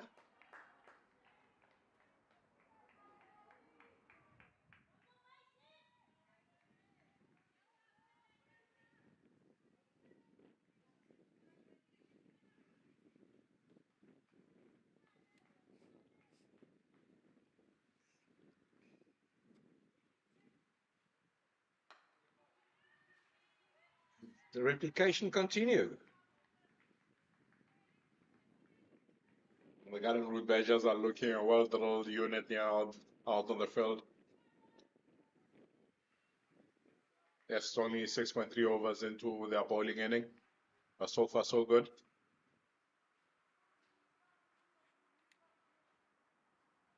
Full in the gap.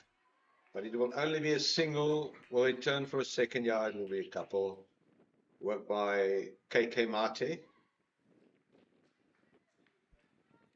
Very good shot there by Kendler to find that gap. Very small gap. With 4 fielders out in the cover point region. They run well enough to complete that double.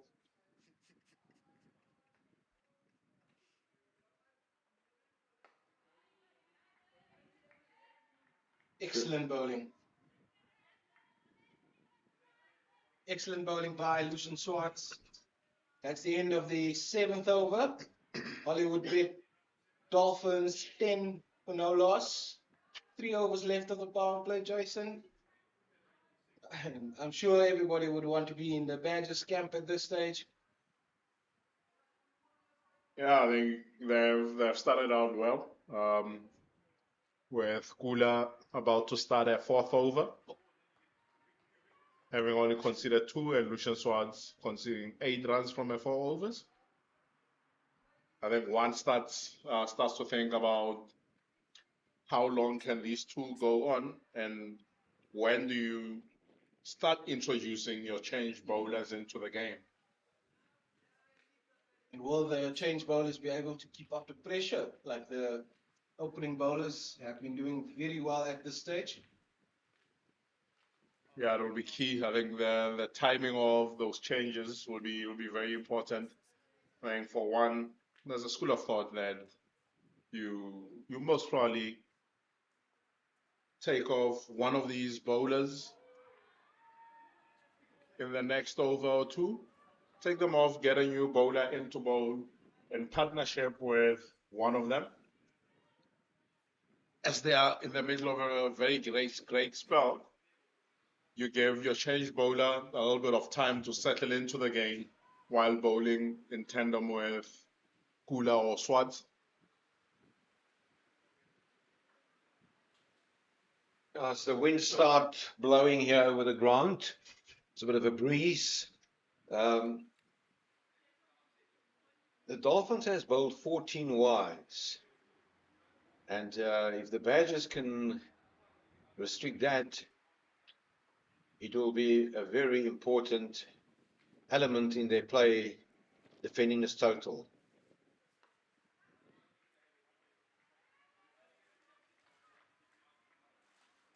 So far, they've started out well.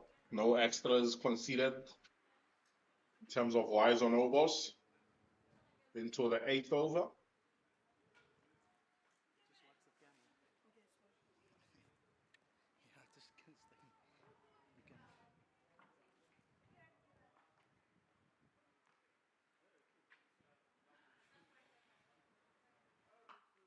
That is a aggressive cricket shot, and it will be hit over mid on, will not reach the boundary.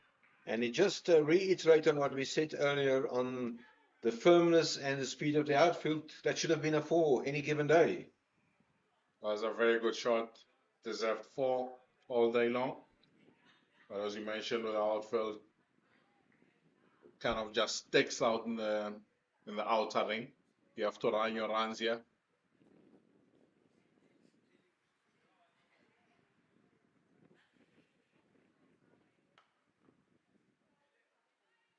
Work for Mijan Botha. I think it will be very important for the batters to choose the areas they want to hit the ball in. There is certain areas around this field that where the grass is much more flatter, so the ball could race to the boundary. Yeah, such as the straight boundaries towards the freer street end. We haven't seen a lot of straight hit boundaries today. Airborne in the gap. It will be a single. I can recall there was a magnificent straight hit by Julia Hall from the bowling of the captain, Alexandra Candler.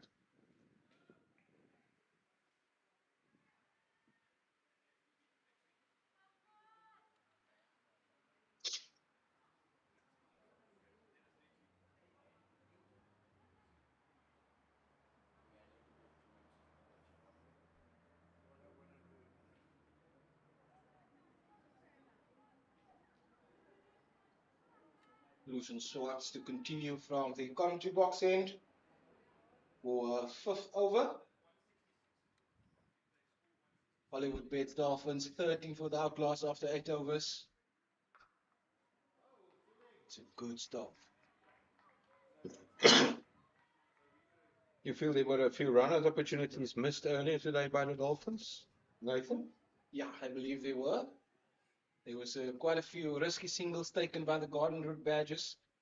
Probably opportunities the Dolphins will look back at and say they got a few more runs than what they truly wanted to. Swing and a miss. Courtney Goonan.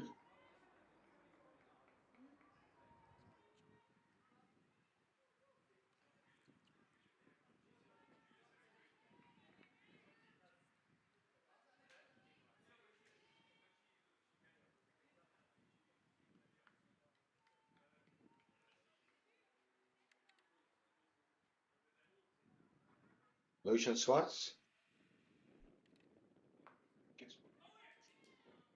There's a bomb ball. There was a bit of excitement. We used to call that a crowd catch, Nathan. You were quicker with the translation than I was. Still a good stop. Yeah, that ball was flying to slip. Yeah, it's great to see Lucian Swartz back into her best form. Oh, that's a good shot. Into the gap. Square cover will be stopped. They will hit. Come back for a second. That was a very well executed shot by the left-hander Golden. And taking the score to 13 without loss after 8 overs.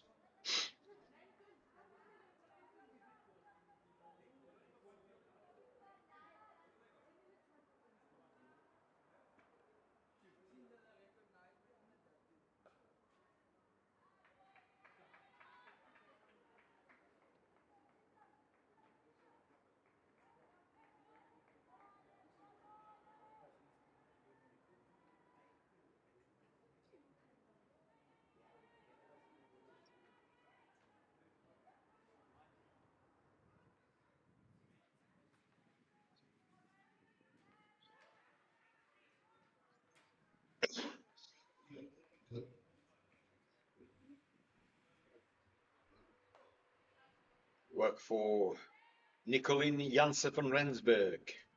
He does the fielding. That's the end of the 9th over. The score 16 without loss. And after this over, I will give over to Jason, who is make all these nice over by over comparatives. And that will give you a very good indication on where this game is potentially heading towards.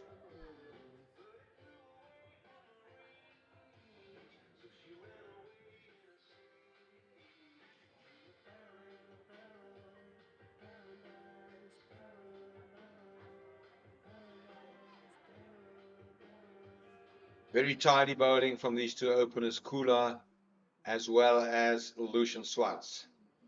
So Kula, the captain, to Courtney Gulden.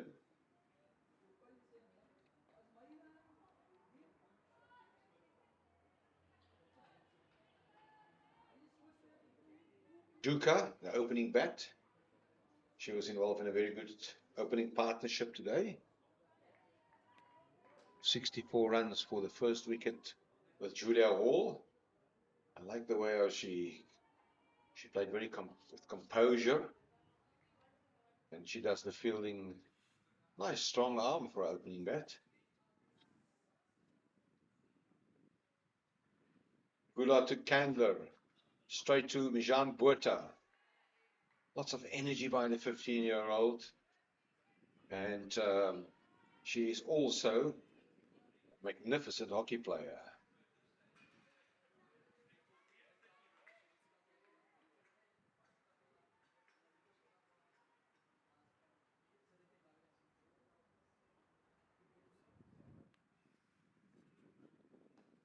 Tidy bowling again by the captain. Jason Zintle Kula is really asking the questions here this afternoon. She has been very consistent and she's bowled with great control. She hasn't given a lot of width in her 4.3 overs to date. I think for herself, as much as she's in the middle of a great spell, she needs to start thinking about when does she possibly introduce her change bowlers into the attack. Mijan Botha is quick to move around. It will only be a single. Yeah, I just saw Nicolien Janssen van Rensburg was start warming up. So maybe there was a message relayed to her. Janssen van Rensburg, of course, was the captain last season.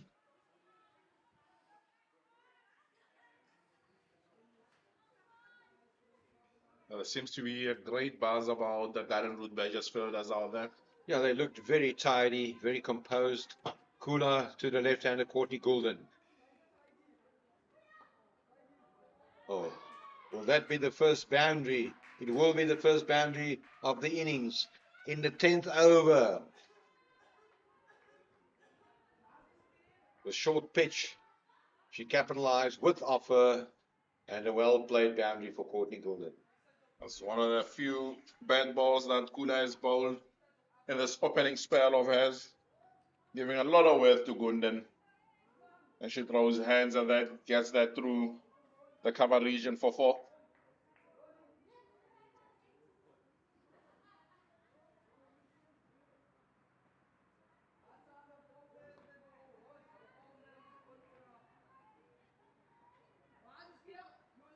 So that's the end of the power play. And Jason, the competitive score of the Garden Badgers after 10 overs?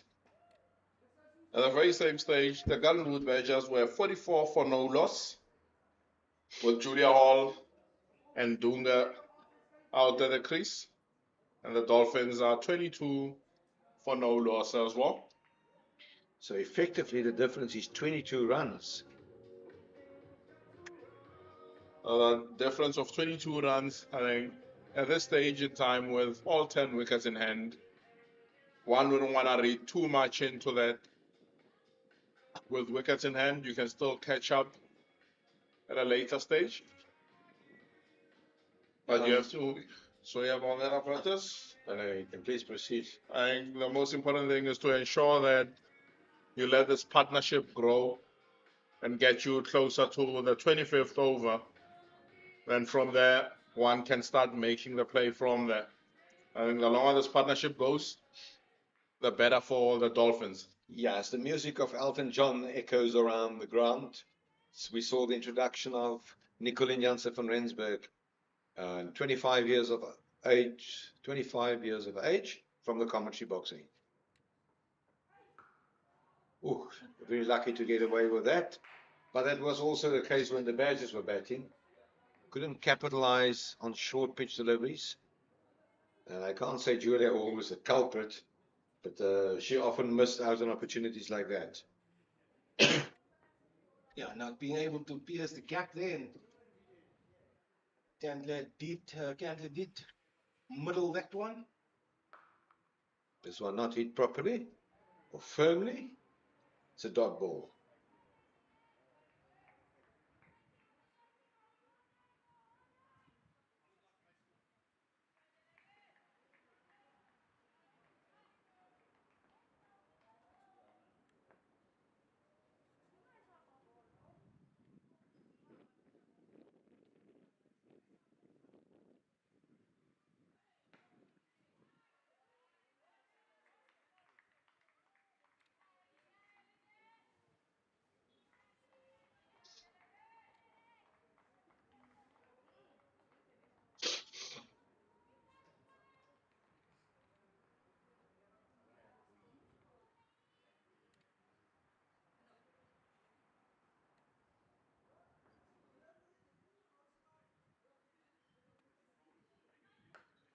I think that's the best ball of the over thus far from Nicolien Jansen van Rensburg.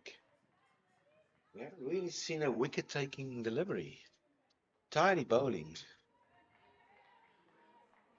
I think on this wicket, you have to create pressure for as long as you can, and you'll reap the rewards for that. Yeah, mind you, we also saw it when the Badgers was batting.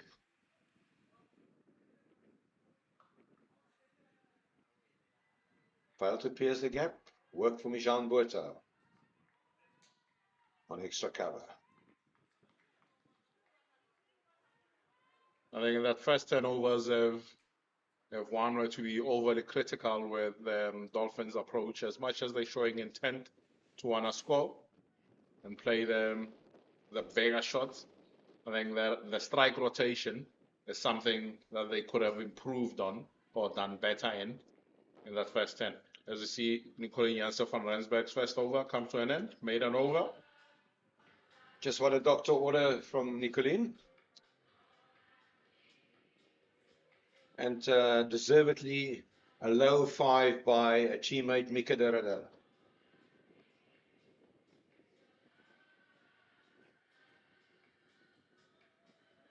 We spoke about this earlier, Jason.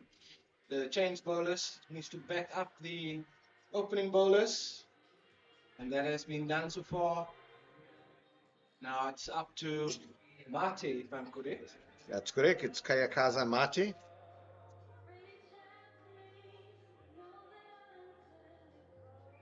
The only concern I would have at this point in time is that you're bringing on two new bowlers at the same time.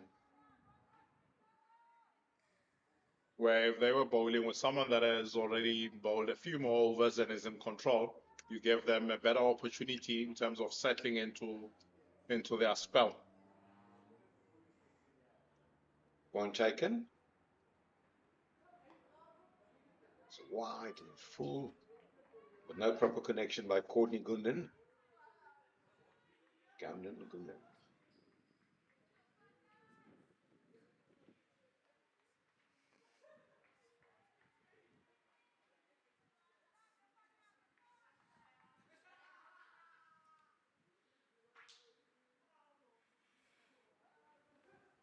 That should be wired. And also the first wide of the innings in the 12th over.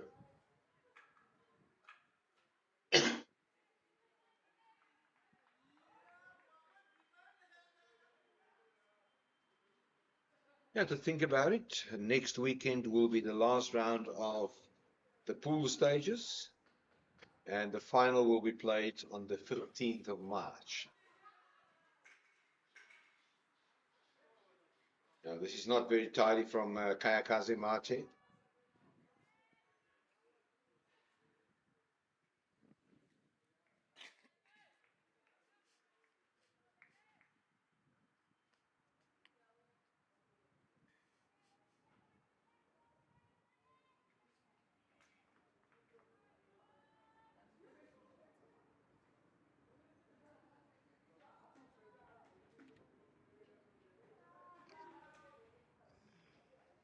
Definitely an issue with her run-up and her rhythm.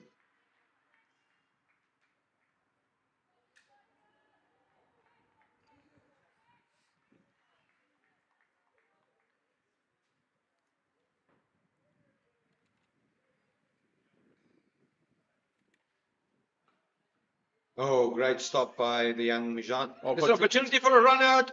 It should be out, and it's out. That's a massive misunderstanding. And good capitalization by the Badgers. See the back of Alexander Candler. That's a case of ball watching and not looking at your partner, but the Badgers won't complain. Yeah, great stop there from Mijan Botha. She dives, and Candler, well, she can argue it was a call, but I don't think that one was on. Yeah, it was brilliant fielding by the youngster. Created the opportunity for the Badgers, and they took it with both hands.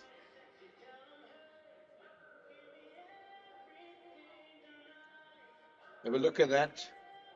The old saying, never run from a misfield.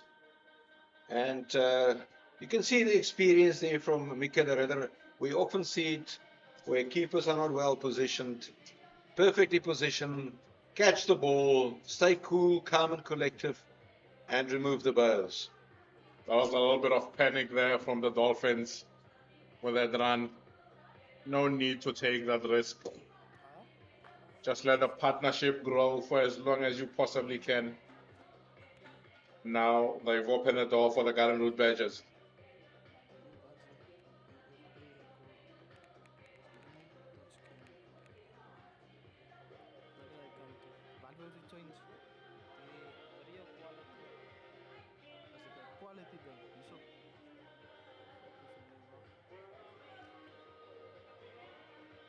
That wicket and that break in play possibly also gets Kayakaze Mate in a better frame of mind to get more into her spell.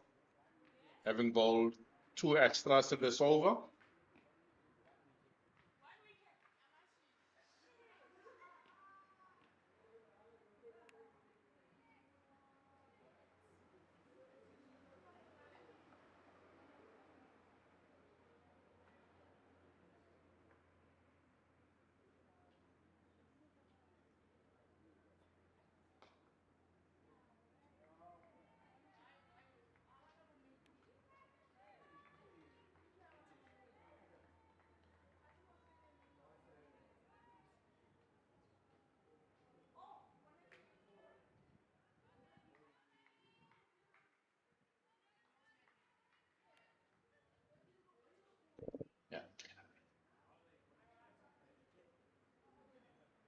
Mate to Elandrianse van Rensburg. Airborne. Put down. Put down. And Julia Wall immediately apologizing. I think it was a great slow ball from KK Mate. And that one went airborne. That's also the first drop catch that we see today.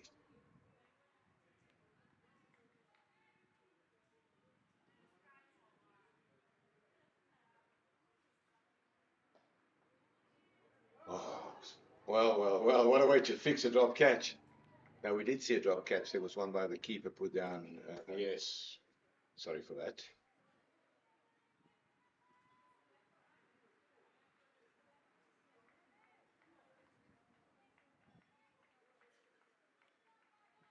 It was actually a regulation catch.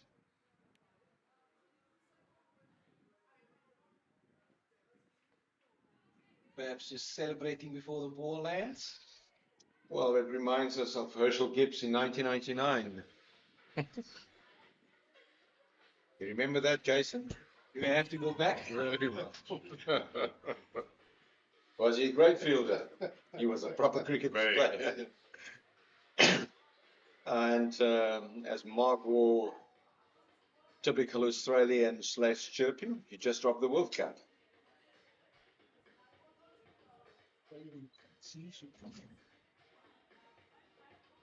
A very good comeback over there by KK Mate after bowling 2 wides. And on strike is Courtney Gundan on 13. She'll go around the wicket for the left-hander.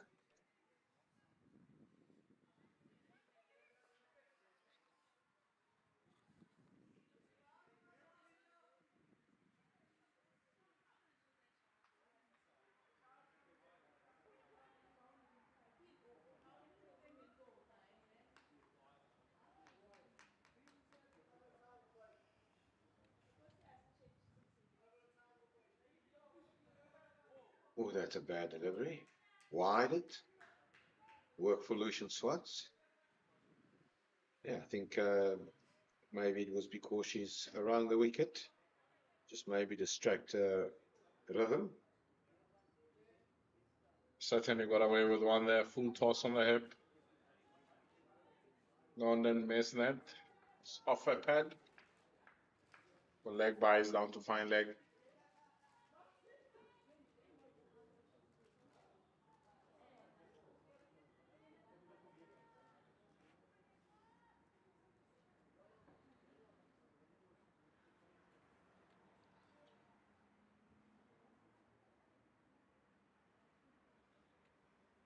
So it's Nicolene to Elrise Jansen van Rensburg.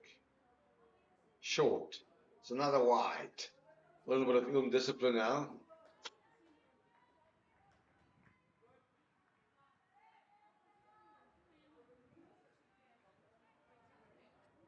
Now seeing 3 wide balls in the last 2 overs, or rather the last 1.1 overs.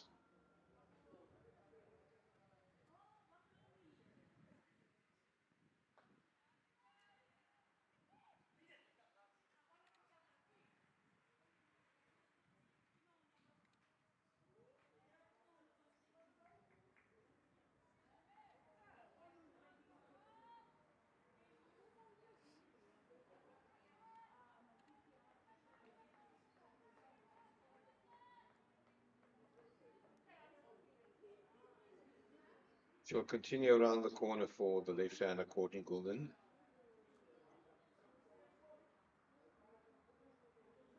Oh, that was a great delivery, swinging, and she put this one down from her own bowling. It was a great effort.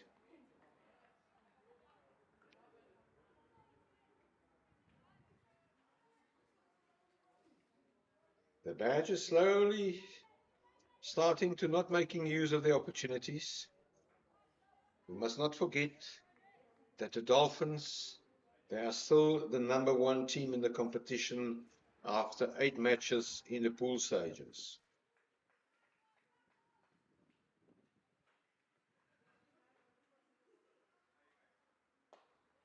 I like the swing that he's getting. Yeah, a line that he starts with is very good. It's forcing Gundan to play the ball. They're creating opportunities. It's just about taking their opportunities.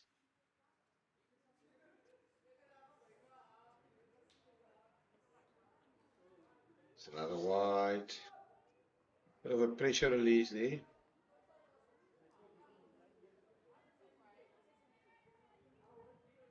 On a relatively good wicket, good batting wicket, you want to take all the opportunities that come your way, especially after your opening bowlers bowled a power play of conceding only 22 runs in the first 10 overs.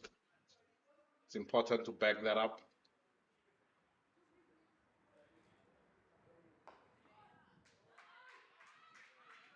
With Offord, who will be stopped by Julia Hall, and it's a nice return throw. And all of a sudden,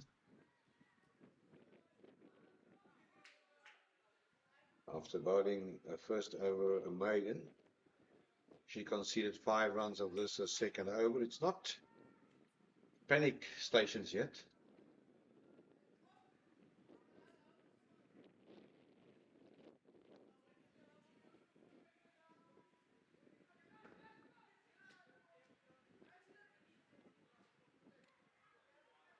Well, the match up at Oudtshoorn in Johannesburg between the Fidelity Titans and the DP World Lions. It's a low-scoring affair. Earlier today,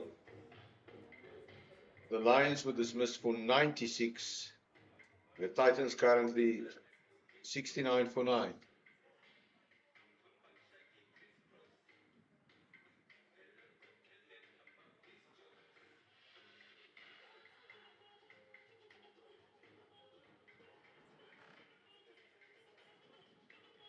We'll see a change in bowling from the Fear Street end with Kiara Fisher coming into the attack to replace Kaya Kazemate.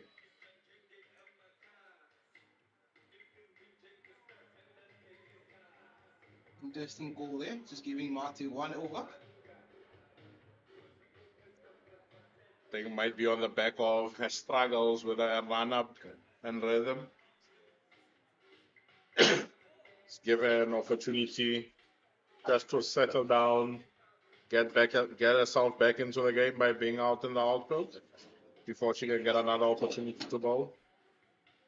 That's quite an interesting call.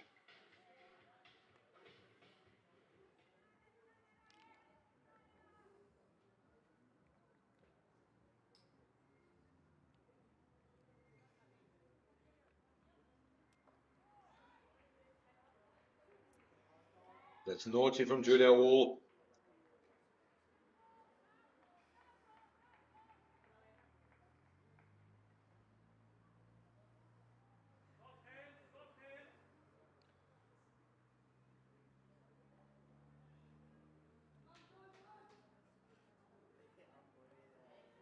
They will switch to around the wicket for the left-hander.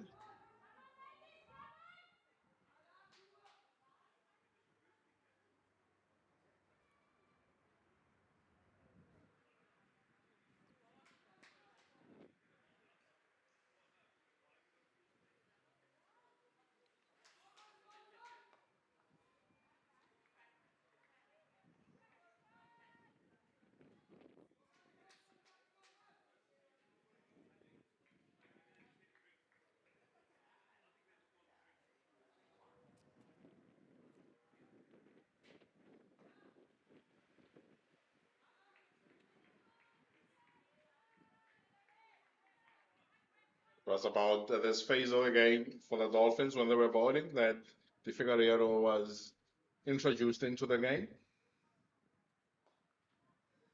It will be interesting to see how the Dolphins approach facing Kiara Fisher here in this period.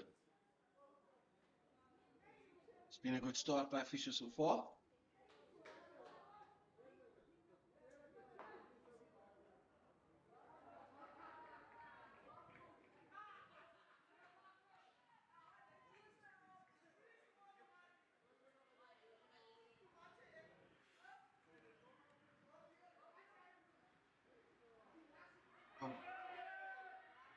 And he's adjudicated leg before.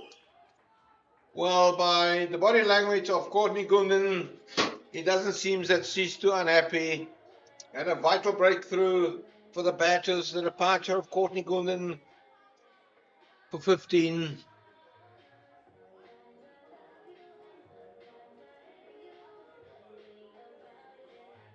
Kiara Fisher strikes in a first over after being introduced to replace Kaya Kazamati, who had only bowled 1 over. An inspired bowling change by the captain Zintlakula as Fisher traps Gounden leg before wicket, right in front.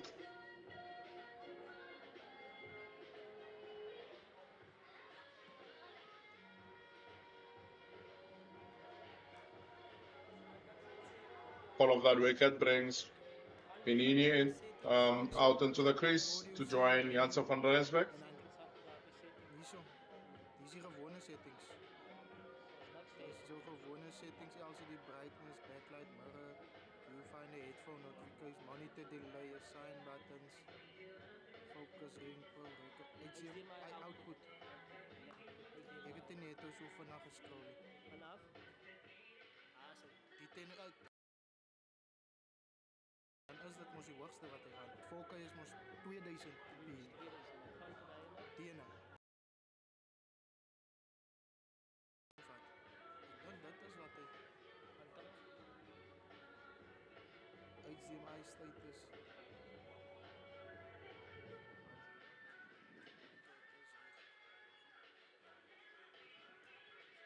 Ek het net so vir jou afgeskrol want ek het gecheck na en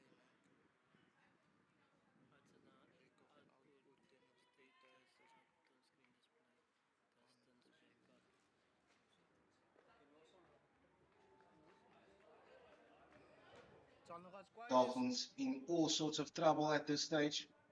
31 for 2, effectively 3 down after 14 overs.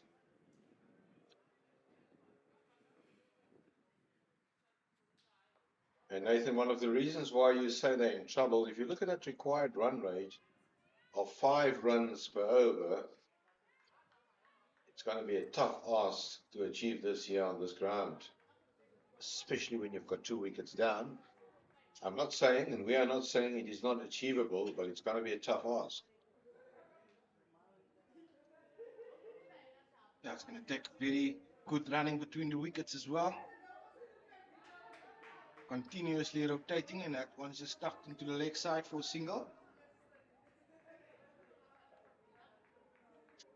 I think as we have seen throughout the Badgers innings, and now 14.2 overs into the Dolphins innings, no one has been able to score consistently over a period of time at over 4 to the over.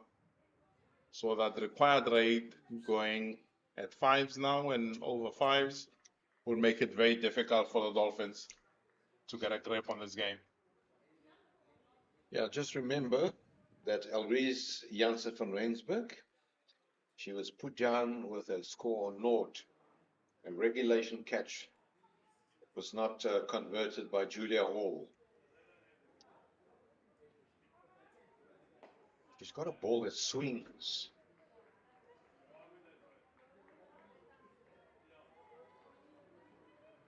Say something.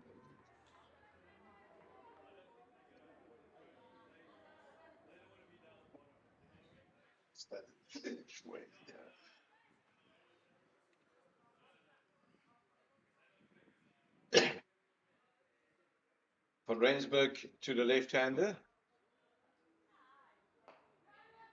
I just feel that with that swinging ball that's swinging into the left-hander, I can just anticipate it. Some of the fielders on the offside can get into action.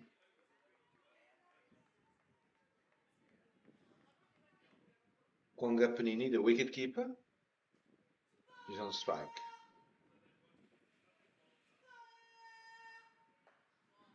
That's worth offered, but it will only be a couple. Lucian Swartz is after it. She's very quick. And 2 runs to the total.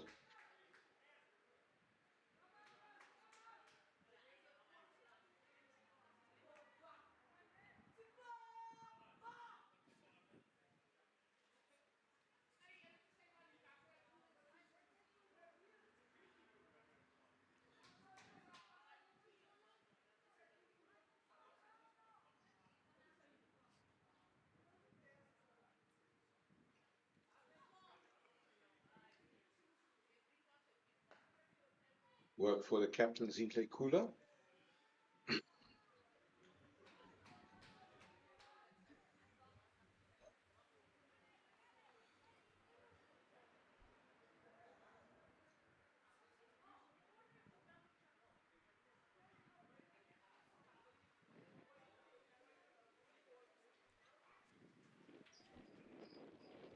There you can see in your picture the coaching staff of the Hollywoodbets Dolphins. Score now after 15 overs, 34 for 2. And the Badgers at the same stage were 64 without loss. So that will tell you the story, how this game is, in which direction this game is moving. Kiara Fisher in.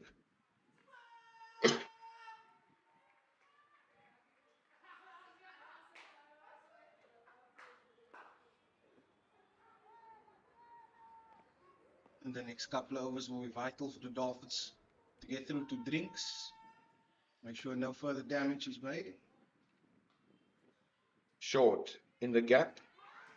And it will be a couple for Van Rensburg. There's some hesitation. And it should have actually been a couple. Not very good communication and good running. And we've seen quite a bit of that from both teams.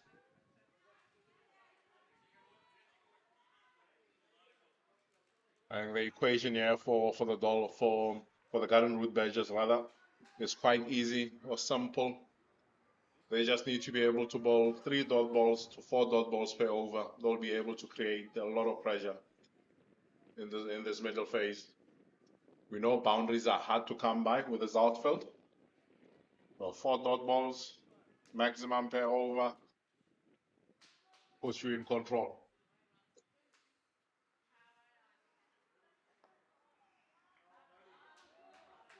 And Kiara Fisher will be key.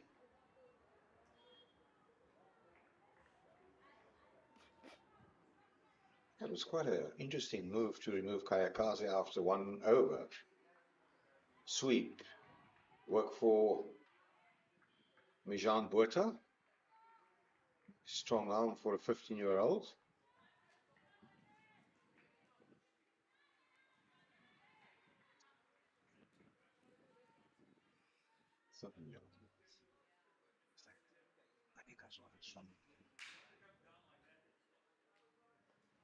Just a correction, the fielding has been done by Annika Swart. She is somebody that has got a proper javelin throwing arm.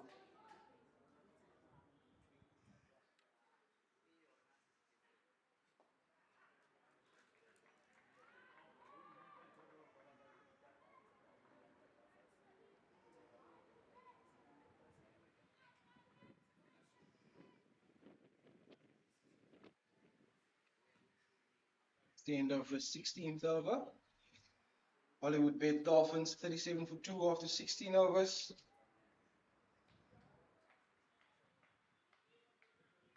Still needing a further 172 more runs for victory.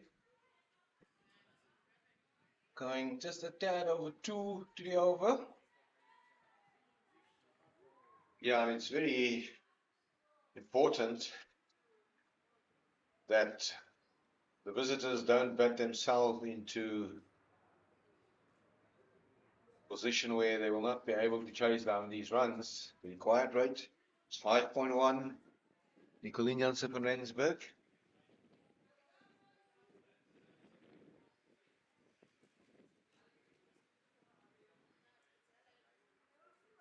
Oh, that's a great delivery, beating the outside edge of a namesake, Ulrich Jansen van Rensburg. The great thing here from Captain Zintle Kula is that she's kept the field up and has only used 2 fielders out on the boundary. On this occasion now, it is third man and deep square leg with everyone else up in the ring. Oh, it's tidy bowling from Nicolien. Well, will today be a day of upsets in the Hollywoodbets Pro50 series?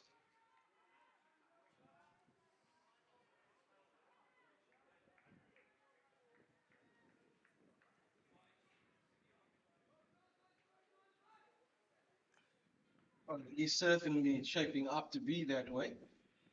Look at the current. It's a small. Oh, that's a good execution. That's 4 runs, the second boundary of the innings. Great shot played by Ulrich Janssen from Rensburg.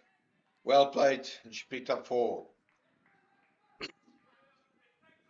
As we said in the beginning of the innings, that's the areas that they will look to have to identify.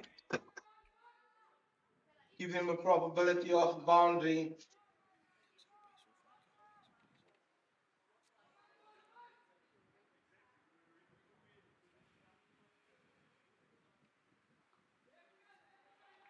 Pushed wide of Kiara Fisher, who runs around, does the fielding. Very good betting there from Jansen from Rensburg. Follows up a boundary with a single to rotate strike. It's very good awareness that.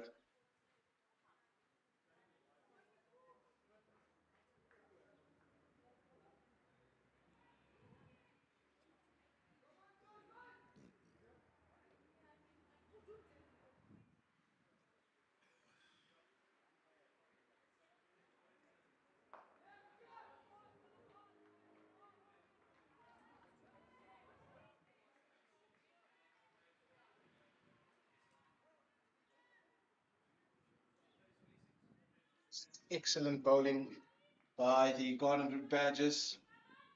Fielders are in very tight as well, making sure they give nothing away to the Dolphins.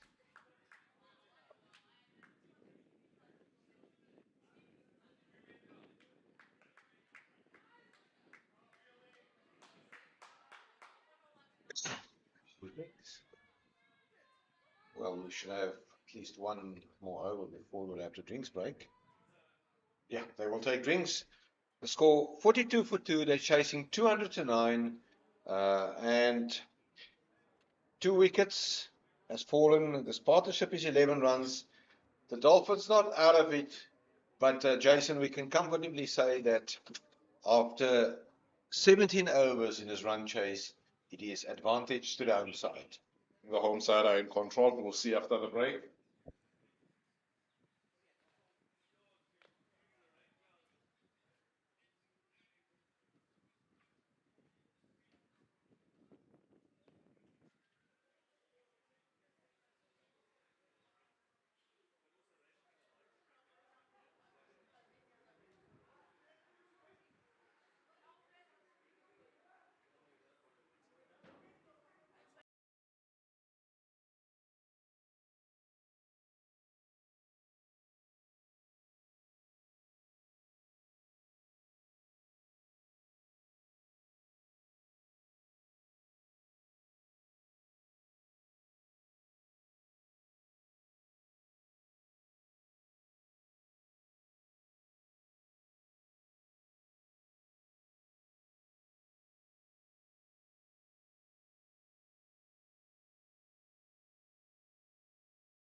So we're back here at the recreation ground after the first drinks break.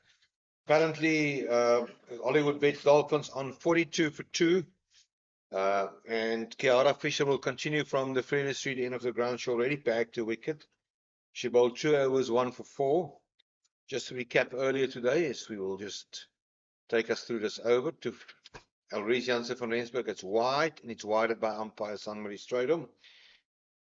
The Badgers won the toss. They batted first. They scored 208 for 8. Julia Hall made 80. Nicoline Jansen van Rensburg 24. Isel Sillier 24. And there was Mika Derrida with 20. The pick of the bowlers, Jay De Figueiredo 2 for 32 in 10. Michaela Andrews 2 for 39 in 10. And in reply, the Dolphins are now 43 for 2. Airborne, straight to Mijan Botha. And there is no addition to the total. Yeah, Elrise Jansen van Rensburg, she's on 10. She was put down with a score 0. Oh, that's good observation. A vacant area. And Dunga runs around, does the fielding. And 1 run added to the total. No third man in position.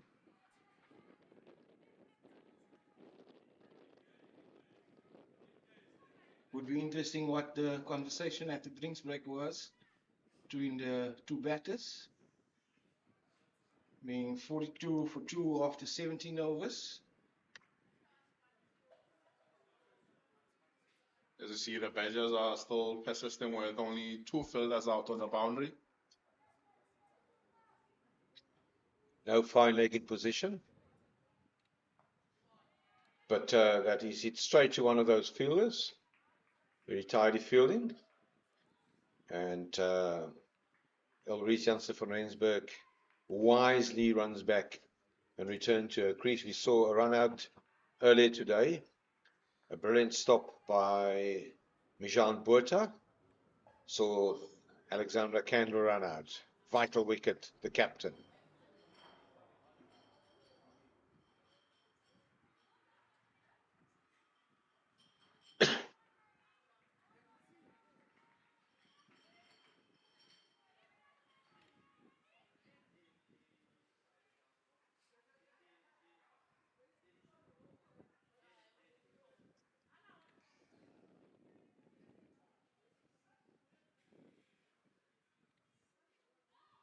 Work for fine leg.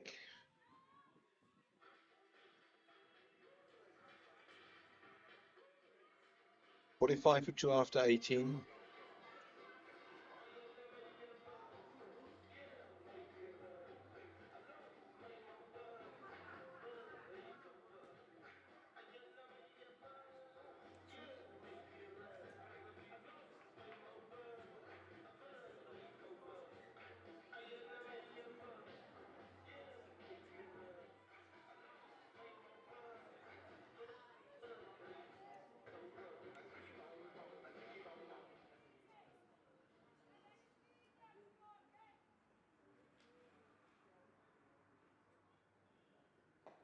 Oh, what a... And for the second time, Nicoline Jansen van Rensburg could not hold on to her own catch and ball effort.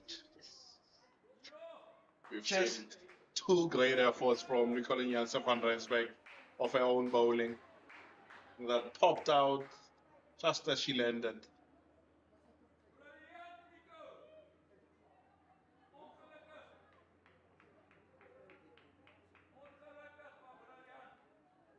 Oh, that's a massive dive towards her right. She did well to stop that ball, but unfortunately couldn't hold on to it.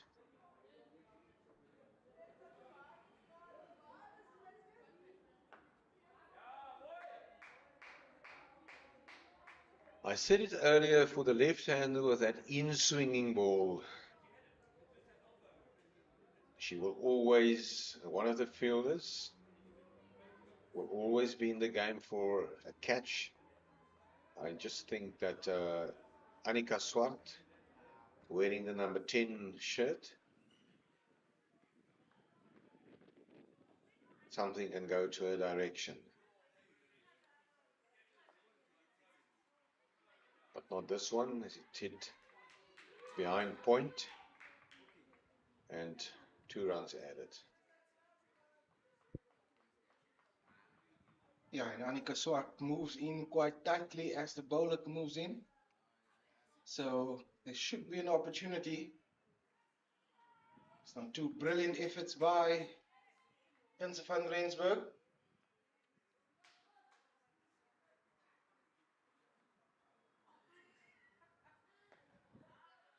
It's another dot ball.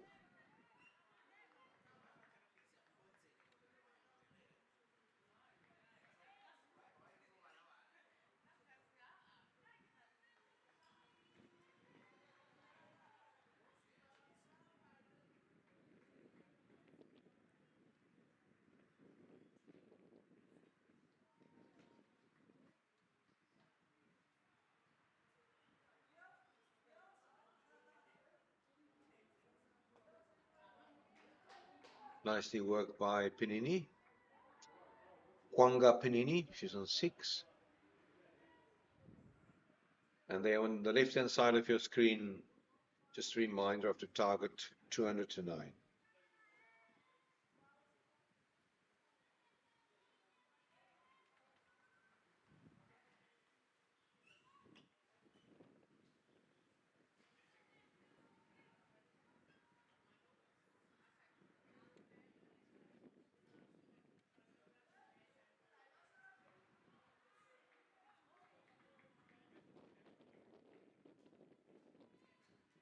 It's the end of the 19th over. Hollywoodbets Dolphins 48 for 2.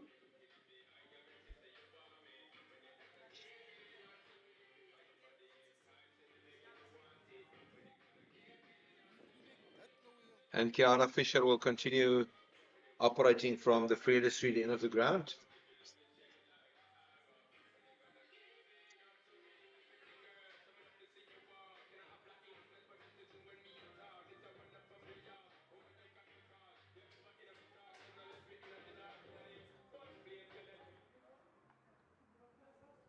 Kiara Fisher around the wicket to the left-hander.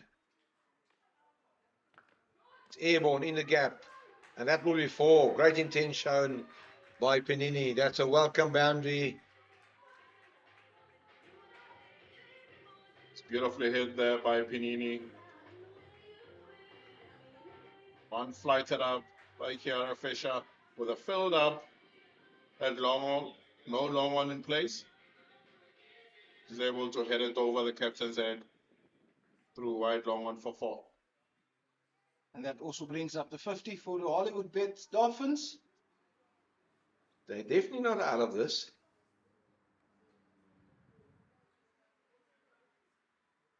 I think their success will depend on how they approach the middle orders.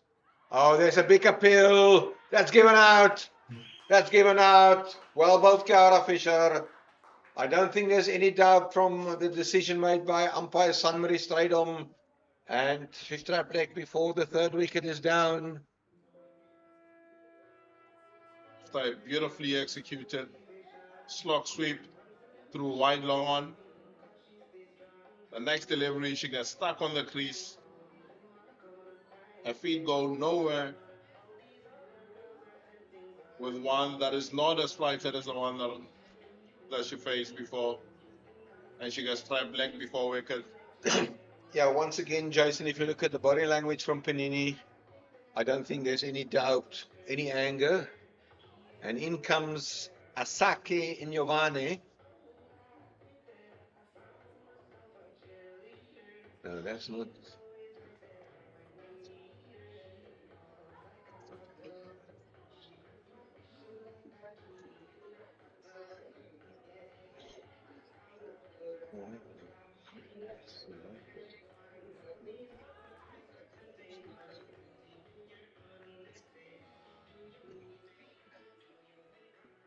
Well, the name shows that it's Jay de Figueiredo, but according to us, the new batter is Asake Inyovane, who, like Michaela Andrews, is no stranger here at the recreation ground.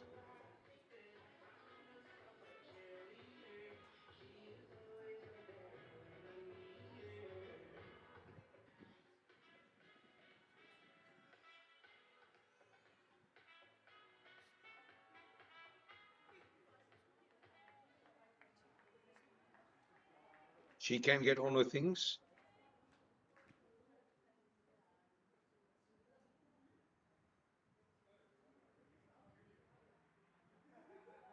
Swing and a miss from the bowling of Kiara Fisher. She hails from the Kai area.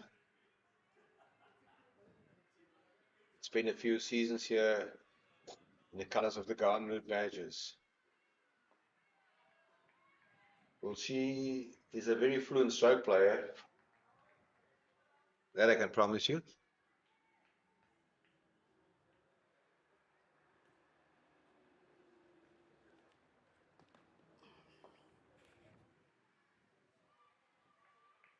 It's come to the crease with Kiara Fisher in the middle of a very great spell. 2 for 11 after 3.5 overs.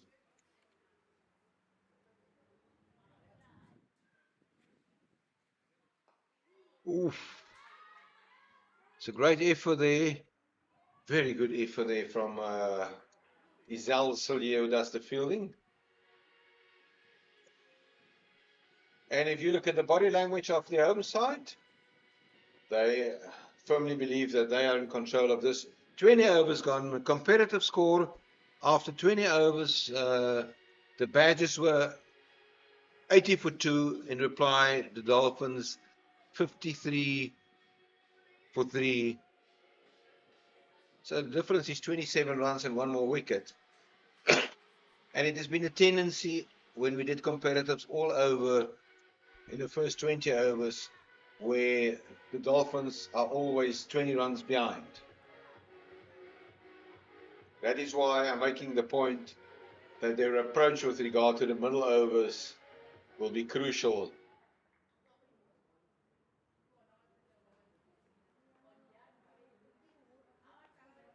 It will be important that they do not leave themselves too much to do at the back end. But I can tell you that we've got a game on here, definitely. It's not done yet. We also then received the news earlier today that the Lions has defeated the Titans and the Northwest Dragons, the Western Province in Cape Town.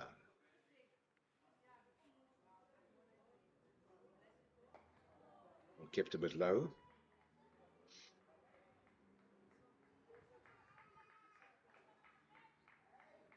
The great start to the over by Nicole Nyasa from Ryswick.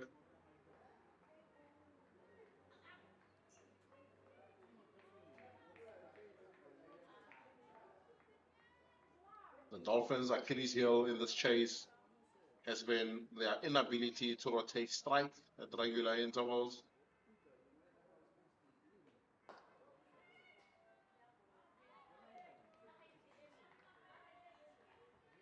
They've shown their intent to try and head through the field, but they have not been able to manipulate the field and rotate.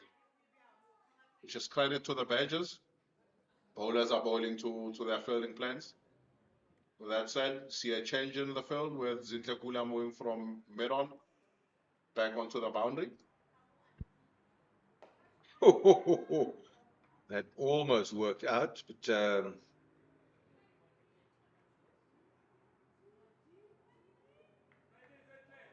Fortunately not timed.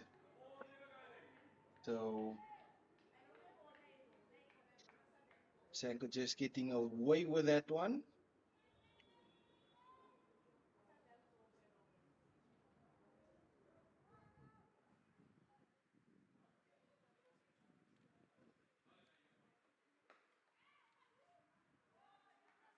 I just have a feeling something's going to happen here. The Dolphins seem to, Garden Route Badger seems to have tightened the screws on the Dolphins here. yeah, You know, besides a few wide balls, Nathan, the bowling from the Garnwood Badgers has been exemplary and very, very disciplined. I don't think we can have any arguments about that. They really, really, really did well. Yeah, there were the two drop catches, two from our own bowling by Nicolien Janssen van Rensburg, and then also Elrise Janssen van Rensburg, who was an 11, was put down when she was on Noord.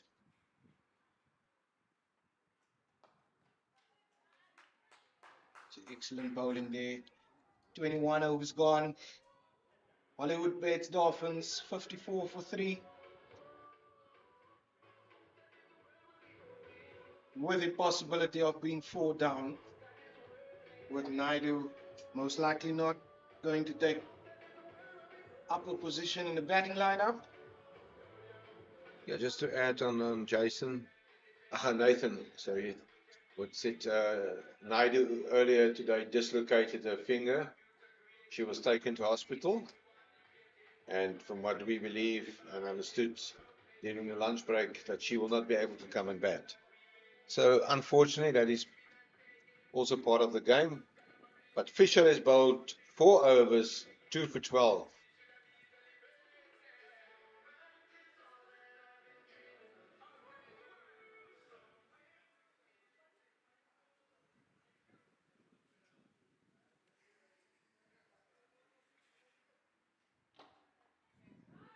Oh, that's a great shot. He beats the diving Isel Solier, and that's 4 runs. A very welcome boundary by Elrise Janssen van Rensburg. And most importantly, the very first ball of the over. So the pressure has been transferred back to the bowling side. Great batting there with a field up. Going to go over them. Succeeds in getting a 4 of the first delivery of the over.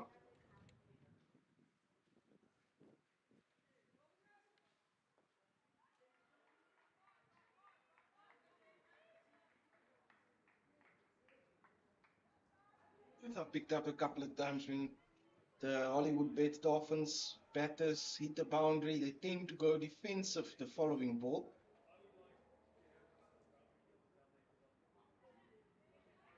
Shot. Steer that one to backward point. Fine leg.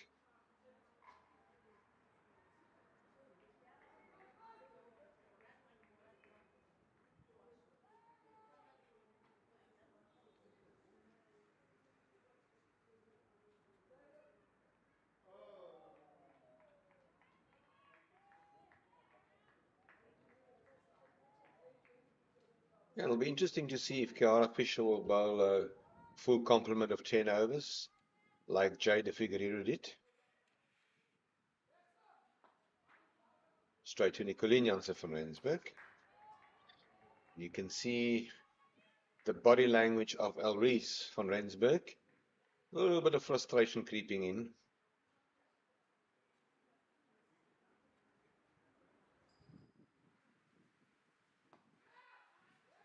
Work for Cilliers. So on the boundary, runs in, does the fielding. And 6 runs from the over.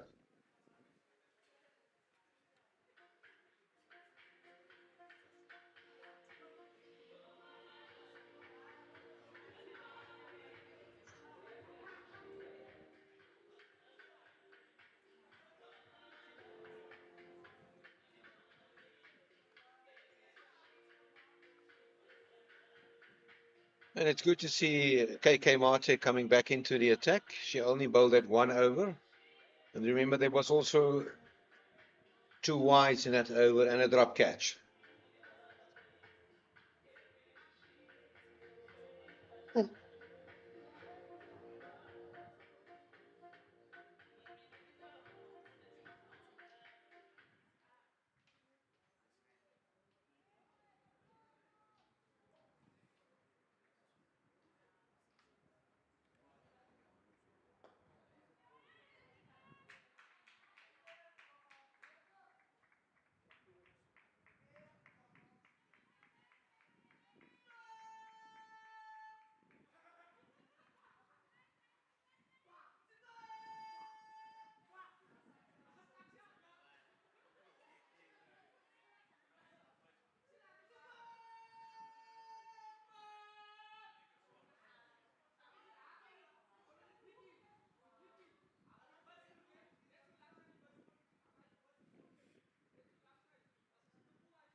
Work for Mijan. No, that's not. It's Ankia Swart. Anika Swart.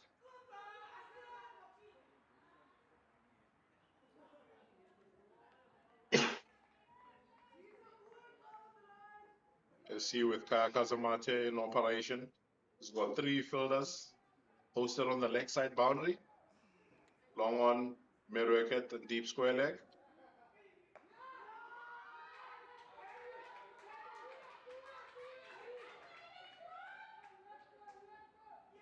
It'll be a couple. Mijan Botha does the fielding.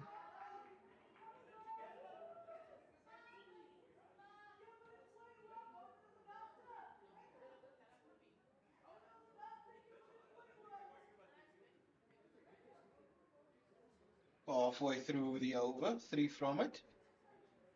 Needing to go at 5, just over 5 to the over.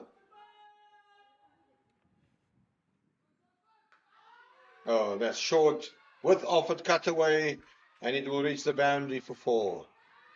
Great effort there from Mijan Botha, but it's 4 runs. That's very good betting there by Asake Nyovane. Kaya Kazamate presented her with 1 shot on wide. She hits that over the field for 4 on the offside. This presents an opportunity for the Dolphins to put pressure on Kaya Kazamate and the other change bowlers.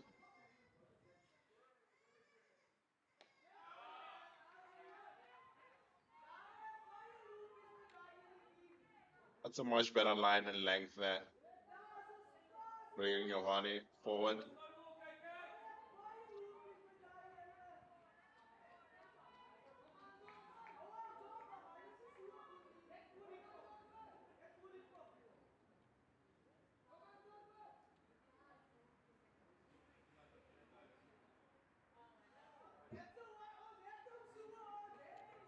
Thought there was some pad involved. Over bowled 63 for 3.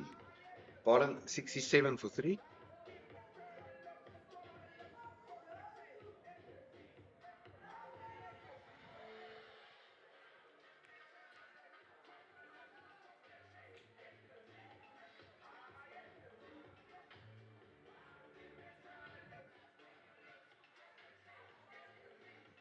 Thirteen runs, 1-3, 13 have been scored over the last 2 overs.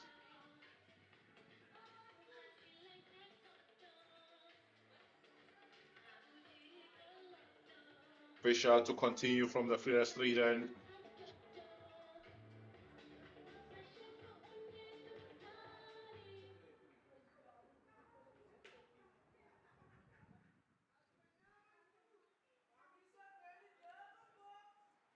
Fisher will continue.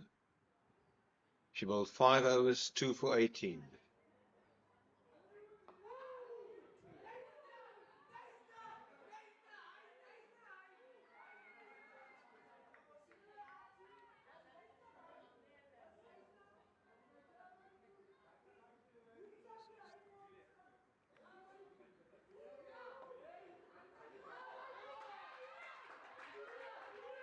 Guessing to get there for a couple.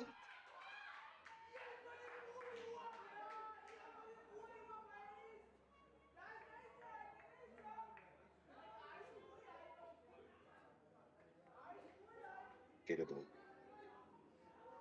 Useful distance.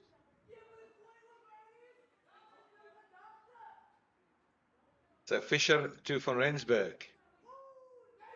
Oh, I think there was maybe a bottom edge involved there. And they will not taking on the fielder.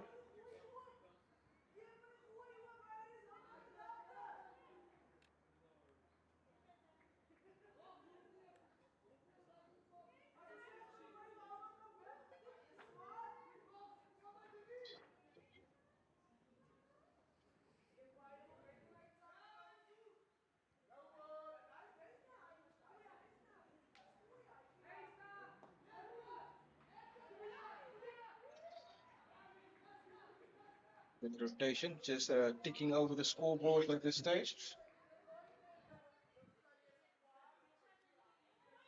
Very good batting from these two. Now they can turn the tides around here. Fisher to Van Rensburg. Straight to Mijan Botha. A real live wire in the field.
So KK Mate will be into her third over. She conceded 9 runs. And that required rate is currently 5.3. It's not out of control, but it is definitely slowly but surely increasing.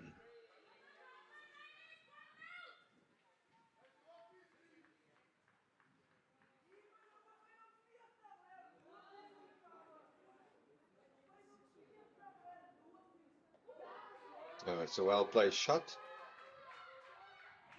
They'll come back for a second, comfortably. That's good running. Dolphins batters they have a good couple of overs now. Just trying to continue to rotating the strike, ticking over the scoreboard, putting some pressure back onto the Garden Route batters bowlers.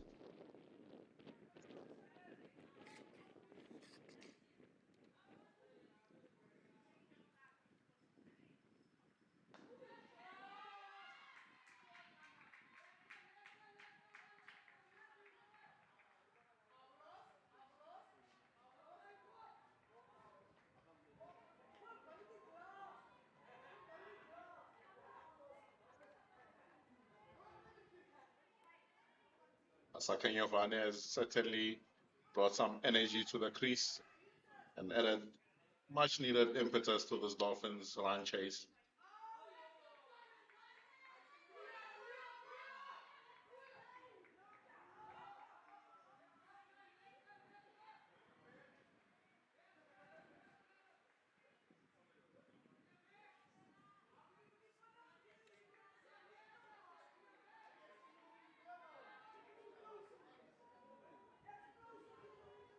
On your screen is the 15-year-old Mijan Botha.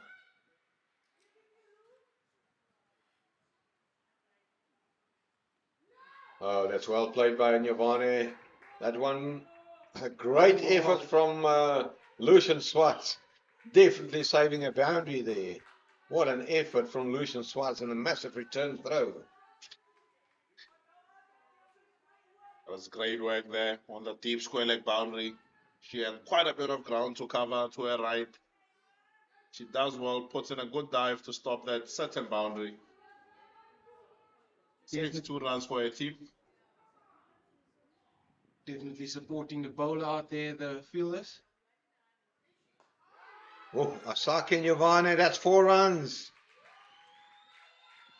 With offered.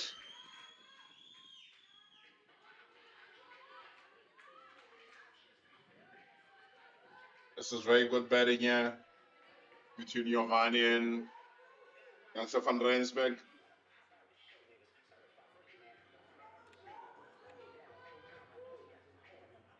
Let's speak about it earlier that they've got an opportunity to put Mate under pressure, with her having not started well with her spell.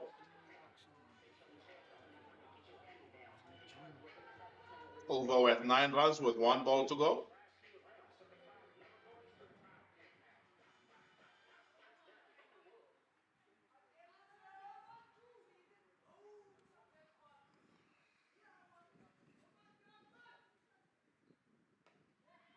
And another one put down. Another caught and ball opportunity. Well. I think the coaching staff will make a note for next week's fielding training to let the bowlers practice catch and bowl.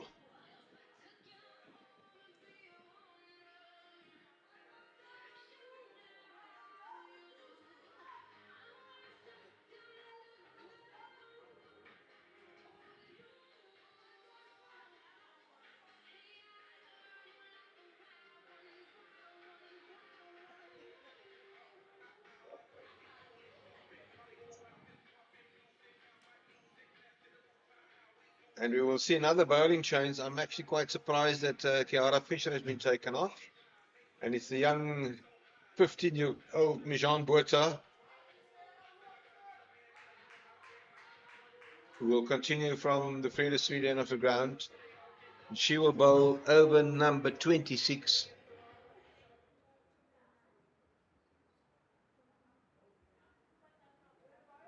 A very interesting bowling change.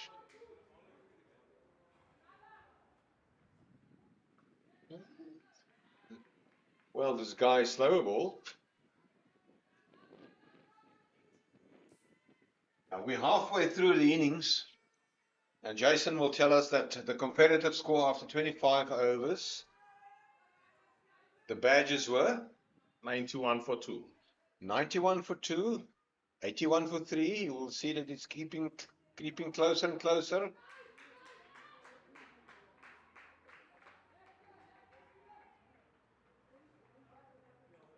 I think the interesting part here with his bowling change is seeing the previous over go for 9 runs and potentially with the momentum starting to swing the Dolphins' way.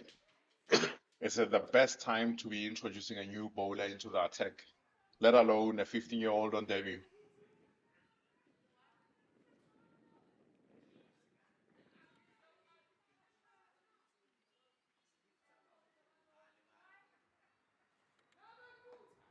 But the 15-year-old has bowled 3 very fine deliveries. Started out well. But she's up against one of the better batters in the business, Asake Nyavane and Elrise Jansen van Rensburg.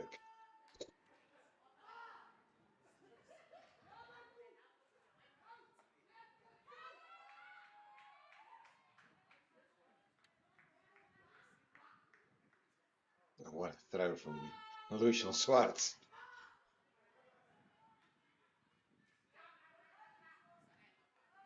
Yeah, this youngster is up against 2 set batters as well. Yeah, I like the support, and that's quite obvious that she received from her captain, Zindlek Kulatmidov.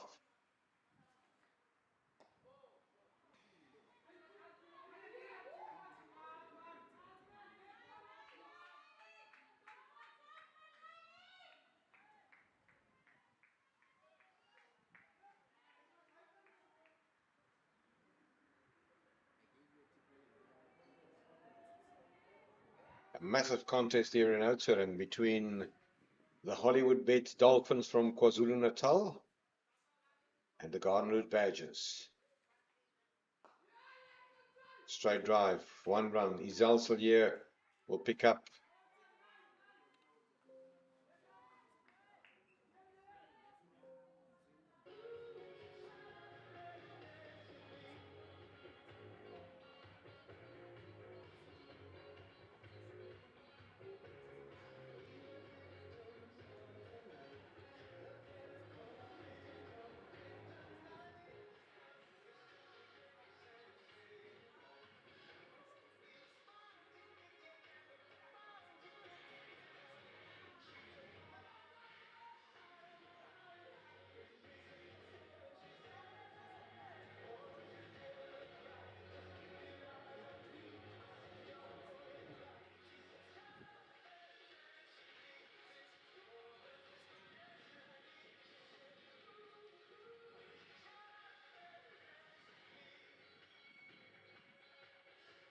As expected,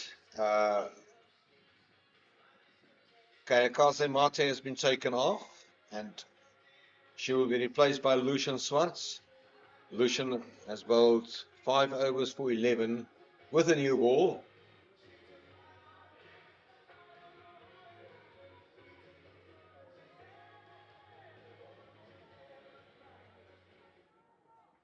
On strike is Asake Nyawani.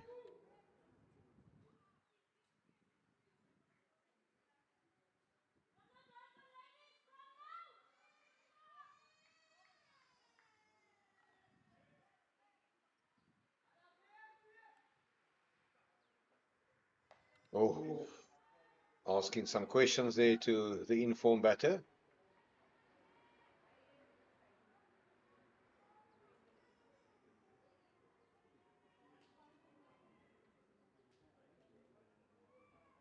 Johan was looking for a little bit of space there to free up her arms.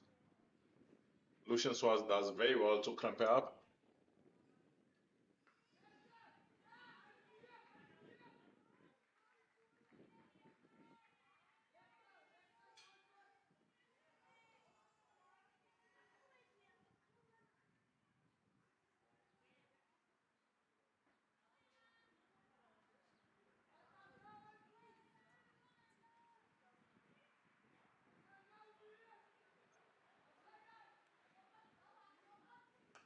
Oh, that's firmly hit. Work for Mijan Botha. And they will come back for a second. Well. This is developing into quite an interesting run chase here. That's a very good partnership building here for the Dolphins. Surely keeping them in the run chase here.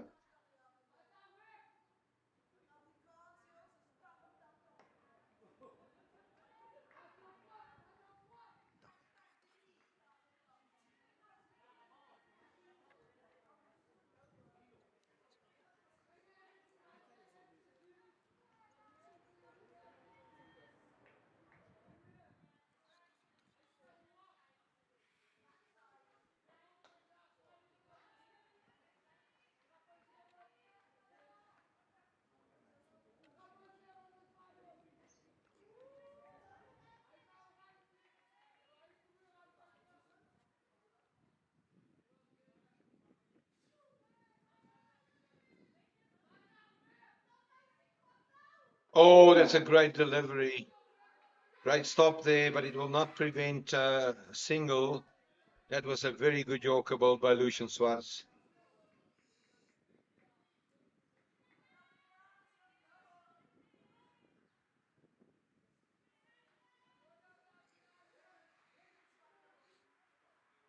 Now, these two batters got together with the score at 52 for 3. And the score now 89 for 3.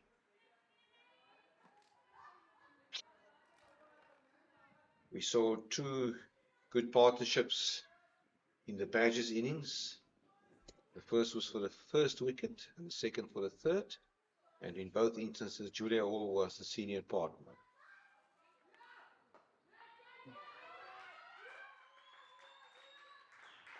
Great shot there by Janse van Rensburg through the covers. Cricket shot by Janse van Rensburg. And the momentum is slowly but surely start changing here, Nathan. Yeah, that ball was absolutely middle. Just pierced the cap.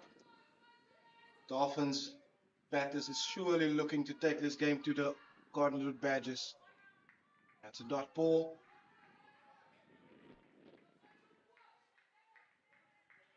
Just putting the Garden Badgers bowlers on notice that they are not going anywhere.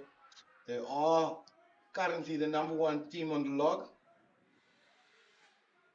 Or at least before the start of the weekend. And what's also good to see is the intent to take the singles there. Good running from Elrise van Rensburg.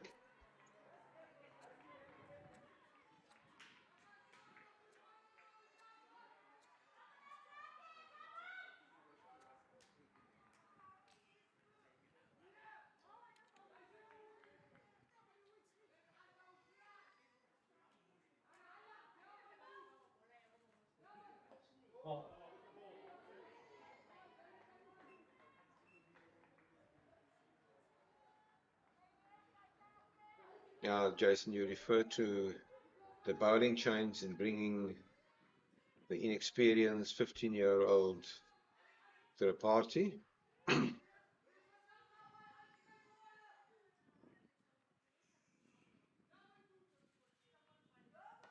But I assume the captain's in Dekula is also sitting with another predicament. I need to fit in 50 overs. Yeah, I think it's quite important to identify key moments as to who needs to bowl when. And at that point, Kiara Fisher was going well. There was no need to pull her out of the attack. Yeah. Could have let her continue, bowl a couple more overs to get Buerna into the attack, because at that point, Kaya Kazimate was also bowling. Just bowled an over that went for 9 runs. At the end of the 28th, Dolphins are 95 for 3.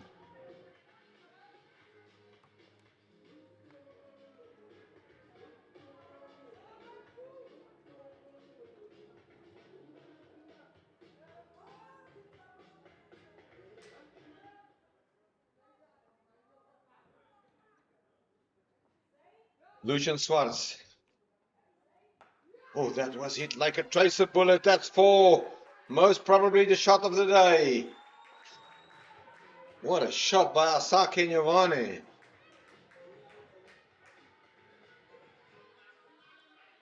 These two batters is finding the middle of the bat more frequent basis now.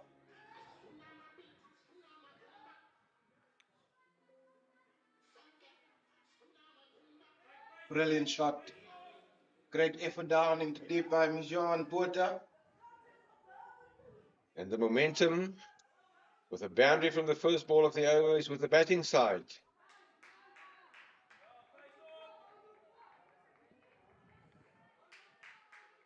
Jason, you watch a lot of Asake Nyavane in a stay here with the Badgers, but there seems to be some sort of maturity in her batting.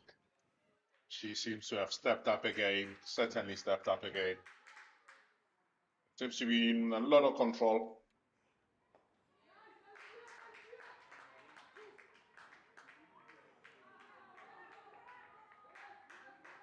It also helps that she's not having to deal with injuries at this point in time. But that signal that brings up the 100 for the Dolphins, 103, 100 for 3 after 28.3 overs. Remember, they've still got to their disposal the very elusive and dangerous Michaela Andrews. Bit of luck, but I guess it's the same for both teams. And very good running from Asake Nyavane. Very, very good running. And that is also the 50 partnership. Partnership 51 runs between these two out in the middle. It's looking ominous here. Badgers do need a breakthrough.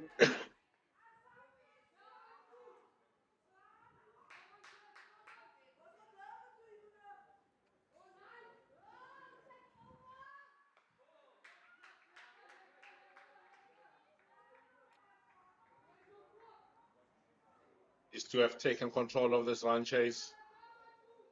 At some point, it looked like they were betting themselves into a hole before Asaka Nyavane came to join Janssen van Rensburg at the crease.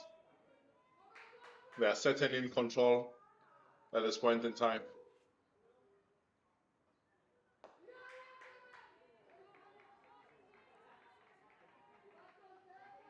The dot ball brings the 29th over to a close with a score 103 for 3.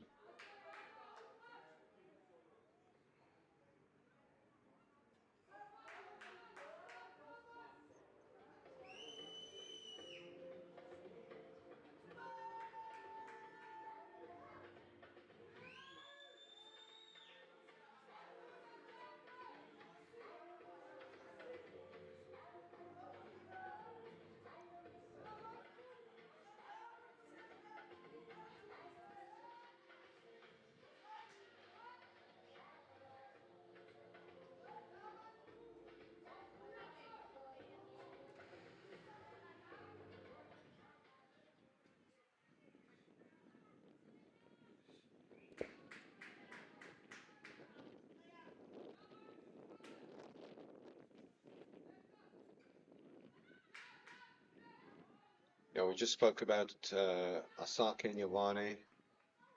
It's a much more transformed player to the good. So cricket in Durban has been very good to her. Always a great prospect.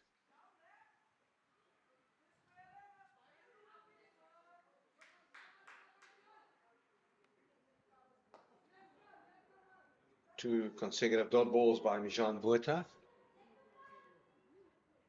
And sometimes all a player needs is just a change of scenery for them to revive themselves, a different perspective on the game.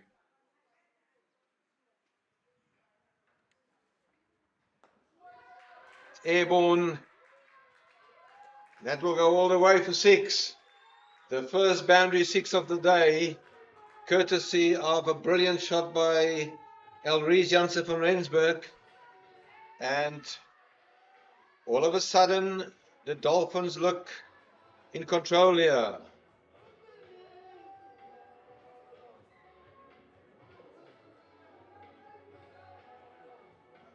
Partnership has taken control of this game with only 100 more runs needed to win. Hollywoodbets just need something here.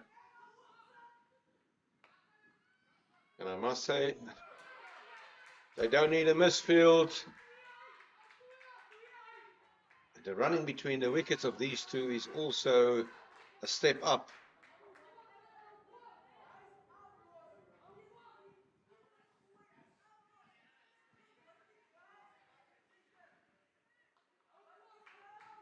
Required runs needed now in the double figures. Hollywoodbets need a wicket here.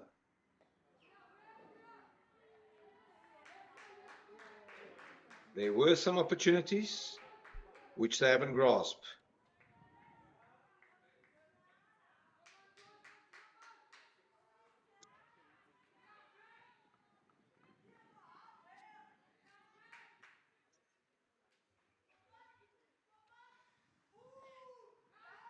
All going too easy here.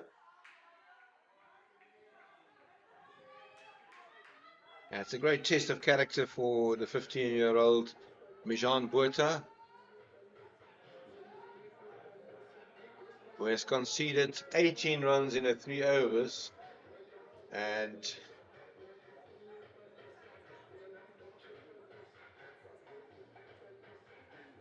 it is going to be the drinks break.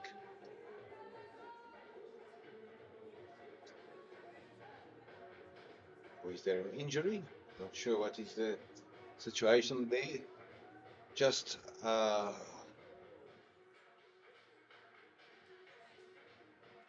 camera, you will see the brain trust of the Badgers getting together and having a very serious conversation. There they are. Zintle Kula Izel still here, exchanging ideas on how to break this partnership and put a break on this run chase.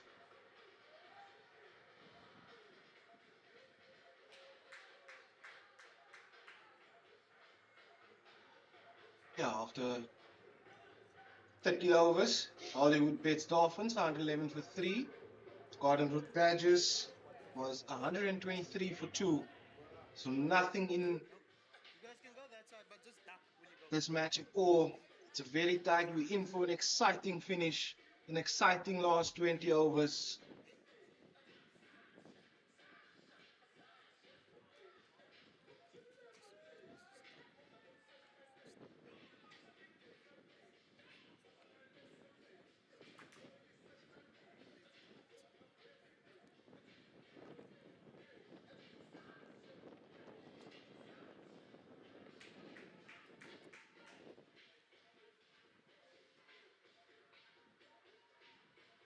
We'll see a change in bowling from the commentary box end with Zintle Kula coming back into the attack. I think that's a very good move. The captain will take the responsibility.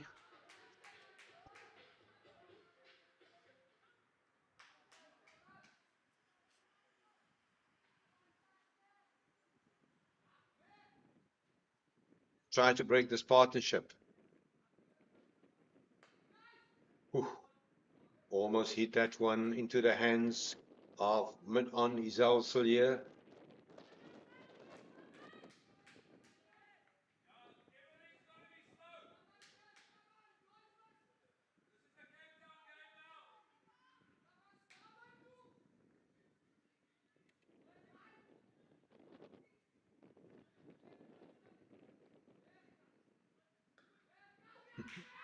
With offered 4 runs. What a shot. That was absolutely creamed through the covers.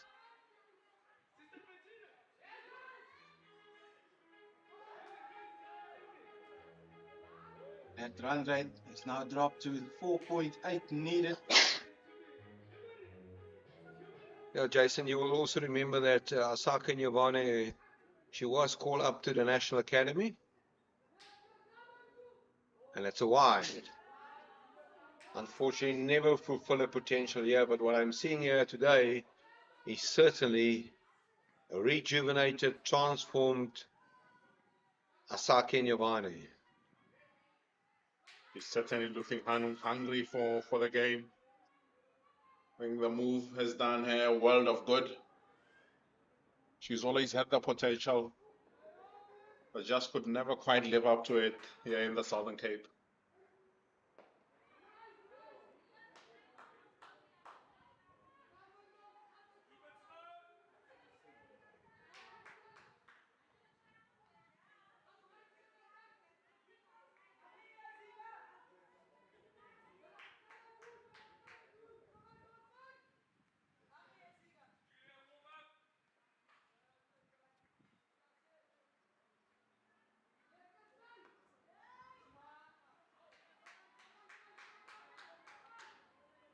Just wondering how long does Zintlakula keep back Kiara Fisher, who's been the pick of the bowlers for the Garden Route Badgers in this game. And if they are to break this partnership, it most likely would be through Kiara Fisher. I would also say, Jason, that rather throw the ball to your best bowlers now while there's still a lot of runs needed. You don't want to wait too long. You don't want the game to go before you go to your most effective bowlers. Airborne, but into the vacant area. That's 4. That's great batting from Nyovane. Throwing the bat at it and pick up 4 more.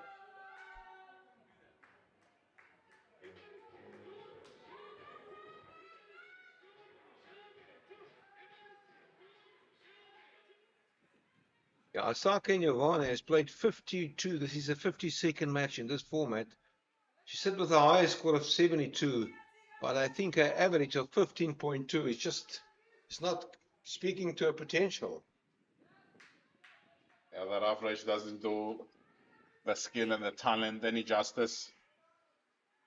As we've seen this season, she's averaging in the mid-20s in the Hollywoodbets Pro50 series for 2025-26 season. So there is an improvement there.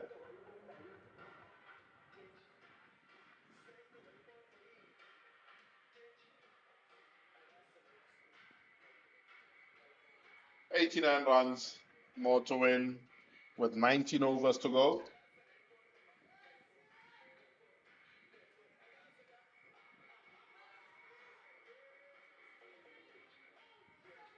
They're slowly chipping away at the required run rate, which now sits at 4.7. Captain has decided to bring Kiara Fisher back into the attack.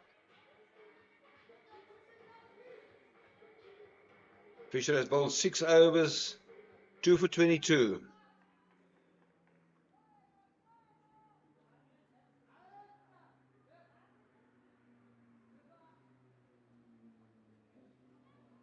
Wide it.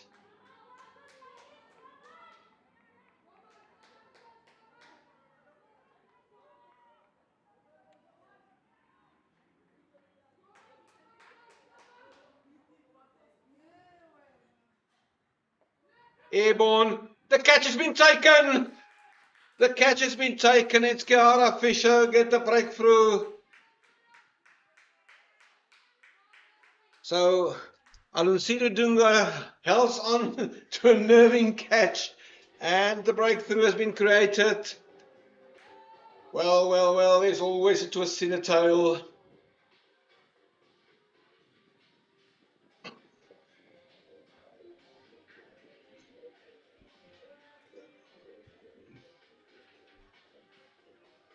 Kiara Fisher was always the most likely avenue for Zintlakula to break this partnership for the Garden Route Badgers.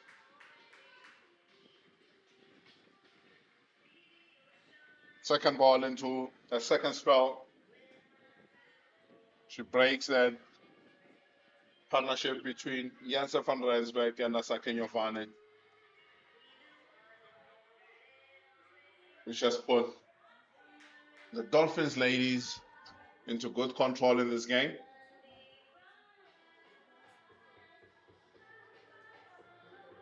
Yeah, it was a 69-run partnership for the fourth wicket between Jovane and Elrise Janse van Rensburg. Janse van Rensburg dismissed on 38.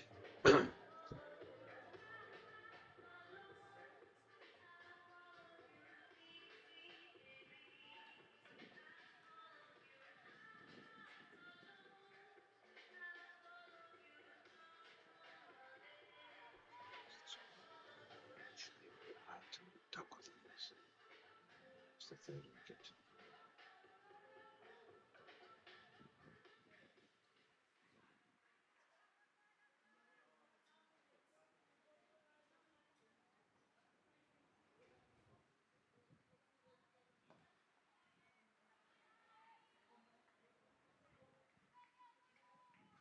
Asam Kelekau has joined Asakenyo Vane at the crease.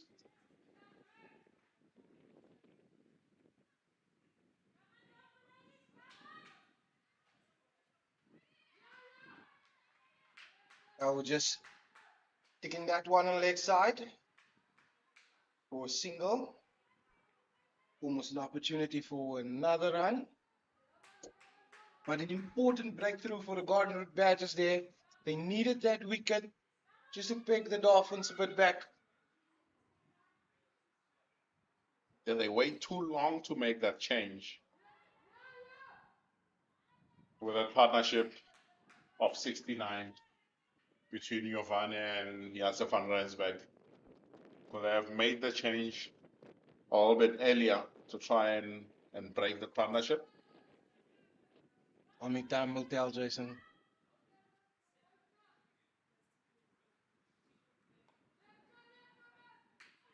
Another dot ball. Fisher has been the pick of the bowlers for the Garden Route Badgers, picking up 3 of the 4 wickets.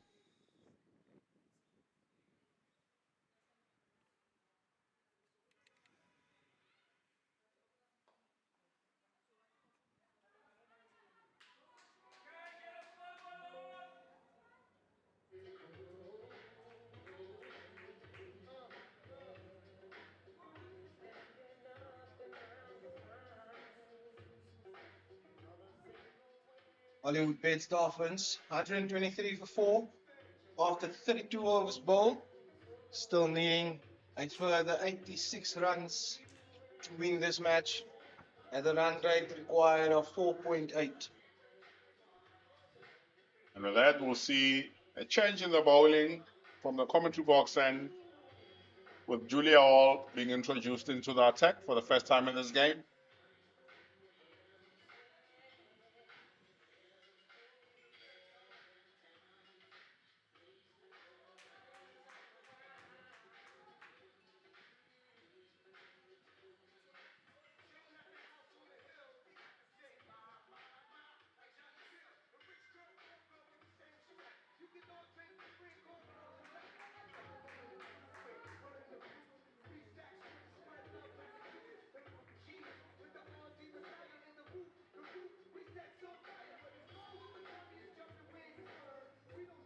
The very spread field.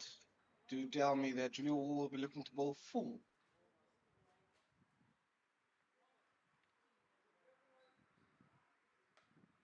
Bad ball. And it's put away for a boundary by Navane. So he has been in excellent form this afternoon. And this is a very brave roll of the dice here by Kula, bringing Julia Hall into the attack. Because Julia Hall is a part-time off spinner.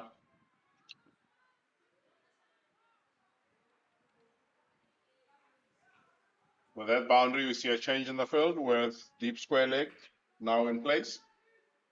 And sweeper up in the circle.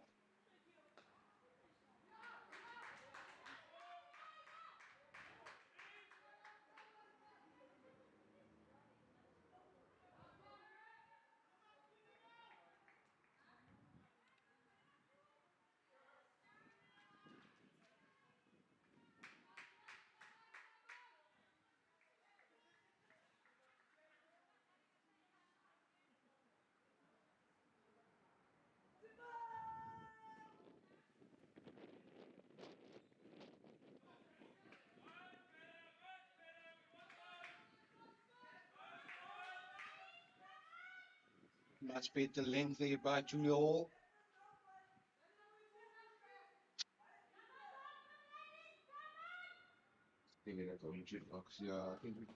Oh, that's full.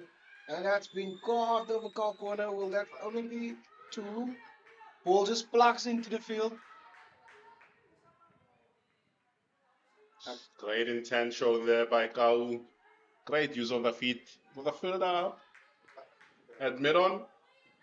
Low risk cricket. So we got 2 runs there.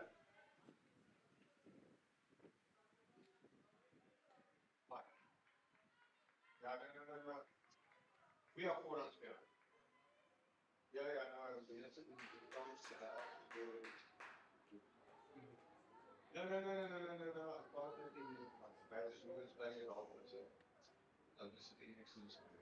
Okay.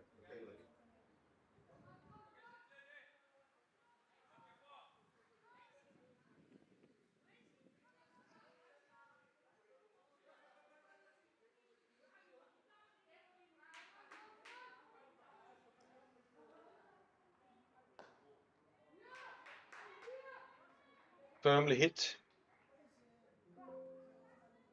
Kawu will pick up a single. But it is all set for a good run chase here.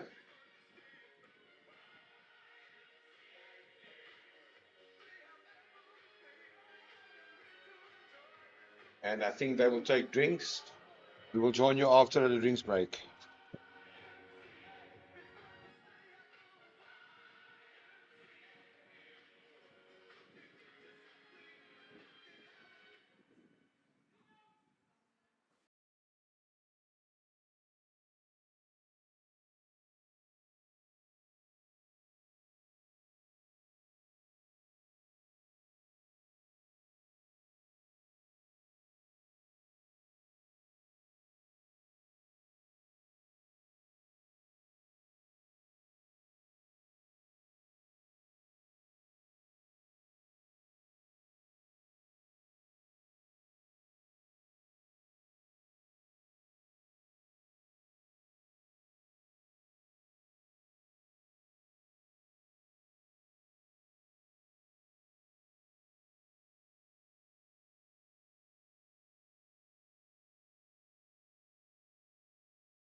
Kiara Fisher starts off with a dot ball after the drinks break.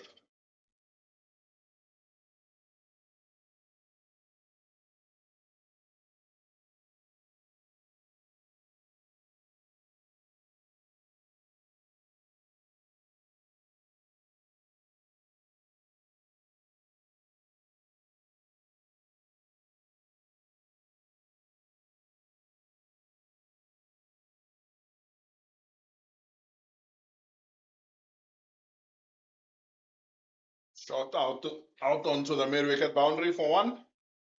It was firmly struck. That'll be 77 more runs to win for the Dolphins in 16.4, 16.2.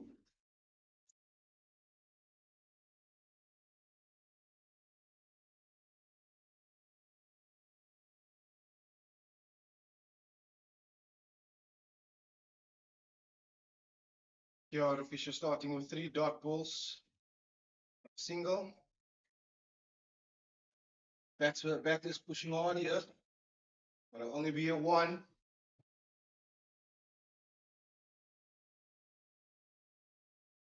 That running intensity between the wickets has dropped slightly since the loss of Yatse van Rensburg.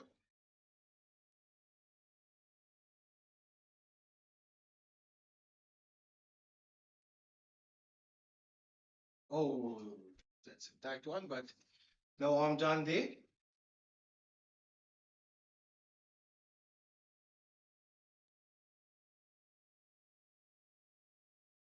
Two dot balls and 3 singles in this over.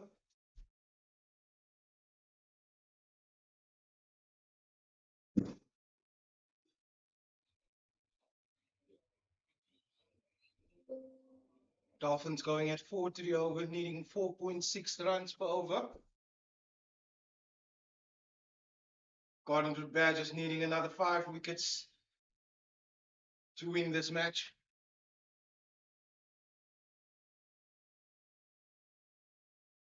And then the over with a dot ball. 34 overs gone. Hollywoodbets Dolphins, 134 for 4.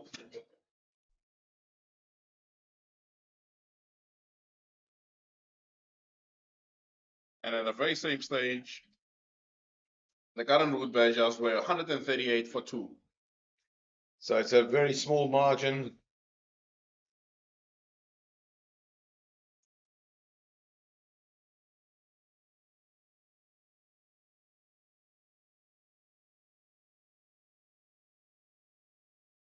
Julia Hall to continue from the commentary box end.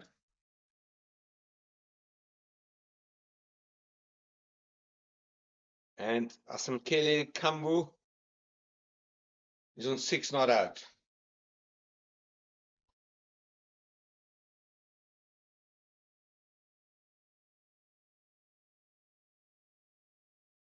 Flight.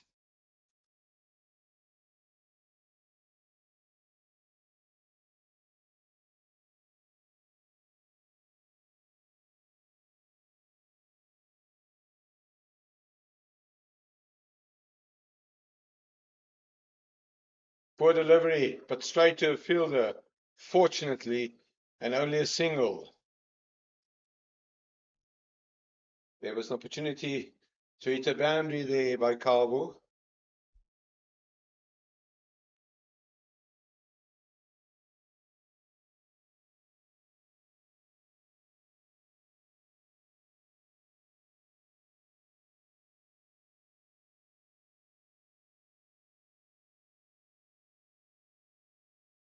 This will be a single, bit of hesitation, but a good decision to only take a single.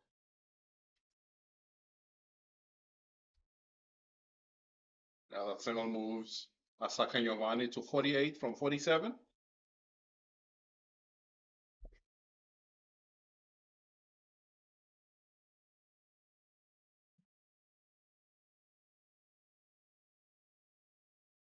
Down to third man. They will scramble through for a single.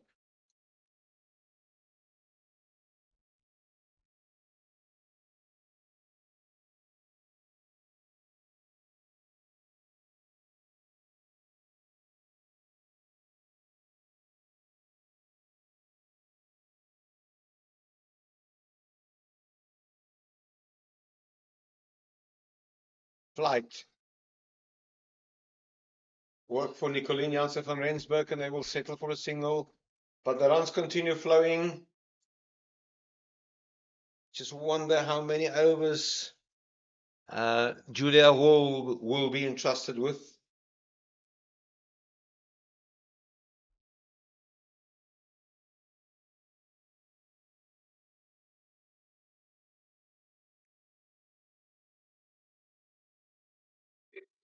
End of the over, she bowled 2 overs and conceded 12 runs. That's just too many.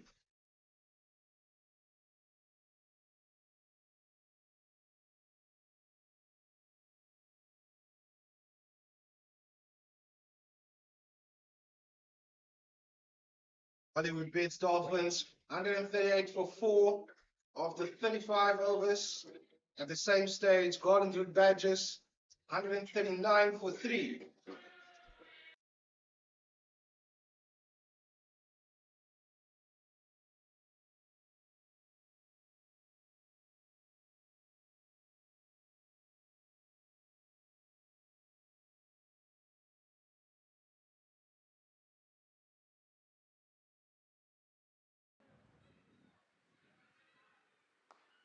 Over the hands of Fisher, but it will be a single.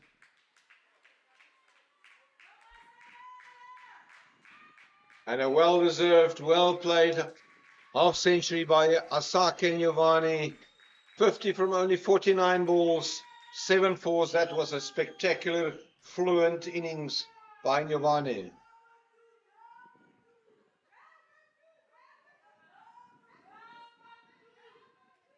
She has looked untroubled and flowed in this innings. She's played with great intent.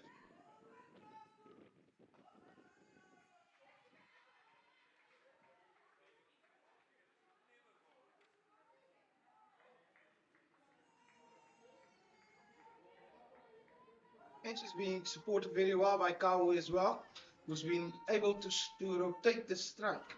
So not starving Giovanni from the strike as well.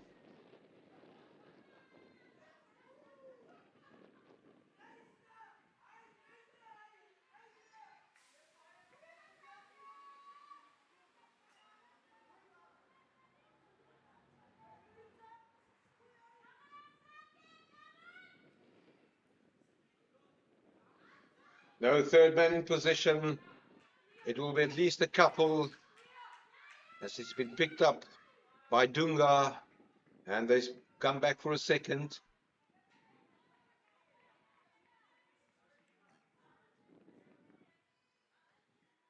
You see, Giovanni came to the crease with the Dolphins, 52 for 3 in the 20th over. And as soon as she came in, the momentum started shifting towards Oh, the there's a side. big shout there. And it's given out. That is a crucial wicket. There's unhappiness from Asake Nyovane. The breakthrough has been created. And Asake Nyovane is certainly not happy with that decision made by umpire Sundari Stradom. And the breakthrough has been created.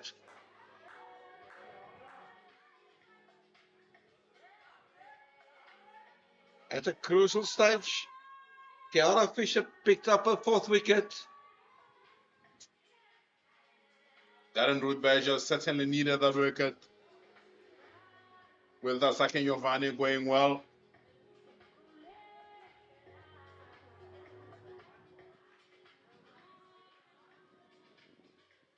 And in comes Michaela Andrews.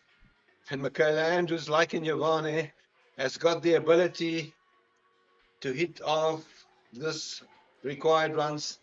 Just have a look at that, Jason. It's difficult to say from here. It's difficult from our angle to see whether there's Yeah, bat involved there. Umpire took her time in giving the run out. Kiara Fisher strikes again. She's been the most effective of the Garden Route Badgers bowlers. 4 for 32 after 8.5.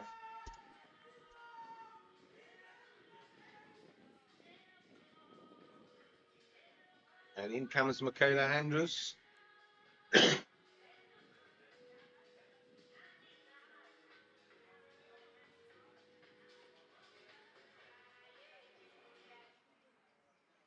Well, Michaela certainly, as I've said, has got the ability to take the visitors over the line here.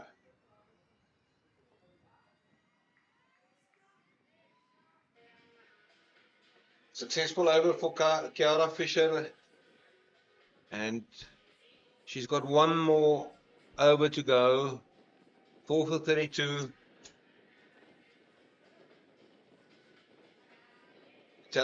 Total now 200, 142 for 5. Just to remind our viewers that the target is 209.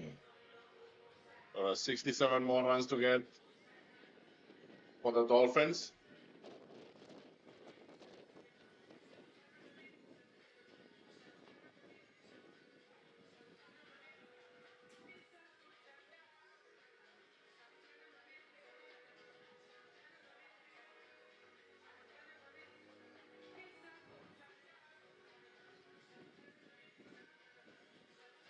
And as a replacement, it seems that Kayakaze Mate will go off the field, and on comes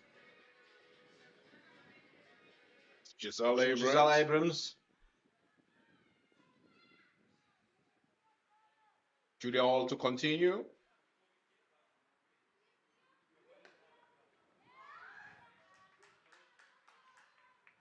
As it family out to his auxiliary on the long on boundary for 1.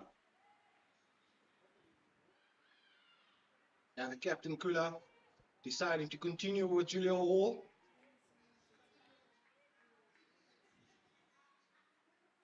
Probably vital to get a few overs quickly through.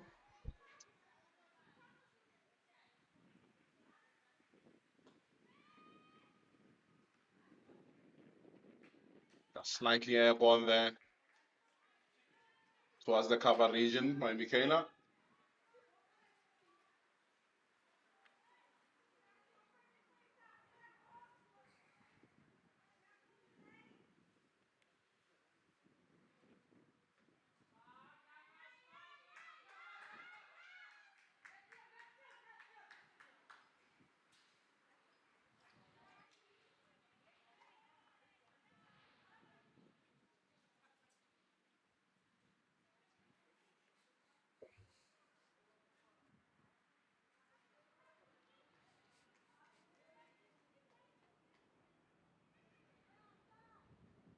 All over the wicket. Back to the bowler, but there will be another single.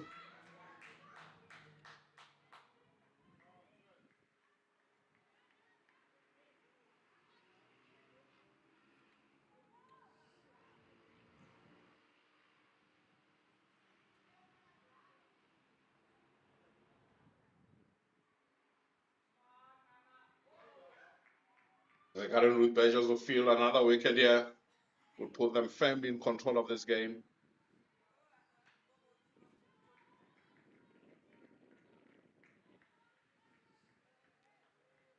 4.9 to the over required.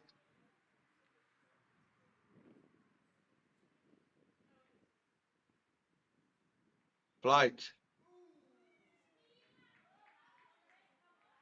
End of the over. Only 3 runs conceded in that over of Julia Hall, and Kiara Fisher will bowl what is likely to be a final over.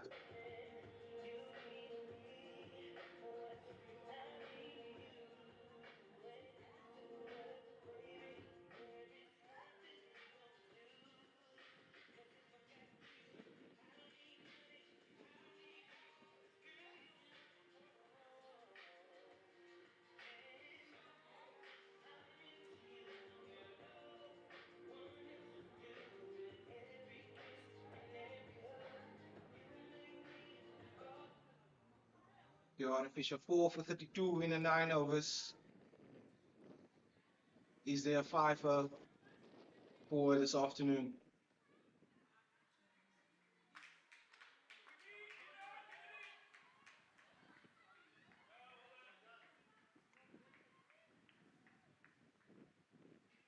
Got 5 more deliveries to try and get that fiver.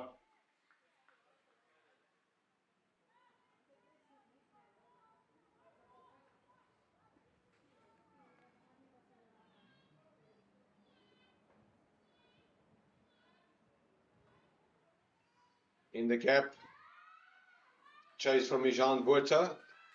They'll come back for a second.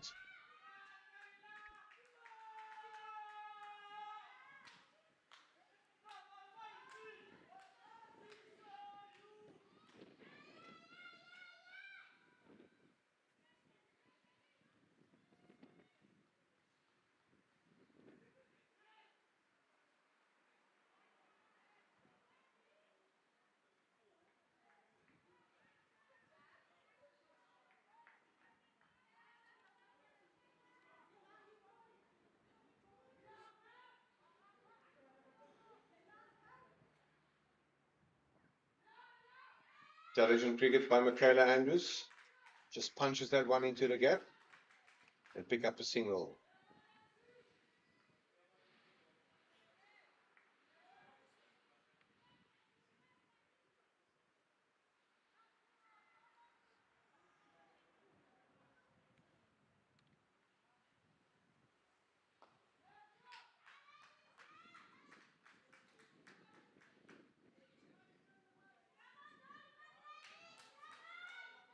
Good batting there from Kau. Just making sure the scoreboard is ticking over. Yeah, and that brings up the 150 for the Hollywoodbets Dolphins. They seem set to take this one over the line.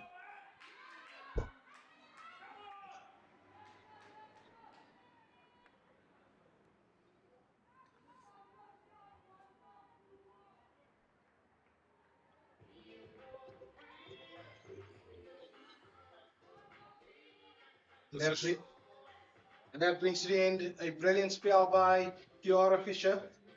10 overs, no maidens, 4 wickets, 38 runs conceded.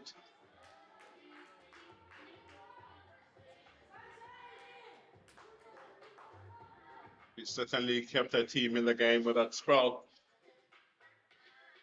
You see, there's nothing between these two teams after 38 overs, with the Garden Route Badgers having been 150 for 4 at this very same stage.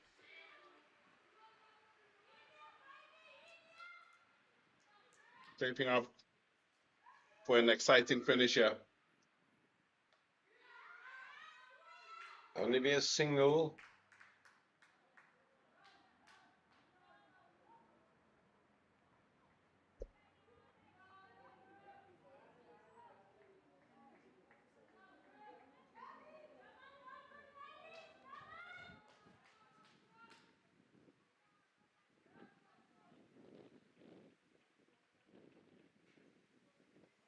That's wided by umpire Mralazi.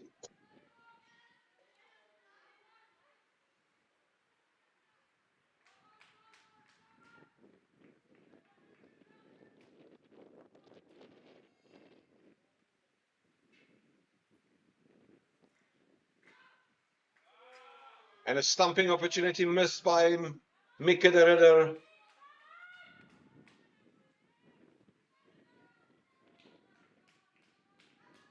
A very tight game. You need to take all those opportunities that come your way.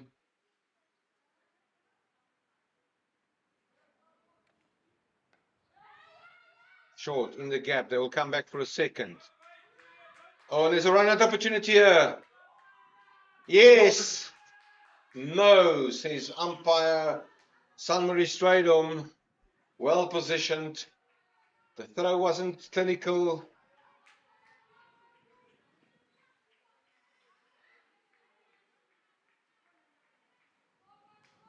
Oh,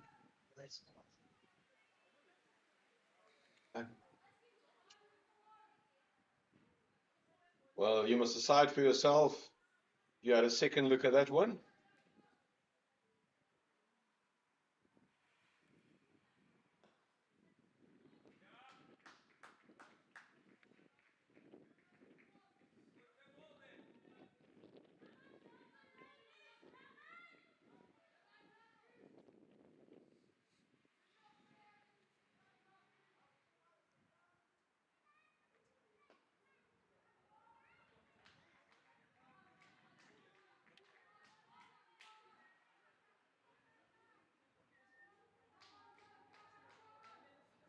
55 more runs from 12 overs.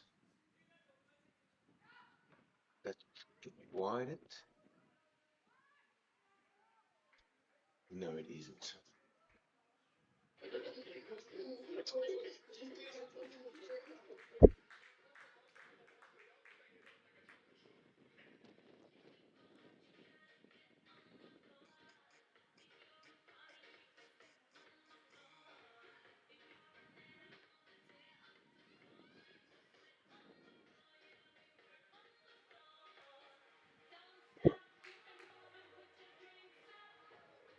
Just take us through that. There you can see it's very, very close. And Nicolien Jansen van Rensburg will have a massive responsibility on her broad shoulders. She's got 4 overs left. She's been very economical, and she will be an important throw of the dice. Not the last throw of the dice, but a very important one though. On strike is Asamkele Kawu on 16.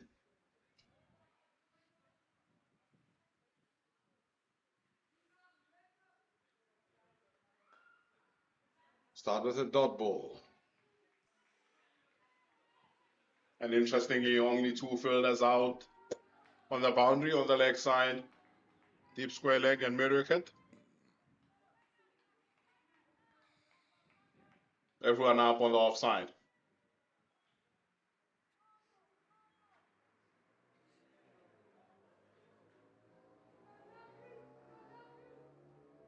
Airborne, catch taken. That's Giselle Abrams. She almost fumbles that one. And an important wicket, the departure of Kawu. And now it becomes interesting. All to play for here.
So we're back on air here at the recreation ground in Oudtshoorn. You mentioned something, and it is also important that Naidu will not come and bat by the look of things due to that dislocated finger. And on strike is Zintle Mali. Well. Relief for Giselle Abrams. Zintle Mali.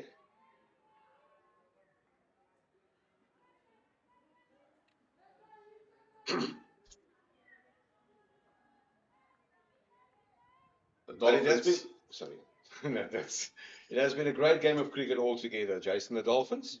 I think the Dolphins will need someone to stick around with Michaela Andrews here. Right till the end.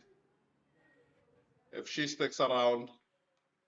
Well, do you need Michaela Andrews when you had a boundary like that by Zintle Mali? That's a great shot. She picked up 4. Been a great day of cricket, much entertaining, lots of energy in the commentary box. 160. 49 needed for victory here. And they've got 10 overs left, more than 10 overs left. Van Rensburg, has she got a petrol in tank? Ooh, really lucky to get away there. In the fringes of a wide. It's anyone's game here to win. Just asking for someone to grab hold of it and run with it for their team.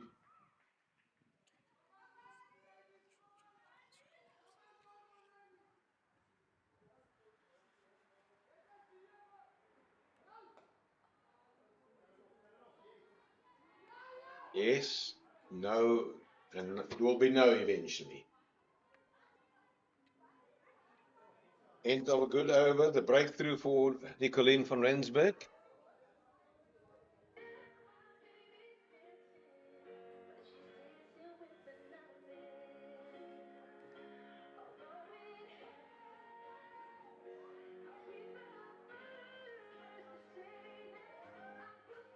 And the part-time spinner Julia Hall will continue to operate from the commentary box end. She bowled 4 overs. She went for 30. Sorry, 20, pardon. Apologies for that. 20. And on strike is the very dangerous Michaela Andrews.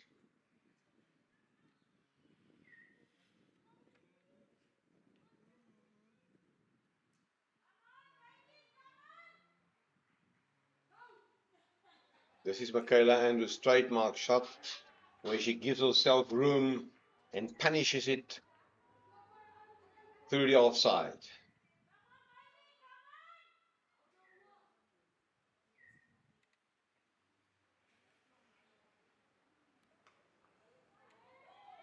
Work for Van Rensburg, who picks up. They come back for the second, and this is not good fielding by the Badgers. This is not good fielding under pressure. Fumble allows them to come back for a second. Effortlessly.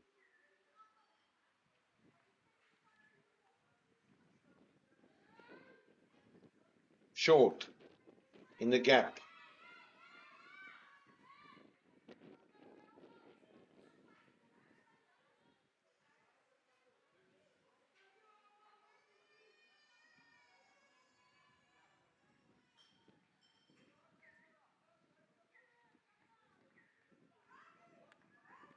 Andrews is on 9 from 13, and Zintle Marley hit a very fine square cut for 4. Late square cut.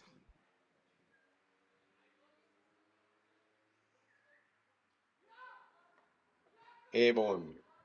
A comeback. There's an opportunity here for a run out. No, says umpire Luzuki Mralazi. But good running. Good calling from Andrews.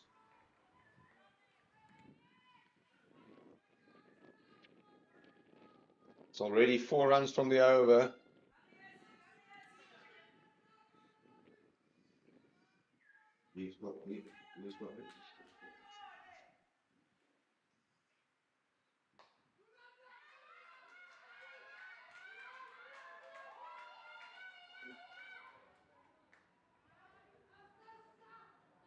It's a good shot there by Michaela Andrews.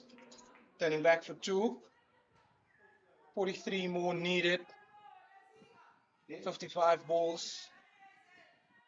It's going to be a tight finish, this one.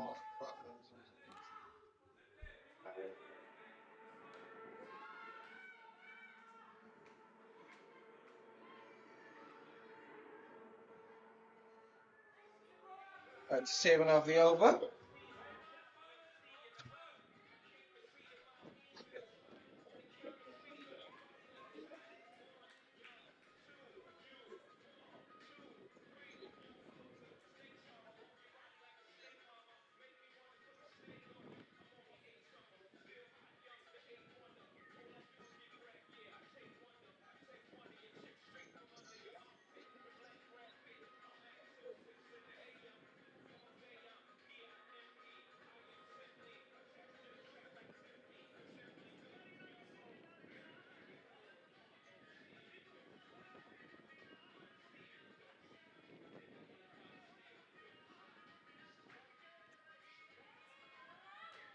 So Nicolien Jansen van Rensburg will continue.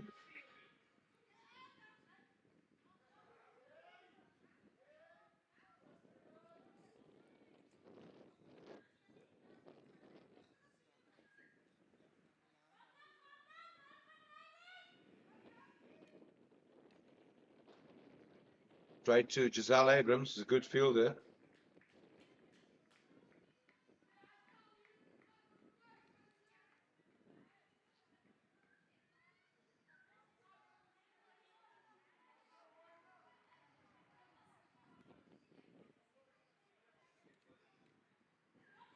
$167 for 6.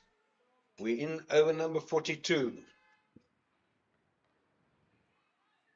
Hall does the fielding. 2 consecutive dot balls.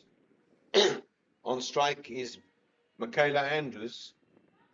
Can be wrong, but I think if Michaela can be there to the end, the Dolphins can take this one over the line. Nicolien Jansen van Rensburg also had a good afternoon so far with the ball. 7.2 overs, 1 for 21. Ooh, that's well bowled. A fumble. Backing up.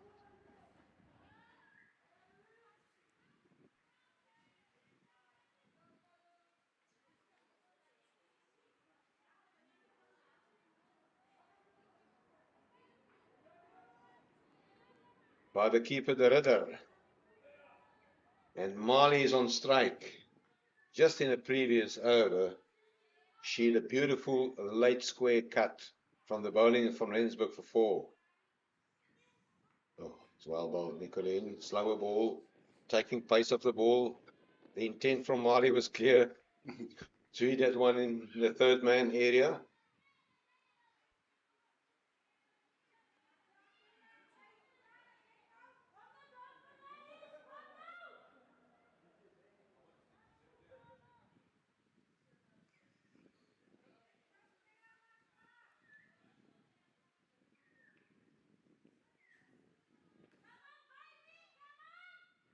Two balls left in this over.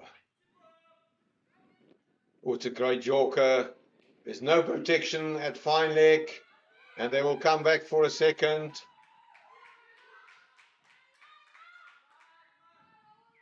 Now, with that field placing from Rensburg, cannot afford to stray it down leg. 170 for 6. 38 runs, pardon, needed for victory here. With 8 overs left. Now there's a fine leg put in position. She needs to bowl to her offside field. That's well bowled, Nicolien.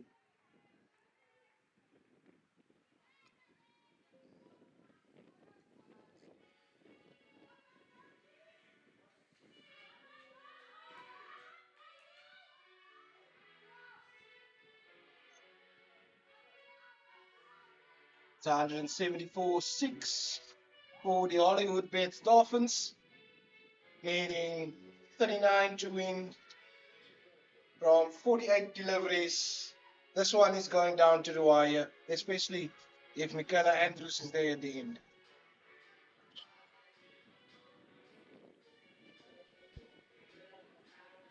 And we see Lucian Swartz that will come back into the bowling attack.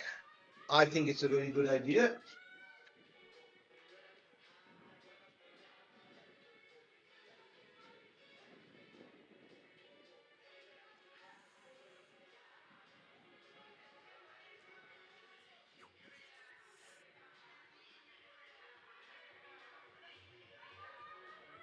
Swartz has been very economical. She only conceded 23 runs in the 7 overs.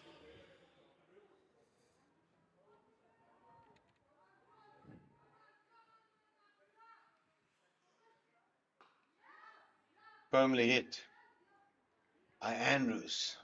You don't want to give Andrews width. Certainly looking for that boundary over Zintle Kula in mid-off, up in the ring.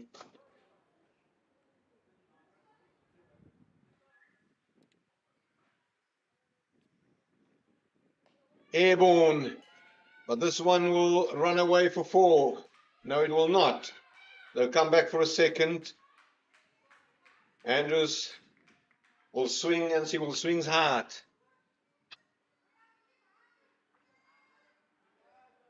He's done very well on that occasion to reach that one. By giving herself a little bit of space towards the leg side. And Lucian Swartz bowls it wide outside off. Andrews, that's 4 runs. 1 bounce for Andrews is taking control of this proceedings here. Jason, you will agree with me that if you bowl to Andrews, you must bowl Yorker length on the legs. It needs to be right in the block hole. As I mentioned, 2 balls before that, she's looking for that boundary over Kula in mid-off. Kula in the ring. It's an easy hit if she gets presented with a length.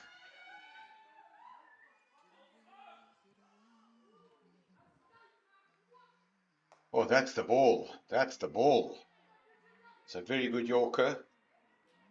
Andrews did well to negotiate and get that one out of the block hole. Would you put your fifth fielder out? I think more defensive against Michaela. Make sure you bowl to the other batter.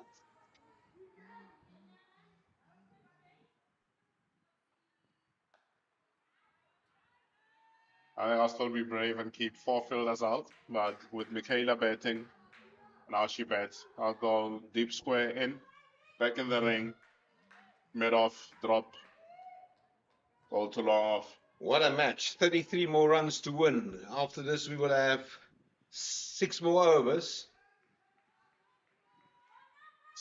7, pardon.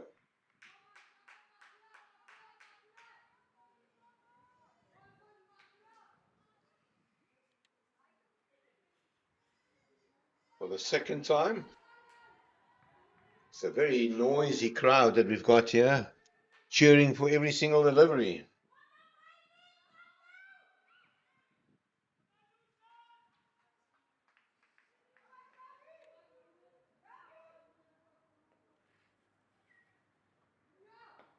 Oh, that's good bowling. A good stop there with the left boot of Lucian Swartz. End of the over.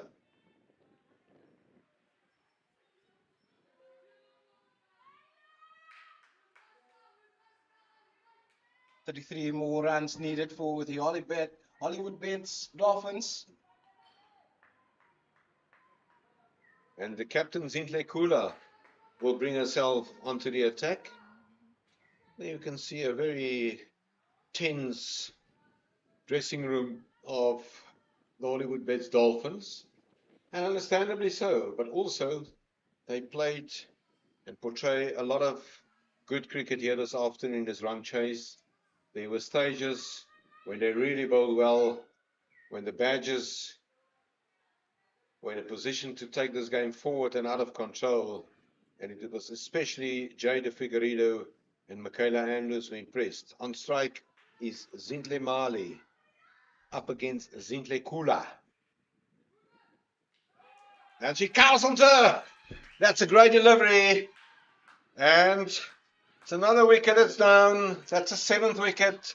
That was a magnificent ball, Nathan. Yes. Marley just playing on the inside of that one, and that ball hit the top of off stump. Brilliant ball by the captain, bringing herself back and getting another breakthrough. Not what the Dolphins want at this stage. They want Michaela Andrews on strike, and probably just looking to where the ball, she wants the ball to go instead of watching the ball. Next batter to the crease is the Figueiredo. Jade the Figueiredo will be the next batter for the Hollywoodbets Dolphins. 176 for 7, 43.1 overs.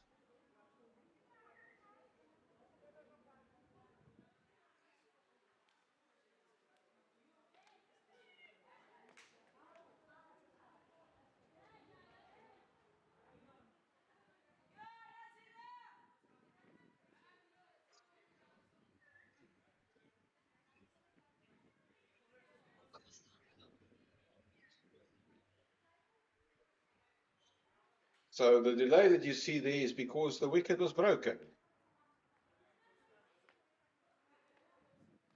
Just see if you can pick that up in the action replay.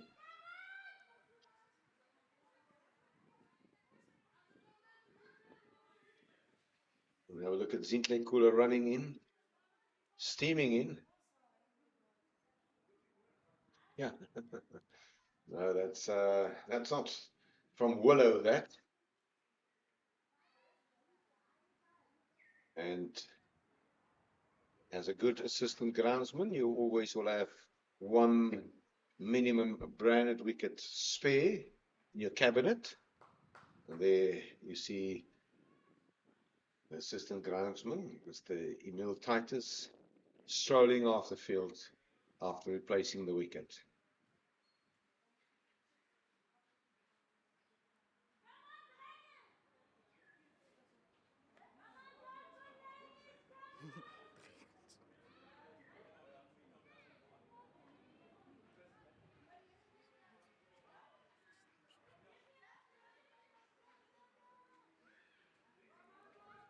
A highly entertaining afternoon. And last week we commentate on a men's CSA one-day cup match here. And like last week, we will also leave the commentary boxes seemingly at 5:30.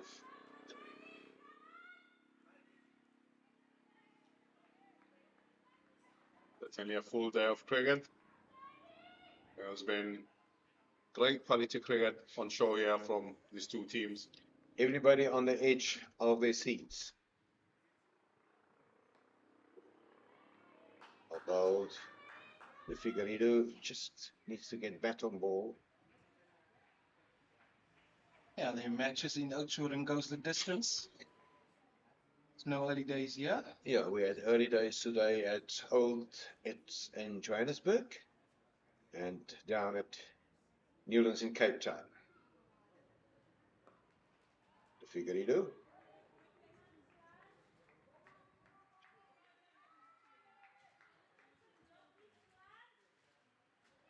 I think this will be all left to Michaela Andrews from Yarning.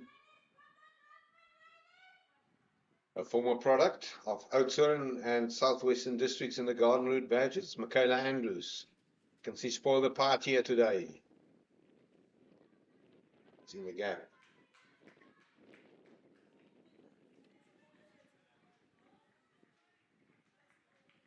Two balls left in this over, and I can only assume that Andrews would like to retain strike.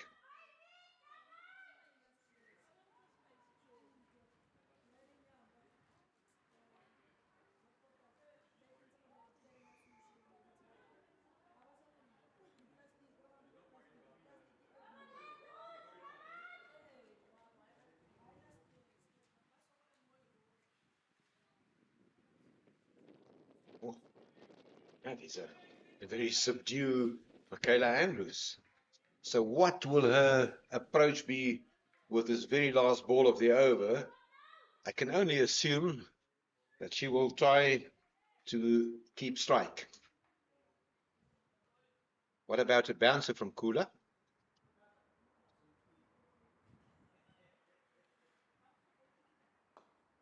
And that's exactly how it plays out. Andrews, good cricket by Michaela Andrews, good to see. And end of the over, so we've got 6 overs left and 30 runs required for victory. So you can make the calculation yourself. That is exactly 5 runs per over. We had tight finish here. The Garden Route Badgers just need another wicket. And the Dolphins require Michaela Andrews to take them home.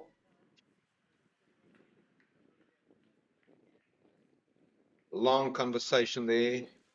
On screen you see Michaela Andrews between the captain Zintle Kula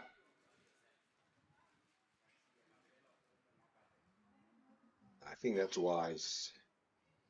Out on long off.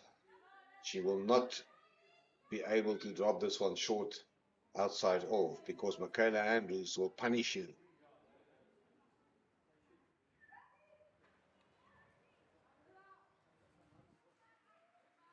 Lucian Swart, as we said earlier, she will be aiming to plant the perfect Yorker. Lots of movement out on the field. 45, the leg sign in. Deep square leg, mid wicket, and long. But what if you bowl wides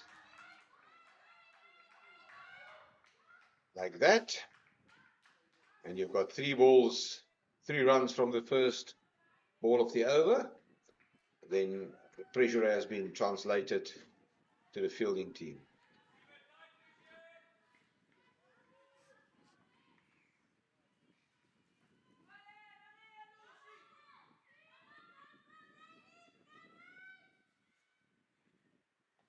Andrews, a proper hack at that one.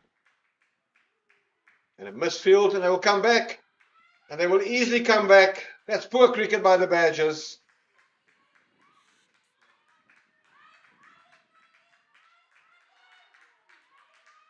Julia Hall, she batted so well. There's been some ordinary fielding here today.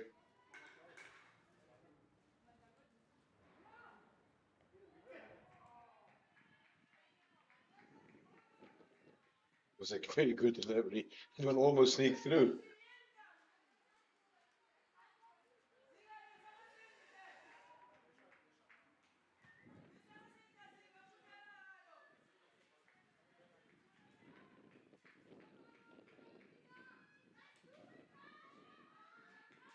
Andrews is on 21.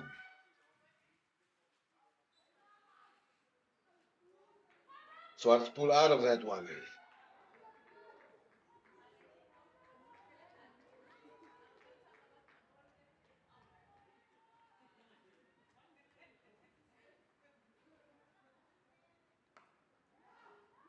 In the gap. Easy pickings for Andrews, and that's 2 more.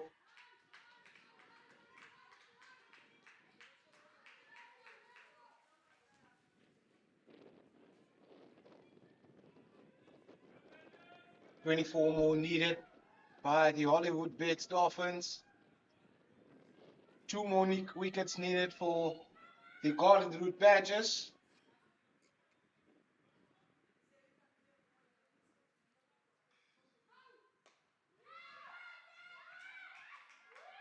Oh, it's a great shot from Michaela Andrews. 4 runs. She's taking control of proceedings here.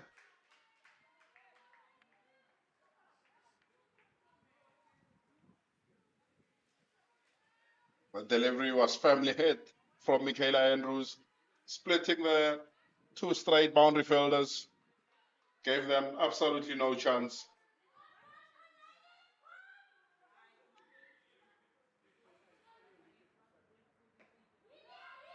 And more importantly, Andrews will keep the strike.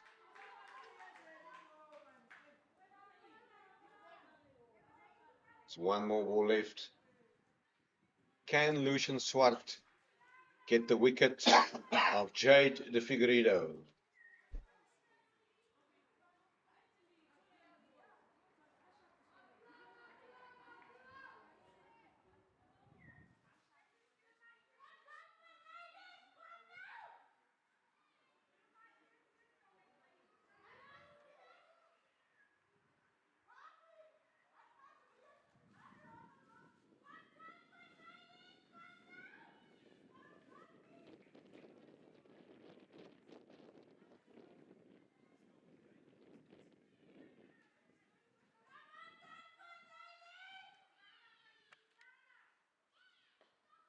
Forward defensive.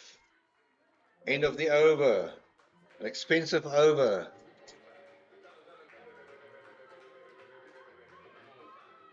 11 runs from that Swart's over. Hollywoodbets Dolphin ladies 190 for 7 after 45 overs. Garden Route Badgers at the same stage was 183 for 7. Dolphins 7 runs ahead of the game at this stage. But crucially, only 2 wickets in hand. 18 runs required from 5 overs. Kula, the captain, to Andrews. Straight to the fielder. Mijan Botha does the fielding.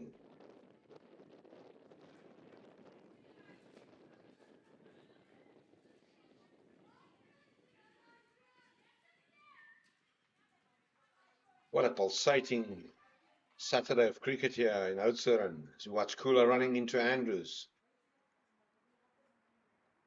Oh, that's a good delivery. It's poor fielding, or I'd rather say misfield. I don't think she'll mind that because that gets Andrews off strike. The Figueredo has not been bad in keeping them out.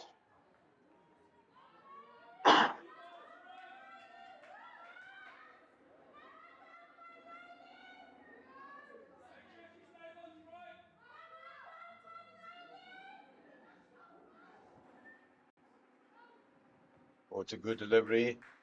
Well, as we approach the business end of this match, we must also spring our minds on the player of the match today. It was a great innings by Julia Hall, but was that enough? Well, we'll find out in a couple of overs time.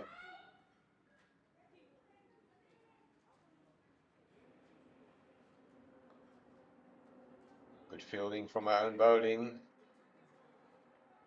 I can only assume that Nicolien Jansen van Rensburg will come and replace Lucian Swartz from the commentary box end in the next over.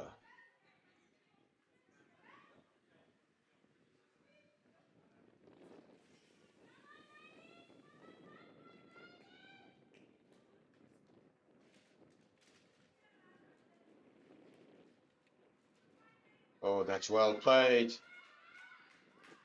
They will try to come back for the second. There's one more ball left in this over. And now the question is, will they try to keep Andrews off strike? Because Andrews is taking control of this match. The field is still out. 2 fielders on the straight, long off and long on. Deep mid wicket and square leg out. Airborne, taken! That is taken by Lucian Swartz, and that's a departure of Andrews. A very important wicket, and well done to the skipper for applying the pressure. Well done, well bowled. Zintle Kula. Michaela Andrews will be kicking herself here. But just trying to drop a bat onto that one just to get off strike. She dropped her intensity and didn't have a full go at this in her attempts to get on strike Yeah, from the next over. well read by the bowler, pretty much premeditated. She walking down the wicket, tried to rotate the strike and pushing for a single. Got a thick outside edge, straight to Annika Swart, who takes the catch.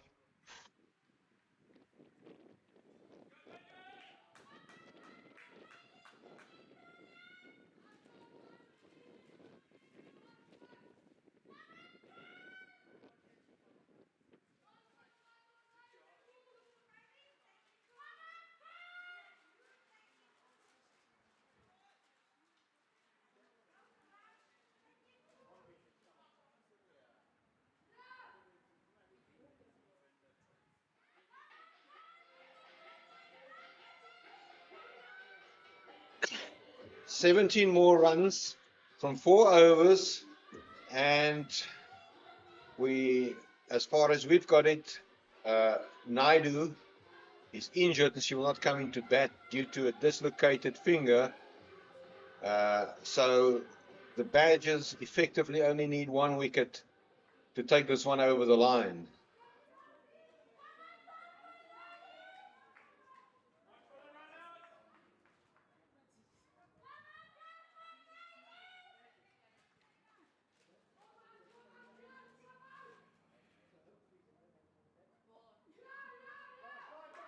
It's good fielding.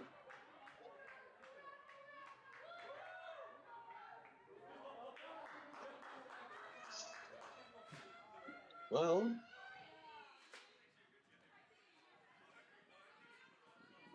16 runs from 4 overs is still gettable. It's still anybody's game. And as we all know, with the tail-enders, drop and go, that's the way to go. Well, the field placing is very much on the leg side and you can drop and go. And then Benati is pulling out of that one.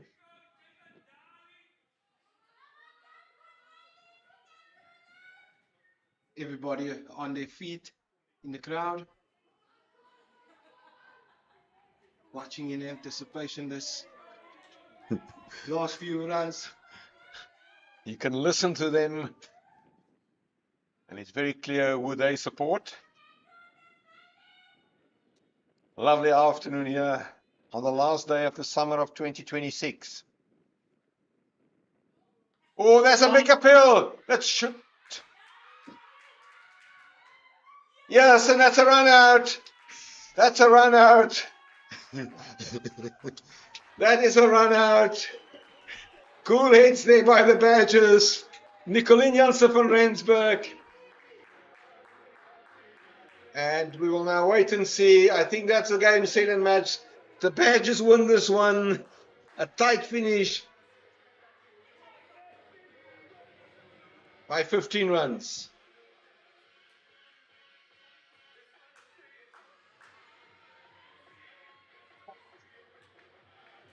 Well, the Badgers has won the toss this morning.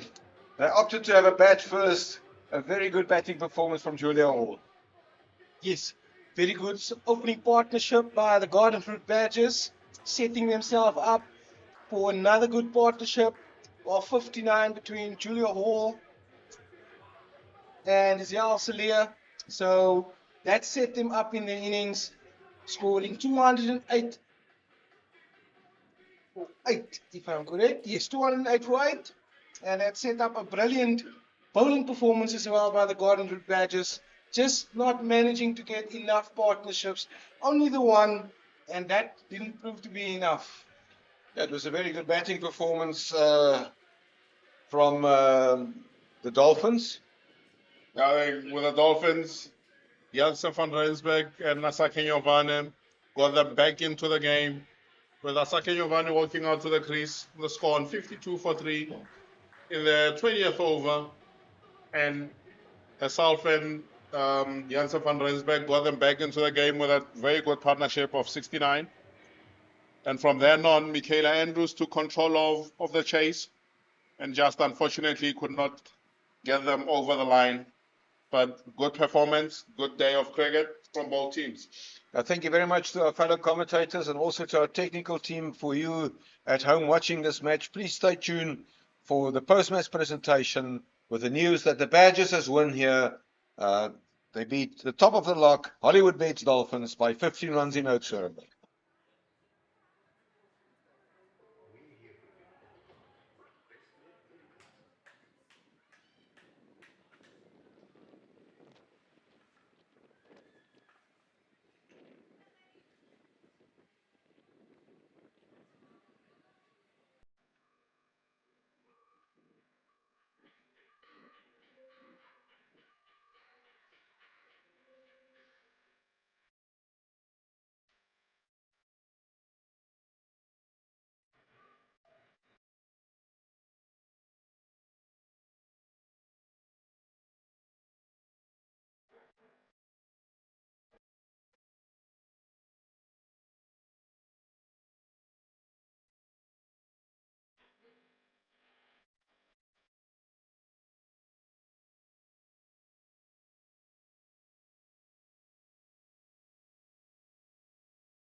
Justin, how about you?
First match presentation for today's Hollywoodbets Pro50 series match between our visitors from KwaZulu-Natal in Durban, the Hollywoodbets Dolphins, and the local side, the Garnwood Badgers.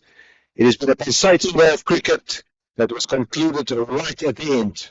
I'd first of all like to call forward the captain of the Hollywoodbets Dolphins, Alexander Candler.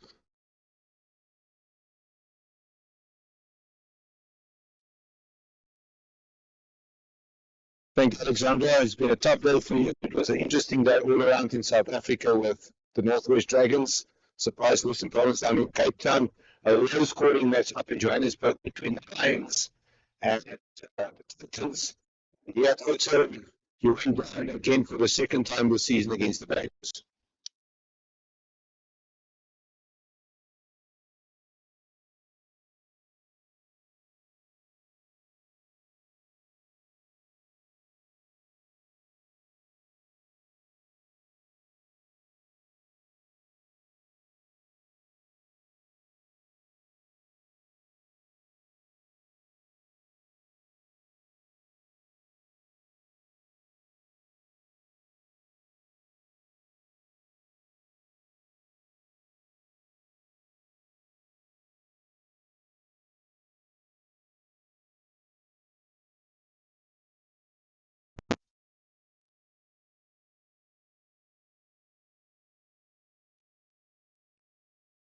Dolphins, I would now like to call forward the winning captain from the Garnet Badgers, Zinhle Kula.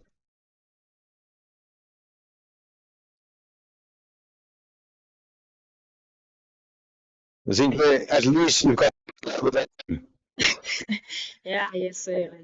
Yeah, no, it's a good feeling. It's a good feeling. It's good. So, You played today with the team that was top of the lock, the Hollywoodbets Dolphins.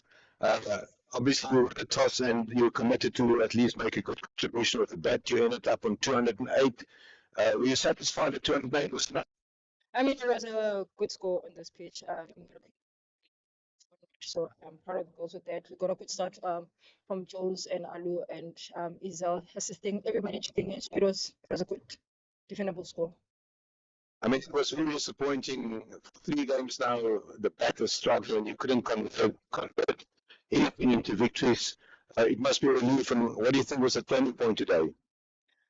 I wouldn't say it was a turning point. The only thing I can say is welcome back to the batters that currently ladies. That's all I can say. Thank you very much. Congratulations to your team picking up a very important win and good luck with the first Pro20 match. Thanks so much, sir. Thank you to the captains in Kula. We are now going to announce the player of the match. There were a few contenders. First of all, from the side of the Dolphins, Asake Navani, a brilliant batting performance. And then there was an 80 from Julia Hall. But the 2 officiating umpires today, Mr. Lozuko Melazi and Musandari Strading, they adjudicated the player of the match today. A match-winning batting performance, 10 overs, 42 runs, 4 wickets. Well done to Kiara Fisher.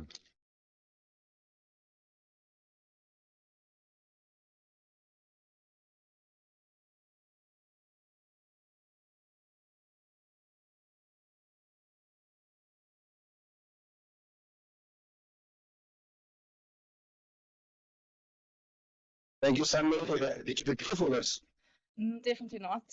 Well, Kiara, I mean, if you look at the context of the game, the batting performance was, in the end, the difference between these 2 sides.